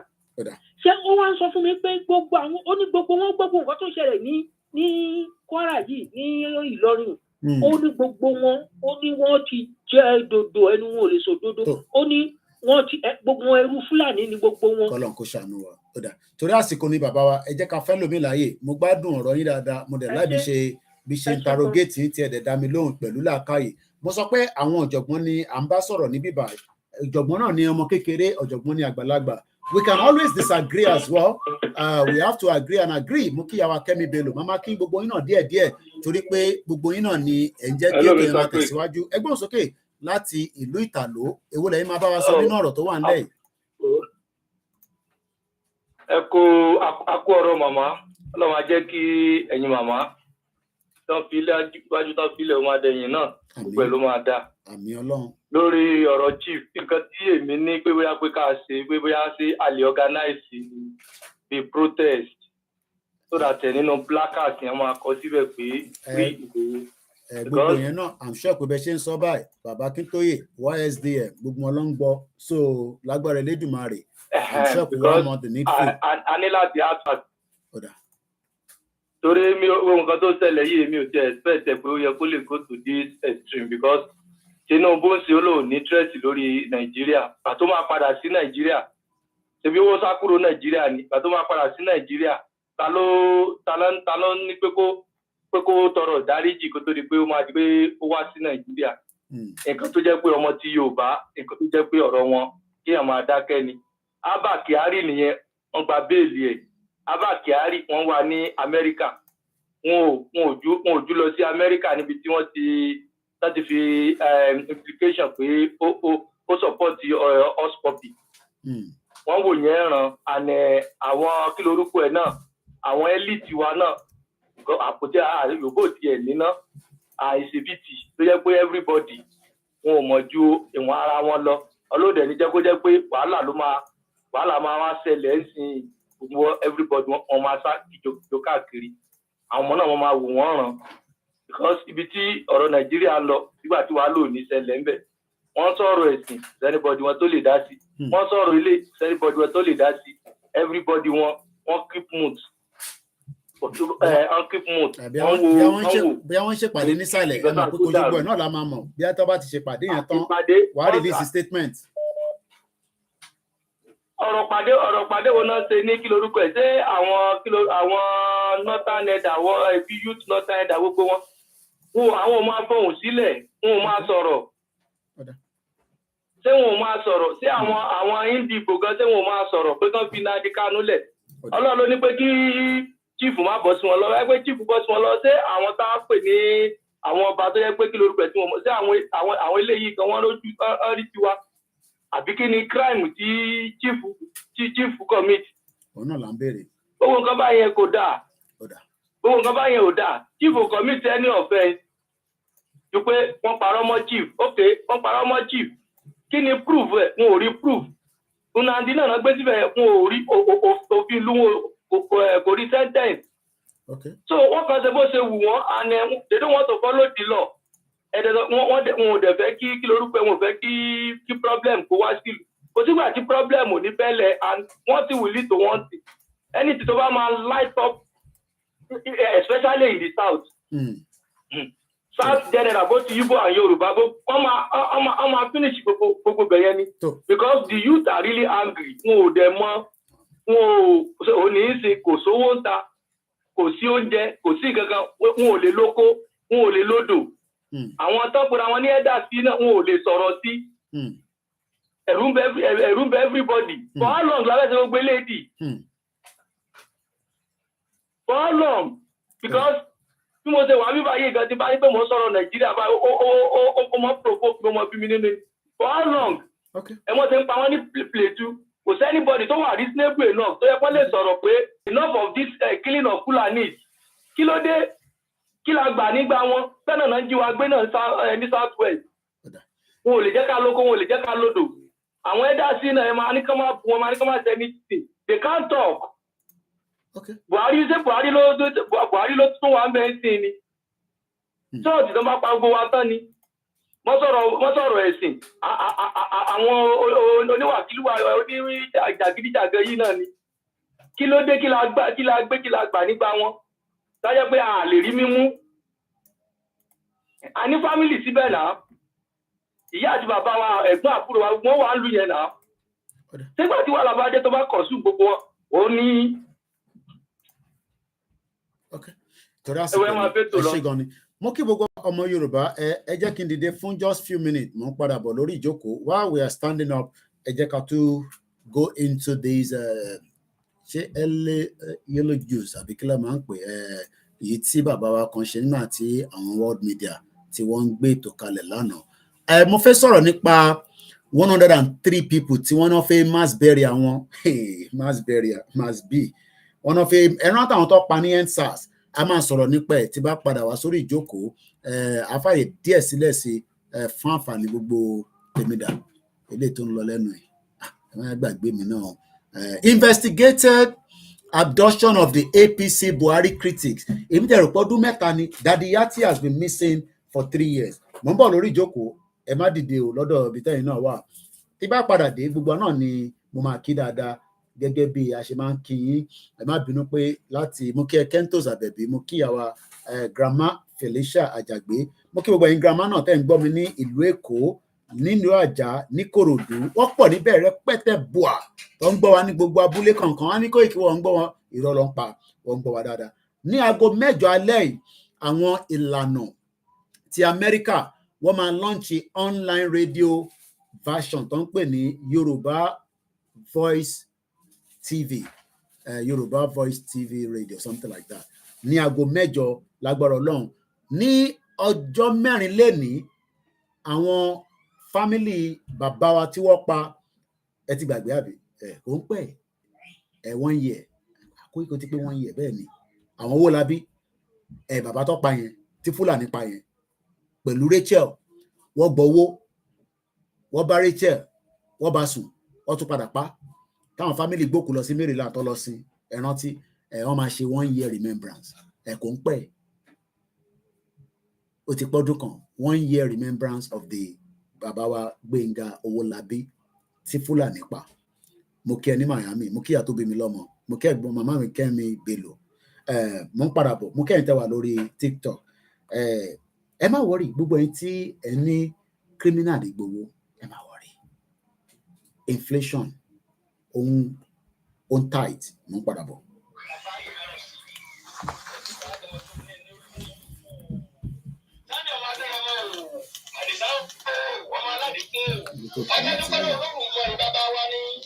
ìyá ayọ̀ ìyàwó ìbò tó ń kúkú máa dúpẹ́ lóògùn máa yọ náà kú ní ìyá ayọ̀ balẹ̀ jẹ́ abiyamọ ní ó dúró tì ọ́ agbọ́dọ̀ ayé ọgbọ́ irú ìyá bẹ́ẹ̀ wọ́pọ̀ ó dúró tì ọ́ ó dúró lójú ayé ó tó fi àdúrà ràn ọ́ lọ́wọ́ nípò oníràkà tí àmì Samson ó ń pèké lé wọn nìkan ó torí ìrẹ́ nìkan ṣoṣo sábẹ́ ọmọdé ọ̀hún.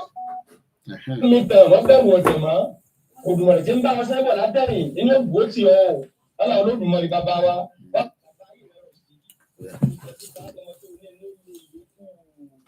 Sáńdẹ̀ ọmọ Adéyẹmọ o Àdìsá o ọmọ Aládìkún o adádúpẹ́ lọ Olódùmarè bàbá wa ní ìyá rẹ̀ ọ̀yà wòlé kó tó kúkú máa dúpẹ́ lọ Olódùmarè ọba òkú ní ìyá rẹ̀ ọ̀balẹ̀ jẹ́ abiyamọ ní ó dúró tì ọ́ àtọ́dá ayé ọgbọ́ irú ìyá bẹ́ẹ̀ wọ́pọ̀ ó dúró tì ọ́ ó dúró lójú ayé ó tó ń fi àdúrà ràn ọ́ lọ́wọ́ níkọ̀rọ̀ èyí ọ̀hún wá lọ gbá ọ̀pọ̀ àkùkọ nìkan ó dorí ìrẹ́ nìkan ṣoṣo Sunday ọmọ Adéyẹmọ wọ́n mi tàn wọ́n bẹ̀rù ọ̀tẹ̀ mọ́ Òdùmarè tí ń bá wọn sẹ́bọ̀ látẹ̀yìn nínú ìgbò tí ọ ọlá Olódùmarè bàbá wa wọ́n á máa gbọ́ o ọmọ Adéyẹmọ o ó ti wá dorí rẹ̀ ikú èsì ò ní pa ọ́ ọlá Olódùmarè bàbá wa ikú burúkú ò ní pa ọ́ ọlá Olódùmarè bàbá wa ó ti ṣiṣẹ́ wọ́n jèrè rẹ̀ ẹni tó bá ṣàkù sí ìgbádùn ọbẹ̀ ni iṣẹ́ tó ti ṣẹlẹ̀ ọmọ aráyé ò ní fi bú ọ ìyá rẹ̀ tí ò sí láyé mọ́ tó o bá ti jẹ́ orin àdúrà ni ọmọ ẹ̀kọ́ àárẹ̀ bàbá yà gbà tó fi lórí ìyá tó ẹ̀sẹ̀ sílẹ̀ yéé wọ́n ọmọ gbogbo tí ọ̀ gẹ́gẹ́ ni bàbá ti fi ọwọ́ ti ọmọ rẹ̀ lẹ́yìn gbogbo ọmọ Yorùbá dàda ẹkú lédè onínú rẹ tó síbẹ̀ ìyá Sunday ọdún Adéyẹmọ ni òsì láyé má gbogbo rẹ̀ ní sọ̀fọ̀ ẹ̀ rí ọjọ́ mo gbójú sókè mo wò rí ayé mo ní irú kílẹ̀ yìí ìwọ́n bá tọ́ láyé ìyá Sunday wá sí láyé mọ́ abiyamọ lọ bí àìgbéròyìn ẹni akíọkú lẹ̀ padòdò èèyàn Sunday Adéyẹmọ o akíọkú lẹ̀ padòdò níbi tó ti faṣọ alámọ̀ rẹ́súrẹ́sú búra ó di gbére ọmọ ayéròǹfẹ́ ni wọ́n máa kìlọ̀ bàbá tẹ́ ní ayéròǹfẹ́ ara ògùn mọ̀sọ́mọ̀sọ́mọ̀ ẹ̀dá àṣẹrẹ̀ ọkọ̀ mi ara ìrúwà abájọ́mi gẹ́gẹ́ wọ́n sì máa so ọbẹ̀ mẹ́gẹ́gẹ́ máa sì máa jà kíkẹ́tà ìgẹ́ wọ́n sì fẹ́ẹ́ dílógún àwọn pẹlẹbẹ kíkún nínú ìbàdàn èrè ní mògùn ọmọ àwùsẹ̀ ọmọ awúlẹ̀ gbogbo olójì wa máa ń tẹ̀ wáyé alágbàdàn ẹni ìbágbà lọ máa fẹ́nà máa dúrójú máa dúró lẹ́nu pàṣàpàṣà ìwé fẹ́nà máa pọ̀ lágbẹ̀dẹ bàbá wọn fẹ́nà lágbẹ̀dẹ wà ló sùn bàbá wọn fẹ́nà wà ló sùn fẹ́nà máa pọ̀ lágbẹ̀dẹ ní iwájú ọlọ́pàá ti sowó akọ̀yìnsẹ́ ọlọ́pọ̀ tí sẹ́jú bá lẹ̀kẹ́ ibò ń bu ọlọ́pọ̀ ìnẹ́tẹ̀ yẹbẹ lójú omi ọmọ òkè tún pọ̀ sábà rẹ̀ ìdẹ̀wò lójú ológun tọ́wọ́ lọ́dọ̀ kẹ́kẹ́ sábà rẹ̀ bàbá lójú orí kẹ́kẹ́ sọ ológun asábà rẹ̀ ò ní kọjá ológun ò ní kalẹ̀ bí n bá kì í lọ nínú ọlọ́pàá olórí dé mọ́ àjẹnàkú ti sọ bí òkè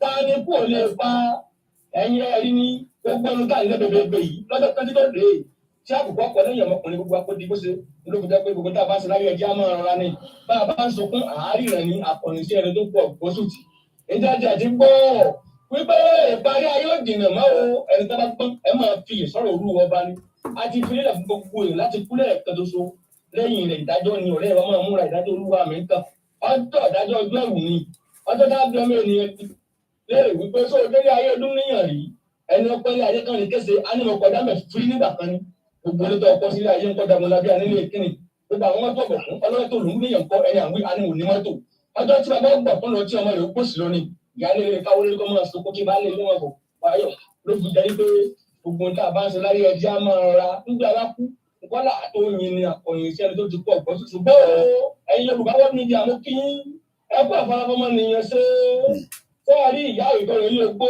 àpọ́dà ayé ọgbọ́n ẹja dúpẹ́ lódùmarè bàbá wa ni bá méjì kọ́ ikú tí àbá pa ní tábàtì sí ní fìlà ọpẹpẹ tábàjọpẹ nínú ọjọ́ òní là ń pọ̀rọ̀ wá fún ìyá pé aṣọ tó kù ń pọ̀ yìí ń kọ́ ẹ̀já ti bẹ̀ ń wò ó ẹja dúpẹ́ lódùmarè ọba ẹlẹ́yà ìyá ọ̀ṣáájú ẹ̀ lọ adúpẹ́ lódùmarè ọba ògbó ni Yorùbá wọ́ọ̀dù ìjà ẹ̀kú akíkanjú ṣe ẹ̀kú àṣojú ẹ̀kú àṣẹyìn onínúure tó sí dẹ gbogbo apátápátá àná kánjú kú Ọlọ́run ọba a sì ní bá ìṣàlùbà tọ́ Sunday Adéyẹmọ o òkú àtẹ̀mọ́ra bẹ́ẹ̀ lọ́mọ ọkọ ṣe òkú àmúmọ́ra ẹ̀ẹ́sẹ̀ pọ̀tẹ̀ lójú ẹlẹ́yìn orí ikú ọmọ ní kakíkanjú ikú odò ní pọ̀ngbẹ̀ ikú ọmọ ní pàìtàlẹ̀ ìyá rẹ̀ wá lọ gbá orí ó ti kúkú ọmọ ó jẹ́ máa dúpẹ́ lóun Olódùmarè ọba ogun. a dúpẹ́ náà nítorí pé nígbà tí mo tún bá mi olóyè sọ̀rọ̀ lánàá wọ́n ní kò sí ní ta máa ṣe sí àgbàfọ́ náà ni mo ti lọ mo kí ẹ̀gbọ́n mi mo kí bàbá Joseph K for the coffee bot.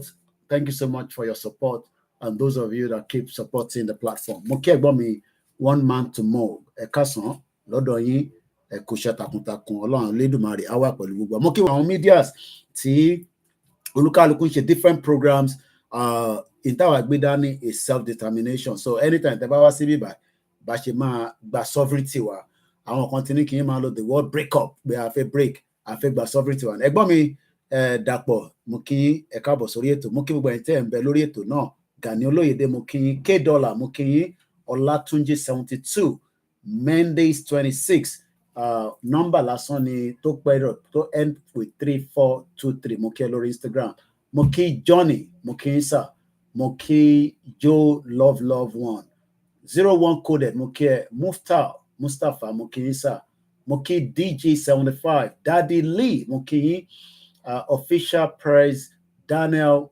Gapsin Adco DJ Droy Ọ̀túnba gbogbo Ìgbò international mo mà kí yín Àwíṣọlá mo kí yín Wálé engineer mo kí wà látà náà èèyàn ti Kóìkì olórí ẹbí wa nìyẹn mo kí bàbá wa Olúwagbénga 269.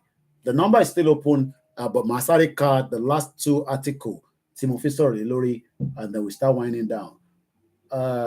Àjọ kejì what God cannot do does not exist. Free to Timoke Olakowepe mo kí your village oracle mo like orúkọ yẹn mo kí Jerusalem of it. Quite a lot of you are watching us on the Instagram and I'm very grateful because we're learning from you and you are learning from us but I need the $2 every day láti fi jẹun nílé tẹ́ bá ti ní $2 problem nìyẹn, and I'm not joking. Èmi kọ́ mo sọ, United Nations ló sọ.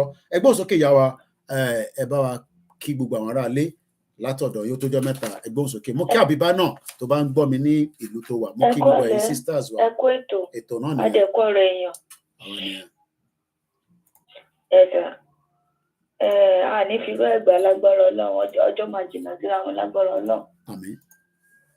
Àwọn ọba wa, àwọn olórí wa ní ilẹ̀ Yorùbá ni mo fẹ́ bá wọn sọ̀rọ̀ pé kọ́ ọjọ́ torí Ọlọ́run wọ́n bá wa fi bàbá olóyè Sunday Igboho sílẹ̀, because kò sí ọ̀kan tí wọ́n ṣe.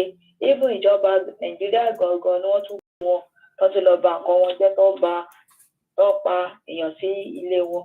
So kò sí ọ̀kan tí wọ́n ṣe. Kọ́jọ́ torí Ọlọ́run kọ́ bá wa fi wọ́n sílẹ̀, kọ́ lè lọ ṣe ẹ̀sìn ìkẹyìn fún màmá. Kọ́jọ́ torí Ọlọ́run, because torí títí gbé wá ní bàbá yìí ṣe ń jà, nítorí pé situation kan tó ṣẹlẹ̀ ní Nàìjíríà. Adẹ̀sọ àwọn èèyàn náà ti rí nǹkan torí ẹ sọ̀rọ̀ pé ìbẹ́ẹ̀sì ni pé kí Nàìjíríà pín, kólúkálùkù máa lọ nílọ títí wọn. Nígbà tán kó oríṣiríṣi èdè papọ̀, báwo ni èdè wọn, àwa tá jẹ́ Yorùbá gan ẹnu wọ òkú talkless of pé kán wá kó oríṣiríṣi èdè papọ̀. Nǹkan tí bàbá yìí dẹ̀ ń jà fún nìyẹn. Ẹnikẹ́ni tó bá dẹ̀ sọ pé kí bàbá olóyè Sunday Igboho ipe kọ́ máa wálé, òun ni bàbá olóyè Sunday Igboho ni wọ́n ní dé báńdé láti Èdùmàrè, nítorí pé bàbá yìí wọ́n ń jà fún wa ni. So a dẹ̀ appreciate gbogbo ìjà tó ń jà fọ́mọ àlè Yorùbá nìkan ló máa go engage ìjà tí bàbá yìí ń jà. Ọmọ àlè tó bá pé bí á Fúlàní ló bí á fún Fúlàní á fún Yorùbá ló máa go engage nǹkan tí bàbá yìí ń ṣe. Nǹkan tí bàbá yìí ń ṣe ọ̀nà gidi ni, nítorí pé ìyà ń jà àwọn ọmọ Yorùbá. Ẹ wo gbogbo nǹkan tó ń ṣẹlẹ̀ ní lẹ́sìn, ẹ wo gbogbo nǹkan tó ń ṣẹlẹ̀, gbogbo àwọn tó lọ campaign fún Tinubu sí most of them náà ti jáde sí tó ti ń sọ̀rọ̀. Àwọn tí wọn lè sọ̀rọ̀, ìtìjú wà lára wọn, wọ́n dákẹ́ wọn lè sọ̀rọ̀.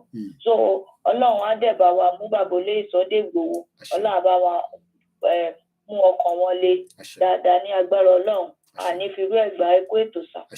Ẹ ṣé gan nìyá wa Kíkẹ́, Ọlọ́run abandúró tì yín. Mo kí Yèyé Oge, mo kí bá kí dáadáa bàbá Pastor Emmanuel Tọ́gbà, mo ti rí yín. Mo kí Prophet John Ogundele, mo kí Ìwà Pẹ̀lú Ẹwà. Bí ṣe ń kí ẹ̀yin tí ẹ wà lórí IG bá ṣe ń pè, mo kí Pastor Emmanuel Tọ́gbà tí wọ́n ṣẹ̀ darapọ̀ mọ́ wa. Mo kí gbogbo àwọn medias wa. Olórúkọ mi ni wọ́n jẹ́ Ọláyọmí lórí IG, lórí TikTok. Thank you so much. Ẹ̀gbọ́n mi Dàpọ̀, ṣé wẹ́dà yẹn ṣó ń dán mọ́rán? Mo kí gbogbo ọmọ Yorùbá káàkiri. You don't have to believe in the dissolution of the country. Bear mind it, ẹni pé Koiki arákọ̀ǹta gbogbo yín náà ni ẹ ṣe sùúrù díẹ̀, gbogbo ẹ̀ máa dán mọ́rán. Okay, I understand. I don't argue with that. A fool will be arguing with such kind of conversation. Important sọ fún wa náà nìyẹn. I mean, tí gbogbo wa bá tẹ̀ jókòó tá bá gbé yẹ̀wò. Tẹ́mi náà bá wà Nàìjíríà, to be honest, mo lè máa tẹ̀lé MC Olúọmọ wàláì. But yàtọ̀ kan ni pé background ibi tó lúkálùkù ti dìde ó máa ń yàtọ̀. Tendency pé máa tẹ̀lé MC Olúọmọ ó máa slim gan. Torí pé inú ilé tèmi ti jáde, èmi rò pé máa tẹ̀lé MC Olúọmọ láti máa ṣàgbèrò. Àwọn tó ń ṣe kò ń ṣe pé ó ń wù wọ́n, kò ṣe pé a fi ń knock wọn out. So mo lè wà ń lé náà kẹ́ máa sọ Yorùbá nation kí máa sọ sí, just like báwọn kan náà ṣe down. It's just the normal norm. But mo kàn mọ̀ pé throughout tèmi fi kúrò nílé kó tó di pé bẹ̀rẹ̀ politics ní 1999, mo máa ń sọ pé kòró ìbò nìkan ni máa ń gbọ́ tó máa ń gbà tó fi campaign fún chairman níjọ́ náà lọ́hùn ní 1997. Máa ń gbọ́ kòró ìbò, ìgbà máa ń like wọ́n máa ń lẹ pósítà, wọ́n máa fi wọ́n máa po kinní yẹn bíi starch, ṣé starch ní gbùdùgbùdù báyìí. Wọ́n kàn máa lẹ pépà káàkiri. Èmi máa ń were excited, ẹ mọ̀ pé èmi ṣẹ̀ṣẹ̀ tán ní secondary school ni. So during that period, tó bá yẹ pé èmi náà wà nílé, mo lè jẹ́ staunch supporter bíi Dayo Israel, mo lè máa èmi náà ti, but even though pé mo ò sí nílé, mo tún wá jáde síta, mo tún lọ opportunity láti darapọ̀ mọ́ APC. Maybe some of you don't know that. Àti ṣe party, wọ́n ṣe meeting níbí báyìí náà, ṣebí AD ló di APC. Àwọn èèyàn believe in party nígbà yẹn náà. Kí lẹ rò pé àwọn èèyàn fi support AD? Ṣebí torí pé wọ́n fi pé party tó jẹ́ bí ti Yorùbá ni. Ebi yẹn làwọn èèyàn ṣe support AD. so gbogbo ẹni tẹ̀sí support yẹn náà ìyẹn ló ṣe ń tẹ̀kẹ́ ní pé ta ni Ìgbòho bíi ti báwo nígbà tí àwọn èèyàn wà ń bẹ̀ tó ń pariwo ká lọ so bó ṣe rí nìyẹn but now tá bá wá ní ká review ẹ mọ̀ pé gbogbo nǹkan wà láyé ìyẹn gbọ́ tó bá kọ́lé náà after 30 years ó gbọ́dọ̀ lọ review bí alẹ́ yẹn ó sì wà to the standard nígbà tó kọ́ nítorí pé tó o bá tún lé yẹn tún ṣe tó adjust ẹ̀ wàá kàn jíjọ́ kan ilé kan ló dàwó ní Ìkòròdú ọmọ méjì ló kú lánàá nǹkan ṣẹlẹ̀ nílé mẹ́wàá ó ń ṣẹlẹ̀ nílé ẹni bá kàn ló mọ̀ accident kan ṣẹlẹ̀ ní Adéníjàdélé bridge yẹn Third Mainland Bridge so but the fact that àwọn èèyàn fẹ́ accept òtítọ́ tá à ń sọ wọ́n ní rọ́là ń pa ẹjẹ́ ń lọ́sọ̀dọ̀ ẹ̀gbọ́n mi ní UK ní bíbá ṣé Ìgbòho ó dẹ́ṣẹ̀ ni àbí kílò ẹ̀ fẹ́ǹsẹ̀ gangan tí wọ́n fi ń dìímú mọ́lẹ̀ pé àníṣẹ́ àníjẹ́ kó lọ ṣàjókòó sí bẹ́ẹ̀ tí Tinubu máa fi ṣèjọba ẹ̀ tán àbí báwo ẹgbọ́n sókè ẹ̀gbọ́n mi ká tó wá sọ ntẹ́yìn náà fi bá wa sọ. ẹ kú iṣẹ́ èmi ni ẹ sọ. ẹ kú iṣẹ́ takuntakun. kàdúpẹ́ fẹ́lẹ́ dùn. ṣẹ́rí Ọlọ́run á bá wa rọ olóyè Sunday Igboho lójú. àmín. Ọlọ́run á dẹ̀ bá wa tẹ́ màmá sí afẹ́fẹ́ rere. inshallah. ṣe mọ̀ pé àwọn Christian a máa ń ka nǹkan kan pé torí pé Ọlọ́run fẹ́ràn aráyé tó bẹ́ẹ̀ gẹ́ ó fi ọmọ bíbí ẹ̀ nìkan ó fi fún gbogbo orílẹ̀-èdè fún gbogbo àgbáyé. wọ́n rẹ̀ tó sùn Yorùbá náà rẹ̀ táwọn mùsùlùmí máa ń sọ pé bá àti ẹ̀dọ́rùn rí adé àràfàrí. bọ́n ṣe ń ṣe láyé bẹ́ẹ̀ náà làdẹ̀ yẹn ń ṣe lọ́run. gbogbo àwọn ọmọ Yorùbá yẹ kí ọ̀rọ̀ yìí ó tó nǹkan tó yẹ ká fi ronú jinlẹ̀ pé màmá yìí ó dẹ̀ fi ọmọ bíbí inú ẹ̀ ọmọkùnrin tó bí nínú ẹ̀ ó fi jọ̀wọ́ gbogbo ilẹ̀ Yorùbá because màmá yẹn lè convince olóyè Ìgbòho pé Sunday ọ̀nà nǹkan tó ń ṣe mi ìfẹ́ kó ṣe mọ́ ṣùgbọ́n màmá yẹn kò discourage olóyè Sunday Ìgbòho ó torí pé ó wò wípé ìran ẹ̀ ló ń jà fún so kí tú ni a tún fẹ́ ta ló lè ṣerú ẹ̀ tó lè fi ọmọ ẹ̀ sílẹ̀ kó lọ jà fún ìran ẹ̀ obìnrin wo abiyamọ wo ló máa fi ọmọ bíbí inú ẹ̀ sílẹ̀ ẹni tó ṣerú ẹ̀ Ọlọ́run ni Ọlọ́run ò dẹ̀ láfiwé ṣùgbọ́n àti ara wa náà láti máa rí àpẹẹrẹ láti máa rí bí wọ́n ṣe kọ ìtàn Maria sílẹ̀ tó bí Jésù kò jù báyìí náà lọ òun ni màmá yìí ṣe màmá yẹn fi Sunday Igboho sílẹ̀ láti sacrifice ẹ̀ fún ilẹ̀ Yorùbá fún èmi àti gbogbo àtàǹsọ Yorùbá lẹ́nu so eléyìí ó jẹ́ kó jẹ́ ìrònú fún wọn ní irú ọjọ́ èní àná títí di èní nílẹ̀ Yorùbá ọjọ́ tó yẹ kí àwọn ọmọlẹ̀ Yorùbá àwọn Yorùbá kí wọ́n ọ̀fọ̀ ńlá ni ló ṣẹlẹ̀ Yorùbá tó rẹ̀ kọ́ ká ronú jinlẹ̀ ká fara wa sípò tó bá já wa náà nǹkan so olóyè Sunday Igboho àsìkò tá a ní láti dúró Ọlọ́run á bá a dúró tì wọ́n Ọlọ́run ò lè jẹ́ kójú tì wọ́n àwọn ìjọba Nàìjíríà náà wọ́n á máa gbọ́ Tinubu náà á máa gbọ́ àwọn gbogbo ọ̀nà gbọ́ programme tí wọ́n ń ṣe tẹ́ ń ṣe yìí so Ọlọ́run á bá wa Ọlọ́run á jẹ́ kí Ọlọ́run á mi sí wọn lọ́kàn á jẹ́ kó fi olóyè Sunday Igboho kó fi wọ́n sílẹ̀ kó tiẹ̀ lọ bá àwọn ọmọ wọn eléyìí ò ń ṣe ọ̀rọ̀ pé bẹ́ẹ̀ ọ̀rọ̀ pé kó dáríjì àbí torí kò hàn ṣẹ̀ ẹni yóò ṣẹ̀ ó ń jà fún rẹ̀ ni freedom fighter ni ẹ̀yin náà dẹ̀ ti ṣe gbogbo kiri ní ìrítẹ́ náà sá lọ sílùú òyìnbó so Ọlọ́run á bá kó sí wọn lọ́kàn wọn á lè lọ bá ìyàwó àtàwọn ọmọ wọn á fún ọ ní ẹkúṣẹ́ náà. Thank you so much. Mo kí gbogbo wa ẹ jẹ́ ká wo bí pépà ṣe gbé in tó ṣẹlẹ̀ pẹ̀lú bàbá wa tí ìyá wọn tí ó jáde láyé Vanguard ẹ jẹ́ ká bẹ̀rẹ̀ láti Vanguard newspaper. Yoruba Nation agitator Igboho set to return to Nigeria, lawyer reveals. Àmọ́ bí táwọn ti rí story yẹn but wọ́n ní Yoruba Nation agitator Sunday Adeyemo, popularly known as Sunday Igboho, is set to return to the country. His lawyer Pelumi Olajengbesi has revealed. That is not even a current one. I think this was some few weeks back. Let's go with the next one. Become coffee Igboho. Sorry, Google. Okay, that was 2 weeks ago. Let's go with 3 hours ago. Newspeak. Igboho, Sunday Igboho loses mother, according to the headline. The mother of Yoruba Nation agitator Sunday Adeyemo, popularly known as Sunday Igboho, is dead. Igboho spokesperson Olayomi Koiki disclosed this via the post on his Twitter handle. And with the power of the Twitter, Eloshi Twitter. Type hashtag Yoruba Nation now. That's all. Ori Twitter làwọn ilé ti pick news me. That Mokinyi Prince Adeola, Pastor Mo Mokinyi, Yawa Comfort, Ologunja Mokinyi, Kunle Bakers, and the rest of you as well. Àmọ́ mẹ́tọ̀ ẹ̀ wá sílẹ̀ mo kàn fi touch nípa àwọn 103 tọ́nà fi mass burial àwọn tó kú nígbà EndSARS tó níyàn kankan kú ọdún mẹ́ta ọ̀rọ̀ pé gbogbo èèyàn ti gbàgbé àti Daddy Yati. Ẹ mọ̀ pé mo lè má bí a mo nífẹ̀ẹ́ ni mo mọ̀ kò kúkú ṣe ọmọ Yorùbá kò sígbà tí mo ń dárúkọ bọ̀bọ̀ yẹn kò ń ṣe pé mo mọ̀ rí bọ̀ mo kàn máa ń wọ́ndà pé báwo nìyẹn ṣe máa sọnù nínú Nàìjíríà èèyàn kú ó sàn ju èèyàn sọnù lọ. It is King AY, happy birthday kan náà ọmọ wa nìyẹn tó ń bá wa ṣiṣẹ́ ní ìlú Àkúrẹ́ ọlọ́jọ́ òbí wàṣọ ọ̀pọ̀lọpọ̀ ẹ̀ mú kí gbogbo àwọn tó ń ṣọjọ́ òbí náà Adébánjọ Sunday mú kí yín àní pé mú ìtàn yẹn wálẹ̀ má bínú pé a ti go beyond our normal time. So àwọn eléyìí orí Twitter mi ni wọ́n ti pick news yẹn according to the headline here. I can confirm today ìyẹn lánàá 22nd of July 2023 that Chief Dr. Sunday Adeyemo aka Sunday Igboho mother died. He tweeted. That means pé wọ́n follow me lórí Twitter. We have about 30,000 people that are following him on Twitter. I don't know whether you are one of them, but if you are, mo rí ẹ̀ńbẹ̀ ọmọ mi kan náà lélẹ̀ kan náà òun dẹ̀ ló gúdù jù láàrin wọn kí n má náà gan ló gúdù. Mo post nǹkan kan látànà ó ti tẹ̀lé àwọn ọmọge lọ kò rí. Mo ti rí lórí kí n má dárúkọ ẹ̀ mo ti rí lórí TikTok.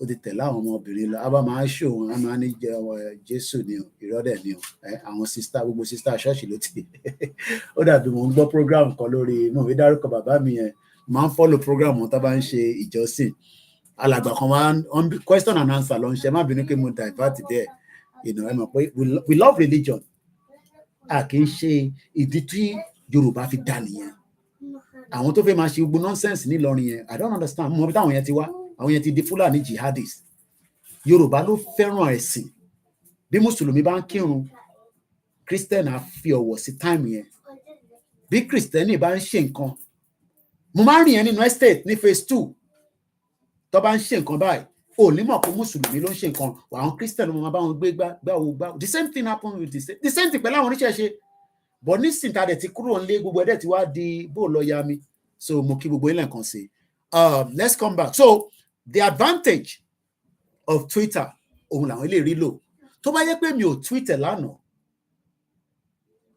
bẹ́ẹ̀ ni we don't fight for religion àwọn àṣẹ ń rí fídíò kí ní kàn yín pé látàyè àbáyé láti máa rí àwọn ìyá lọ́sùn wọ́n máa lọ jẹ́jẹ́ wá da ọ̀gẹ̀dẹ̀ sílẹ̀ wá da kinní sílẹ̀ wá da sínú omi wá lọ òwádìí kí lẹ́yìn ilẹ̀ ń dà sínú omi yẹn kí lẹ́ bí àṣà bàbá wa Awójìmí ẹ lọ bá àwọn ọkùnrin dán wò àbí Tani Ọlọ́run ó dà pé Tani Ọlọ́run ló sọ ní fídíò tí mo wò ẹgbẹ́ mi ò fi sọ̀rọ̀ ẹ̀sìn ẹ bá àwọn ọkùnrin dán wò ẹ bá rú àwa dán wò ẹ̀yin mùsùlùmí yẹn ẹ bá rú àwa dán wò bọ̀ tí àbọ̀ abá nìyẹn yẹn gbogbo yẹn àbọ̀ abá ni ẹ sọ̀gbà tí Ìlọrin di Islam country fún wa àbọ̀ abá òun ni gbogbo yẹn ẹ jẹ́ ká sì kọ́kọ́ gba ilé tá à ń bá lọ yìí mo dẹ̀ fẹ́ ṣépè lẹ́nìí ẹ pé mo ń kọ́ńtró ara mi gan gbogbo fílíọ̀n là ń rí kí ni gbogbo nọ́nsẹ́ǹsì yẹn ẹni bá fẹ́ ṣọ̀ṣù kó ṣọ̀ṣù ẹni bá fẹ́ ṣòṣà kó ṣòṣà púpọ̀ nínú ẹ̀kàrẹ̀ alábòsí ni ìbọ́dọ̀ wọn náà lẹ ti ń gba left and right ẹ fi ń ṣe tẹ́ ń ṣe náà ṣé ẹ̀yin ò ń jó nǹkan mùsùlùmí ò kì í jó nǹkan ẹ̀ ń jó ẹ̀ ń jó. The Newspeak ìyẹn ti gbé 3 hours ago the niche àmẹ́ntó ìyẹn náà ni Yoruba Nation agitator Sunday Igboho loses his mother àwọn the niche newspaper àwọn yẹn náà ibo láti píkẹ̀ orí Twitter ni Yoruba Nation agitator Jeffrey Agbo àmọ́ bí ọmọ Benue ni bí ọmọ Igbo ni kò ń ṣorúkọ Yorùbá lélẹ̀.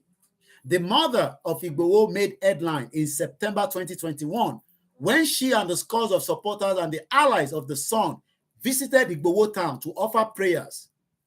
after ti ṣe Gumi lọ bàbá gbàgede mọ́ lo fídíò yẹn lánàá ẹ rántí gbà tí Gumi olórí burúkú bomb bastard lẹ́nu mo fẹ́ ṣe pé lé nìyẹn jẹ́ kí n tún sọ bomb bastard. So àwọn eléyìí náà orí Twitter lọ ti píkẹ̀ Igboho spokesman kò tí ì sẹ́lòmíì ẹ sì ṣe sùúrù náà ntẹ́mi bá sì sọ látẹnu Igboho confam ni má tún máa náà ń pè Igboho kí ló ń pè fún tó bá rán mi iṣẹ́ máa jíṣẹ́ kí lẹ tún wá ń pè fún ẹ fi confam ẹ̀ṣẹ́ ilẹ̀ rán Koiki ẹ̀kan waste time ara yín mo ní ìfẹ́ tó wà láàrin wa kò sẹ́ni tó lè yọ ibi tó bá dẹ̀ lọ ni mò ń lọ mo dúró ti tán délẹ̀ confam mo sọ fún lójú ẹ̀ lẹ́yìn ẹ̀ mo sọ fún Ọlọ́run bá ń dúró ti àwọn ìyàwó ẹ̀ àwọn ilé náà orí Twitter lọ ti píkẹ̀ ta ló ti sọ Post Nigeria adúgbò fún gbogbo àwọn tó gbé jáde náà ìdí tá a sọ fún yín pé ẹni ńlá ni ó dà ń pòrí Instagram tẹ̀lé àwọn ilé ti píkẹ̀ Igboho confirmed the death of his mother in an Instagram post. Yoruba Nation activist Sunday Adeyemo, also known as Sunday Igboho, has lost his mother. According to the multiple report, Mrs. Adeyemo breathed her last on Saturday, July 22, 2023. Confirming the death of his mother, the Embargo agitator took to his Instagram page to pen a moving tribute in honor. He wrote, "My heart is heavy. I do not want you to leave just yet. I am left alone in this complicated world. My mommy, who would I turn to? It is hard for me to say goodbye. The cold hand of death took you. It wriggles out its darkest depth and snatch you away. My mommy, this is too much for me to bear too much." In the same vein, Igboho spokesman Olayomi Koiki made a post on his Twitter page to also confirm the development. Ìyẹn mo ṣe sọ pé ẹ darapọ̀ mọ́ Twitter kẹ́ lè mọ bó ṣe ń lọ. Adúpẹ́ lórí post náà tó gbé. Àwọn ló tún gbé Independent newspaper àwọn náà gbẹ̀yìn 5 hours ago. Yoruba Nation agitator Sunday Igboho loses his mother. Yoruba Nation agitator Sunday Adeyemo. That means pé gbogbo media yẹn ló follow mi. Wọ́n gbọ́dọ̀ follow torí pé wọ́n mọ̀ pé ẹni ńlá ni Igboho. Mo kí bàbá wa ìyá wa rather Gbémisọ́lá Wàsíù Bákàrè. Àwọn ilé náà wọ́n ní orí Twitter lọ́dọ̀ Koiki làwọn ti píkẹ̀ adúpẹ́ lọ́wọ́ yín ta ló tún píkẹ̀ these are just some few hours ago fún katowa the last article kò ní ju 4 hours lè má bínú pé program yẹn ti Punch náà ti gbé The Nation náà ti gbé ẹ jẹ́ ká sáré guideline àwọn méjèèjì 2 hours ago làwọn iléeṣẹ́ píkẹ̀ àwọn iṣẹ́ sùn wọ́n ṣe jí ni. Embargo Yoruba Nation agitator Adeyemo, also known as Sunday Igboho, has lost his mother. Mrs. Adeyemo died on Saturday evening.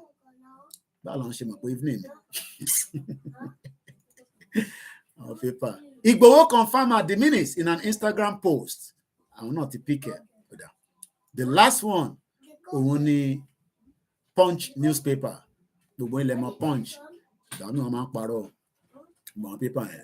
So mo fẹ́ guideline tí wọ́n náà ká tó wá tẹ̀síwájú. We appreciate everyone that have sent condolences to Igboho. Mother of Embargo Yoruba Nation agitator Sunday Adeyemo, also known as Sunday Igboho, is dead. Mrs. Adeyemo died on Saturday evening. Also, Igboho spokesman Olayomi Koiki confirmed the death in a tweet saying, "I can confirm today." This is what they call journalism. This is where journalism is different because one more the spokesman ò gbọ́dọ̀ jáde kó sọ nǹkan tí wọ́n rán èyí tí Igboho bá rán mi máa sọ èyí tó bá rán mi èmi ń ṣe program tèmi lọ from the perspective of a media, and that is why you cannot compare me with others.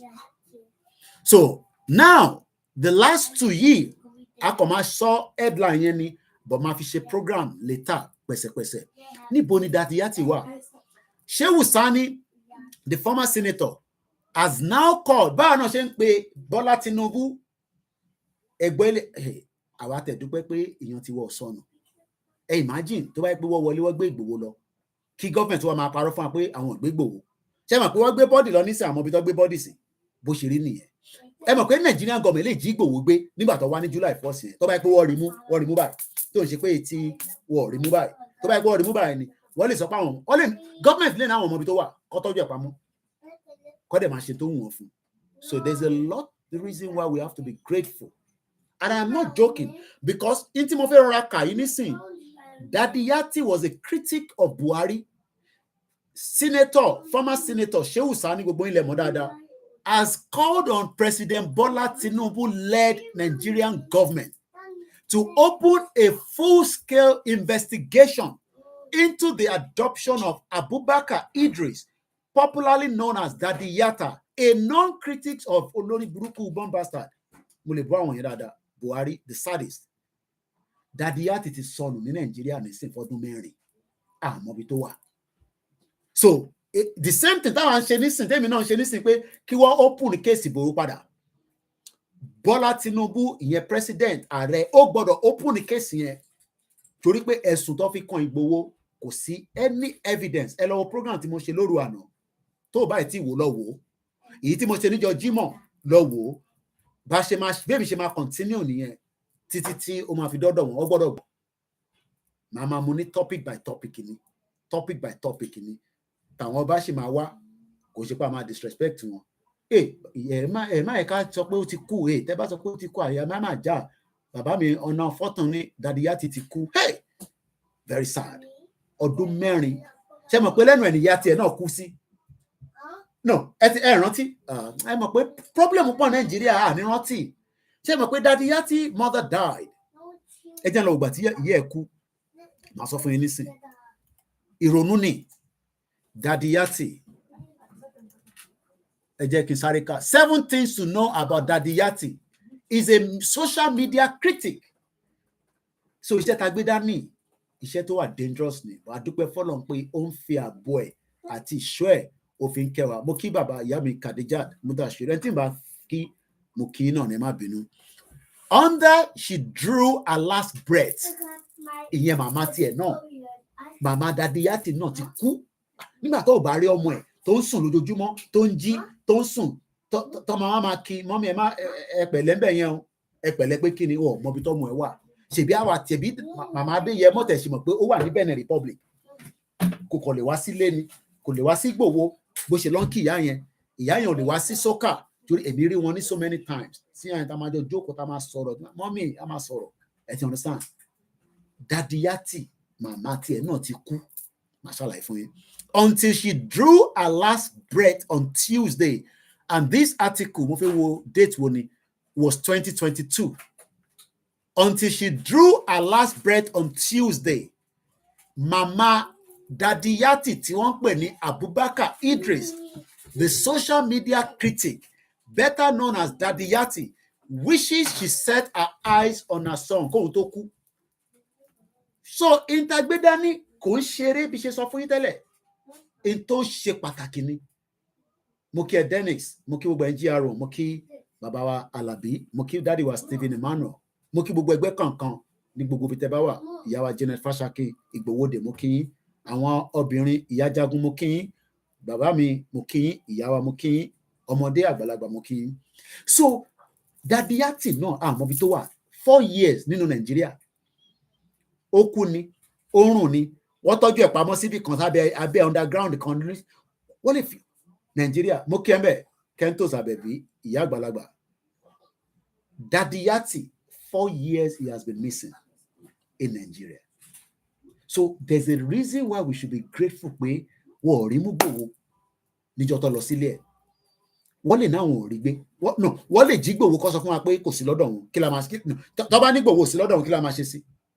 Òkú àwọn àdògán ní Sàtì Alhaji Fatai, ṣèbí government ò tí. So this is why we are saying to Tinubu, for the interest of peace, yẹn máa ṣe program ní lórí lọ́tọ̀ ni, release the body of Adogan níbikíbi tó bá gbé sí. So lórí Daddy Yati nìyẹn. Daddy Yati went missing in 2019 August 2nd. Láti 2nd of August. Wọ́n ní tọ́mọ bá kú, ẹ̀yin àgbàlagbà ní kí ni, ó sàn ju kéèyàn sọnù lọ. Ìyẹn ti accept pé ó ti kú, ó ti lọ.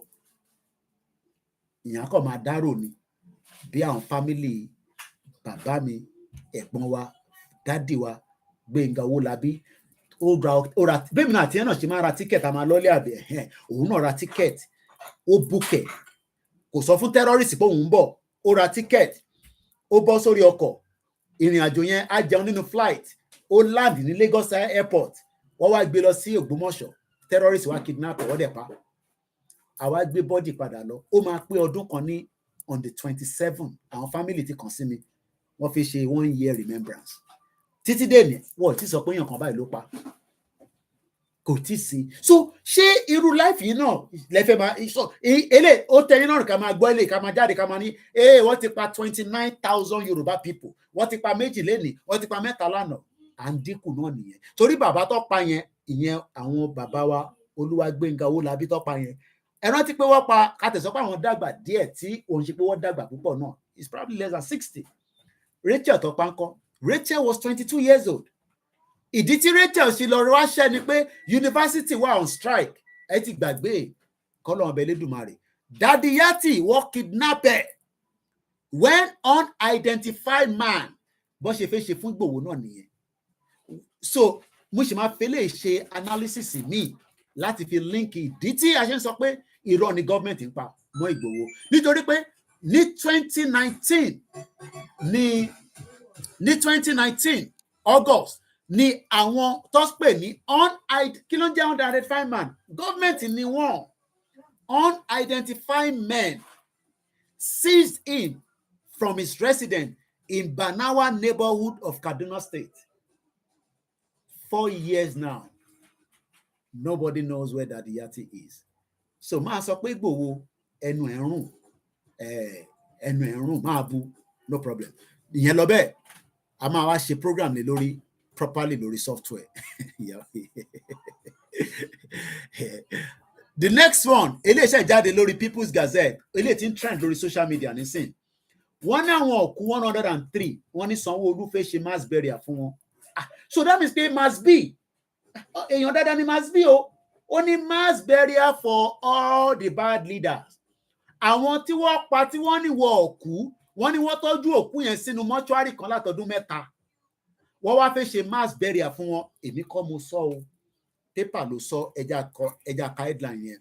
After severally deny ìyẹn Sanwó-Olú plans mass burial. Bẹ́ẹ̀ni, ìyá mi Kentos, Nigeria is doomed. Hausa ló wà ńbẹ̀ ni, Igbo ló wà ńbẹ̀ ni, Yorùbá ló wà ńbẹ̀ ni, it does not matter. These are human beings. What believe in Yoruba nation, what believe in the breakup is not the issue. But wọ́n wá ní 99 bodies that were confirmed to be that of the protesters. 3 were successfully traced to have been brought in from toll gate. Lagos State Governor Babajide Sanwo-Olu has approved. Wọ́n rò pé àwọn èèyàn ti gbàgbé, àwọn èèyàn ti sùn lọ. Wọ́n ní bẹ́ẹ̀ ṣe ń sọ níbì kan, ẹnìkan á máa gbọ́n ọ̀run á máa sọ síta. Wọ́n wá fẹ́ lọ ṣe mass burial. Ó mọ tó ń pè mass burial. Jẹ́ n sọ fún ẹ, wàá kọ̀ dí kòtò kan, wàá kọ̀ da gbogbo wọn síbẹ̀, gbogbo wàá kọ́ bẹ̀. That will be the end of it. Mo ní tá bá gbalẹ̀ wa tán, kódà egungun tá bá pàdé, béèyàn kan fẹ́ kọ́lé, ó bá egungun pàdé, a gbọ́dọ̀ sílì ibẹ̀ yẹn pa. A gbọ́dọ̀ ṣe forensic ẹ̀. A gbọ́dọ̀ identify irú èèyàn wo ló kú. Technology ti wà, ó máa sọ ìgbà tẹ́ni yẹn kú látara egungun yẹn. Technology ti wà. So iṣẹ́ pọ̀ tá a máa ṣe.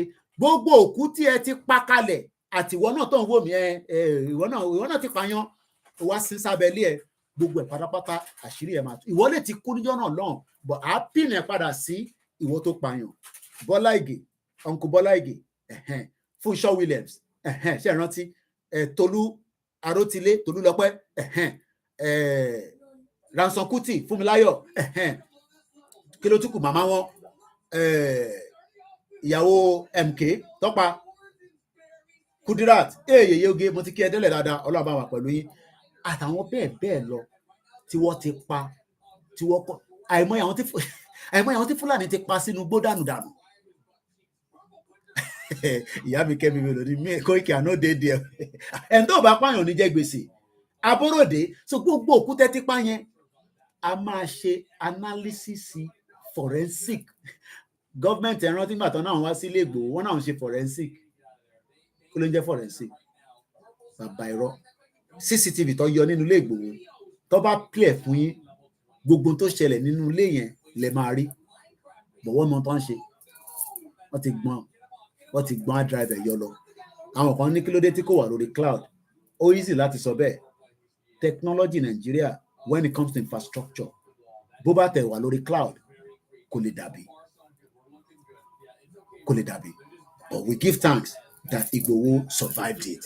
That is the most important thing. So that is about it, at this particular hour. Kan tó rán mi létí Délé Gíwá, olórí burúkú Babangida ló pa Délé Gíwá. Ó máa yà, ó lówó lóòótọ́, àwọn kan ló máa fọ̀gbẹ́ Igboho, Babangida, bó ṣe máa yàgbẹ́ sórí chair. Ẹ rí pé wheelchair ló ń lò, dẹ̀gẹ̀dẹ̀gẹ̀. Wọ́n bí da kó dìde mọ́ bó ṣe wà. Sójà táwọn èèyàn ń rí níjọ́ náà lọ́n tán nífẹ̀ẹ́ òní Babangida. Tó bá nà tán báyìí níjọ́ náà lọ́hùn, ó ti dẹni tó wà lórí chair. Wọ́n ti ṣògùn títí kò lè ráyè dìde. Bó ṣe máa wà ńbẹ̀ nìyẹn. Mo kí gbogbo yín ní pátápátá. Mo kí ẹ̀gbọ́n mi bàbá wa Kúnlé Ṣítà. Mo kí ẹlẹ́ẹ̀kan sí Azeez ní Koiki Yoruba Comedian. Mo kẹ́yìn tí mo kí nísìnyí o, kíkí dẹ̀ ló kù báyìí nísìnyí àti parí ètò. So ẹ̀fẹ̀ díẹ̀díẹ̀ ló lè wọnú ẹ̀ báyìí nísìnyí. One man, what happened to your super chat? 5 months nísìnyí YouTube gbé gbogbo ẹ̀ lọ ni. Wàláì. Àrí revenue kankan gbà. Yes, I lost the revenue because that revenue tẹ́yìn rò pé kò wọ́tẹ̀ yẹn. Òun la fi ń ṣe bills mi kékèké. Kò ń ṣe torí Yorùbá nation, but it's a revenue. Anybody tó bá wà, ìbáwọn ọmọ lówó kìíní nísìn, Ọlọ́run mọ ìtàwọn ilé ìpa nísìn. So láti 5 months, fídíò méjì kan tí mo ṣe, wọ́n ní no, federal government no gbọ́dọ̀ pull it down. 2 of those videos were pulled down. And 5 months, ìyẹn la ṣe ń post the account details all the time. Kẹ́kọ̀ọ́ lè rántí, ẹlòmíràn rántí pé ó yẹ kó fún wa lówó, ẹ̀yin tẹ́ máa ń fẹ́ fún wa ní super chat. So 5 months ni Koikimedia ti sí lórí super chat. It's not the end of the world. I must survive, whether they like it or not. But in tí ẹ̀ nígbàgbé ni pé bọ̀bọ̀ tó jókòó yìí, tó bá ń dárúkọ lọ́jọ́ iwájú, wàá máa dárúkọ tèmi náà mọ́. Ìyẹn ti tó fẹ́ mi. But yes, in everything we need that. So ẹ̀gbọ́n mi, bí ẹ fi fún mi lówó tẹ́lẹ̀ ni 1 man to more. Torí nígbà tẹ́ fi bèrè yẹn, ẹ ṣe send ẹ̀ sínú PayPal, musakalam1@yahoo.com. Mo dúpẹ́ fún gbogbo ẹ̀yin tẹ́ ń fẹ́ àdúrà. Ẹlòmíì fẹ́ fún wa, wọ́n ní, wọ́n ń fàdúrà ránṣẹ́. Ẹ má jẹ́ kí gbogbo yẹn sọ pé torí owó ló ṣe ń ṣe Yorùbá nation. Màmá mi alálùbáríkà, grandma owó ní ìmúkìyín. Bẹ́ẹ̀ ni Ọlọ́run fún òun kẹ́ gbogbo àwọn tó ti kú àti ìyàwó tó jáde láyé. Ìrètẹ́mí Ahmed Mukiyin, kíkí náà ni mo kàn kí nísìn. So I have 13 minutes, 4 hours náà ni kò ní jùlọ. Àdèmà play anthem. Àdègbà kọ̀ọ̀kan mọ́. Mo appreciate gbogbo yín. So I'm just reading some of your comments backwards. So it's about that. They've removed our super chat. And tó bá fẹ́ fún wa ní náírà, the account number nílé is the First Bank. Account number is 309-680-8848. We need naira all the time. Èèyàn kan náà ní Fẹlá náà, Saruwa, Ken Saruwiwa, òun lè spell ní Saruwa. Ken Saruwiwa was also, ikú Ken Saruwiwa yẹn kò dára rárá, olórí burúkú làbàjá. Olórí burúkú ni. Wọ́n hang Ken Saruwiwa pa ni. Àwọn military yẹn, no.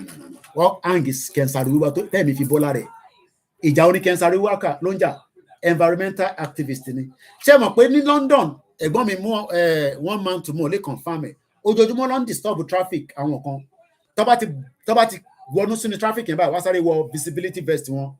Lẹ́sẹ̀kẹsẹ̀ wọ́n ti gbé flag jáde, wọ́n ń rìn lọ. Àwọn kan máa ń tì wọ́n. Ẹ má tì wọ́n ìwọ tó bá ń wo program mi.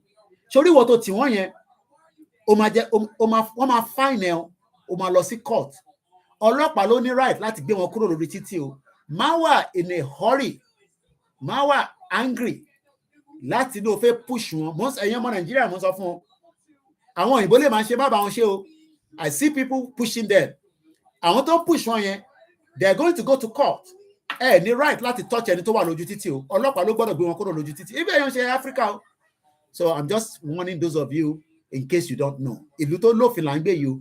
So in tó ń ṣe náà, àwọn ní ọ̀nà táwọn lè fi bá gọ́ọ̀mẹ̀ntì jà nìyẹn. So mo kí gbogbo ẹ̀yin tẹ́ wà lórí TikTok. So lẹ́ẹ̀kan sí ẹni tó bá fẹ́ support, there's another thing, cash app wọ̀ ṣiṣẹ́. Ẹ má send owó sínú cash app. Gbogbo ẹ̀yin tẹ́ bá fẹ́ fún wa lówó. Mo kí mọ́mí wa tó mi lọ́lá as well. Ẹ má send owó sínú cash app. Mo dẹ̀ ní Zelle tá à ń lò nígbà yẹn is no longer in operation. The only thing in operation, PayPal, bank account or the naira, or Koiki lè gba Western Union ní London, Western Union ṣe gbà ní Nigeria, sí ní Nigeria anyway. I'm not operating from Nigeria, and I'm a media. I am not a vlog. I am not a blogger. Asking for money is ethical. Tó bá mọ̀ tán pé bẹ́ẹ̀, lọ check it lórí Google so that there's nothing wrong asking for money. It's better than to be compromising yourself with the politician in Nigeria. Tabana fe compromise. Compromise. It is too late for that anyway. So on that note, Talo Ambe Timothy Maze Good Mokie, Wani Obasanjo ló pa Bọ́lá Ìgè, Theophilus Akintunde Mokinyin, Ọládélé Ọlámilékan, Mr. Koiki, ẹ kú ọ̀rọ̀ yín, ẹ kú ọ̀rọ̀ èèyàn. Yorùbá ìtì máa ń pọ̀ jù fẹ́mi. But thank you so much. And on that note, ní aago mẹ́jọ alẹ́, a máa gbé transmission àwọn ìlànà US tí wọ́n fi ṣe ìtàn pè ní launching of the online radio. Mo kí ọmọdé, mo kí àgbàlagbà, mo kí gbogbo wa o. Fúlàní ò ní pa wá o. Economy Nigeria tí bá ní kò ní pa wá already, ó ti ń strain àwa báyìí because owó yìí ń lọ sókè, kò lọ́lẹ̀ rárá. Kò lọ́lẹ̀ rárá, ó ti kọjá, owó yìí ti kọjá £1,000. Specimen lílé kò ń ṣe original, so má nù fẹ́ gbà lọ́wọ́ mi.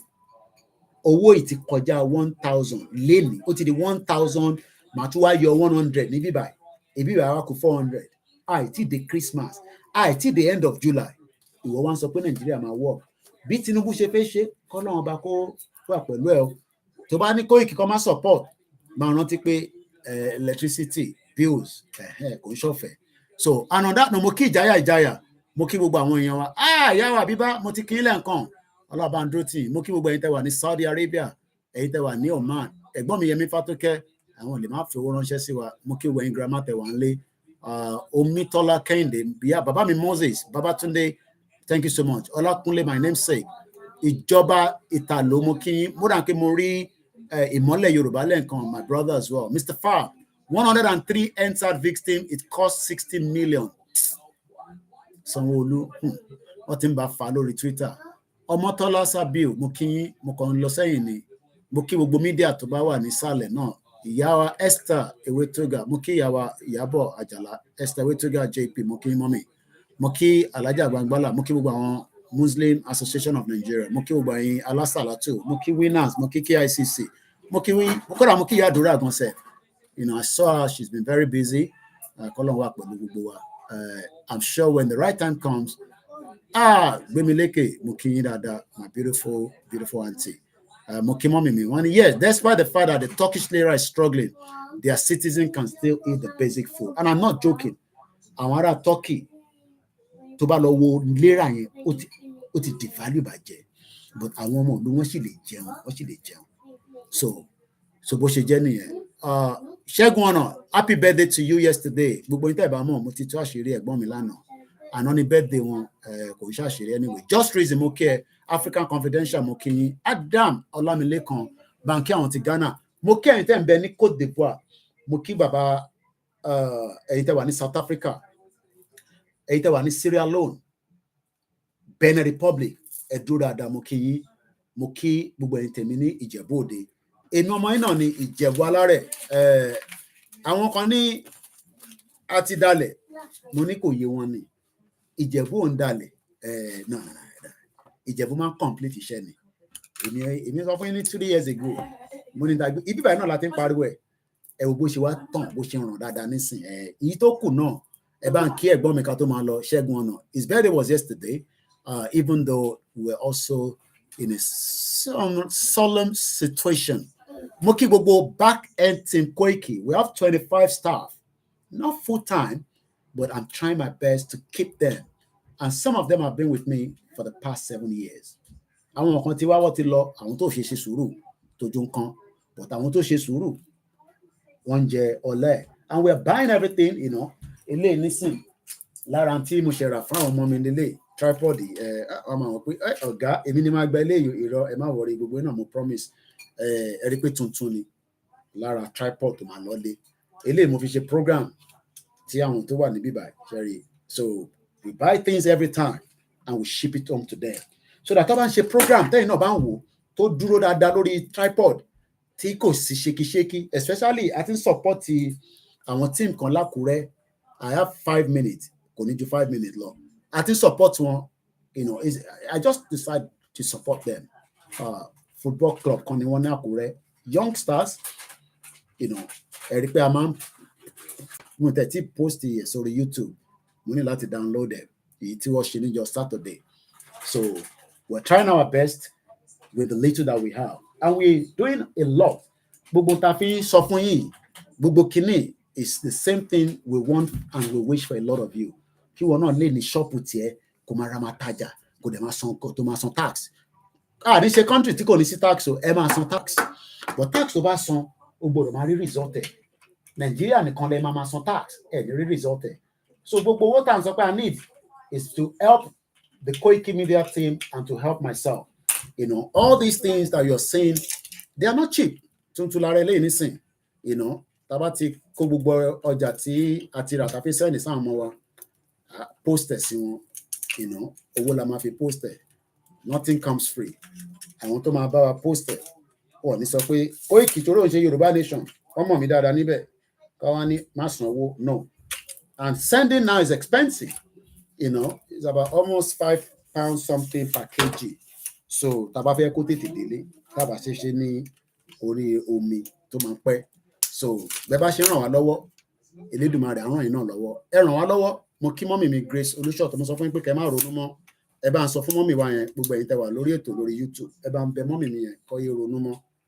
She's thinking too much and it's really affecting her health. Kọ́lọ́run bá kó dúró ti gbogbo wa. Ìtàgbédání ó wà very very emotional gan. Ó ní a lot of impact.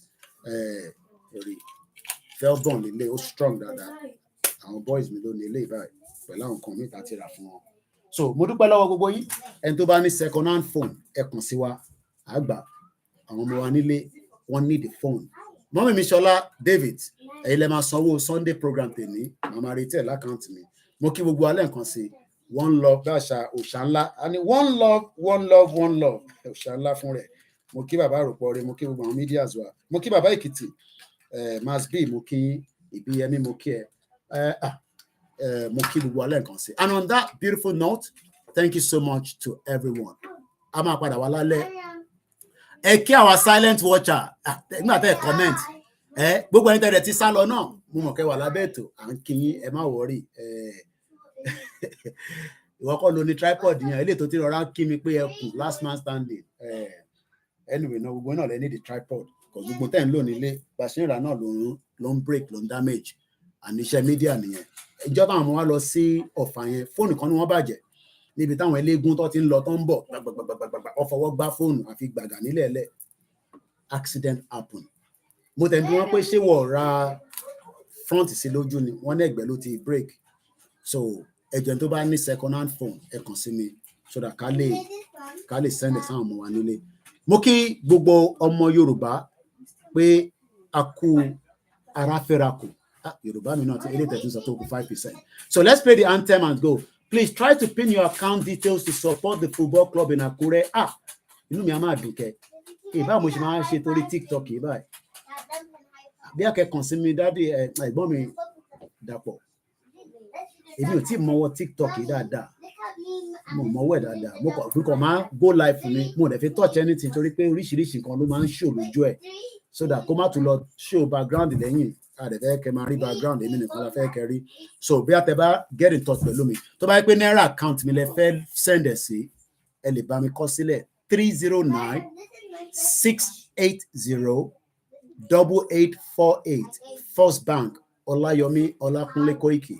Màá repeat it again 309-680-8848. Tó bá dẹ̀ pé UK lẹ fẹ́ send ẹ̀ sí, ẹ kàn sí mi sort code 236972.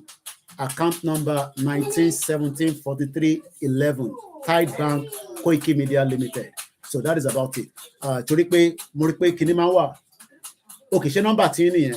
All right, jẹ́ kí n sáré pick ẹ̀ka tó máa lọ. So màá reach out sí yín lẹ́yìn. So that ìtẹ́ bá fẹ́ fi send ẹ̀ sí wa. Thanks so much. Torí pé àwọn ọmọ yẹn a fẹ́ ra jẹ́sí fún wọn. Kò mo realize pé gbogbo wọn ní jẹ́sí tó sequence. Mo wá ń bi wọ́n pé kí ló dé? torí pé tá a bá ń sọ̀rọ̀ pé a máa fi máa ṣe commentary mo gbọ́dọ̀ máa nọ́mbà ẹ̀ pẹ̀lú ọ̀fẹ́ sáré mú nọ́mbà yẹn nígbà tẹ̀ kọ́lẹ̀ jẹ́ kí n kọ́lẹ̀. So we go in a minute because àwọn ará ilé mi wọ́n ti ní bàbá yìí wákàtí mẹ́ta lẹ́yìn kó ṣe ó ti kọjá.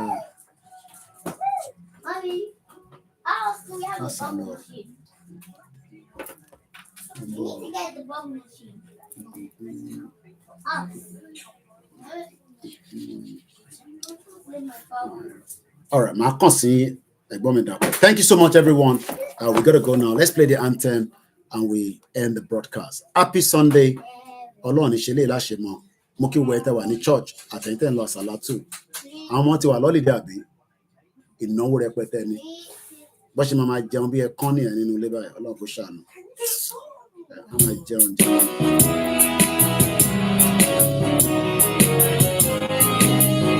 Okay, end of the month.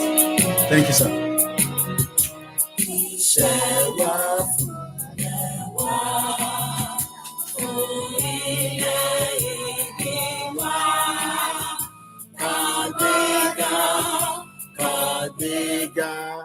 Kàgbéga fàlèrí ìgbàgbọ́ wà ní pé bá ti bẹ̀rù làbọ̀ mọ́ ká ṣiṣẹ́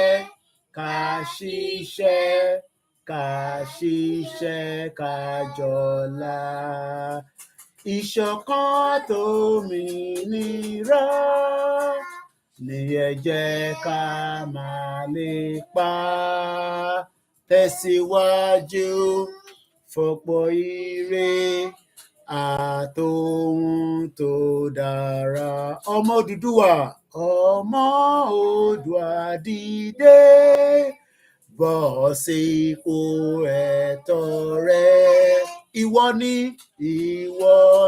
ìmọ́lẹ̀ ògo adúláwọ̀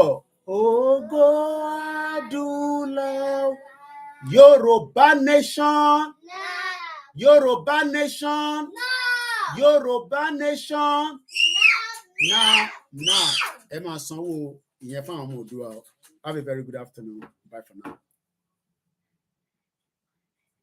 Mo kẹ́yìn tèmi lórí Mixella, mo gbàgbé yín tì láíláí. Thank you so much. Gbogbo yín pátápátá. Comrade Plan B and the Akin Games and the rest of you. Àwọn ọmọ Oòduà wọ́n kí yín o. Thank you so much. Bye for now. Gani Olóyèdé Odaro. Bye bye. Ó di 8 o'clock fún transmission àwọn ìlànà. This is how I do. Thank you so much, everyone. I make the bubbles can actually go through. And then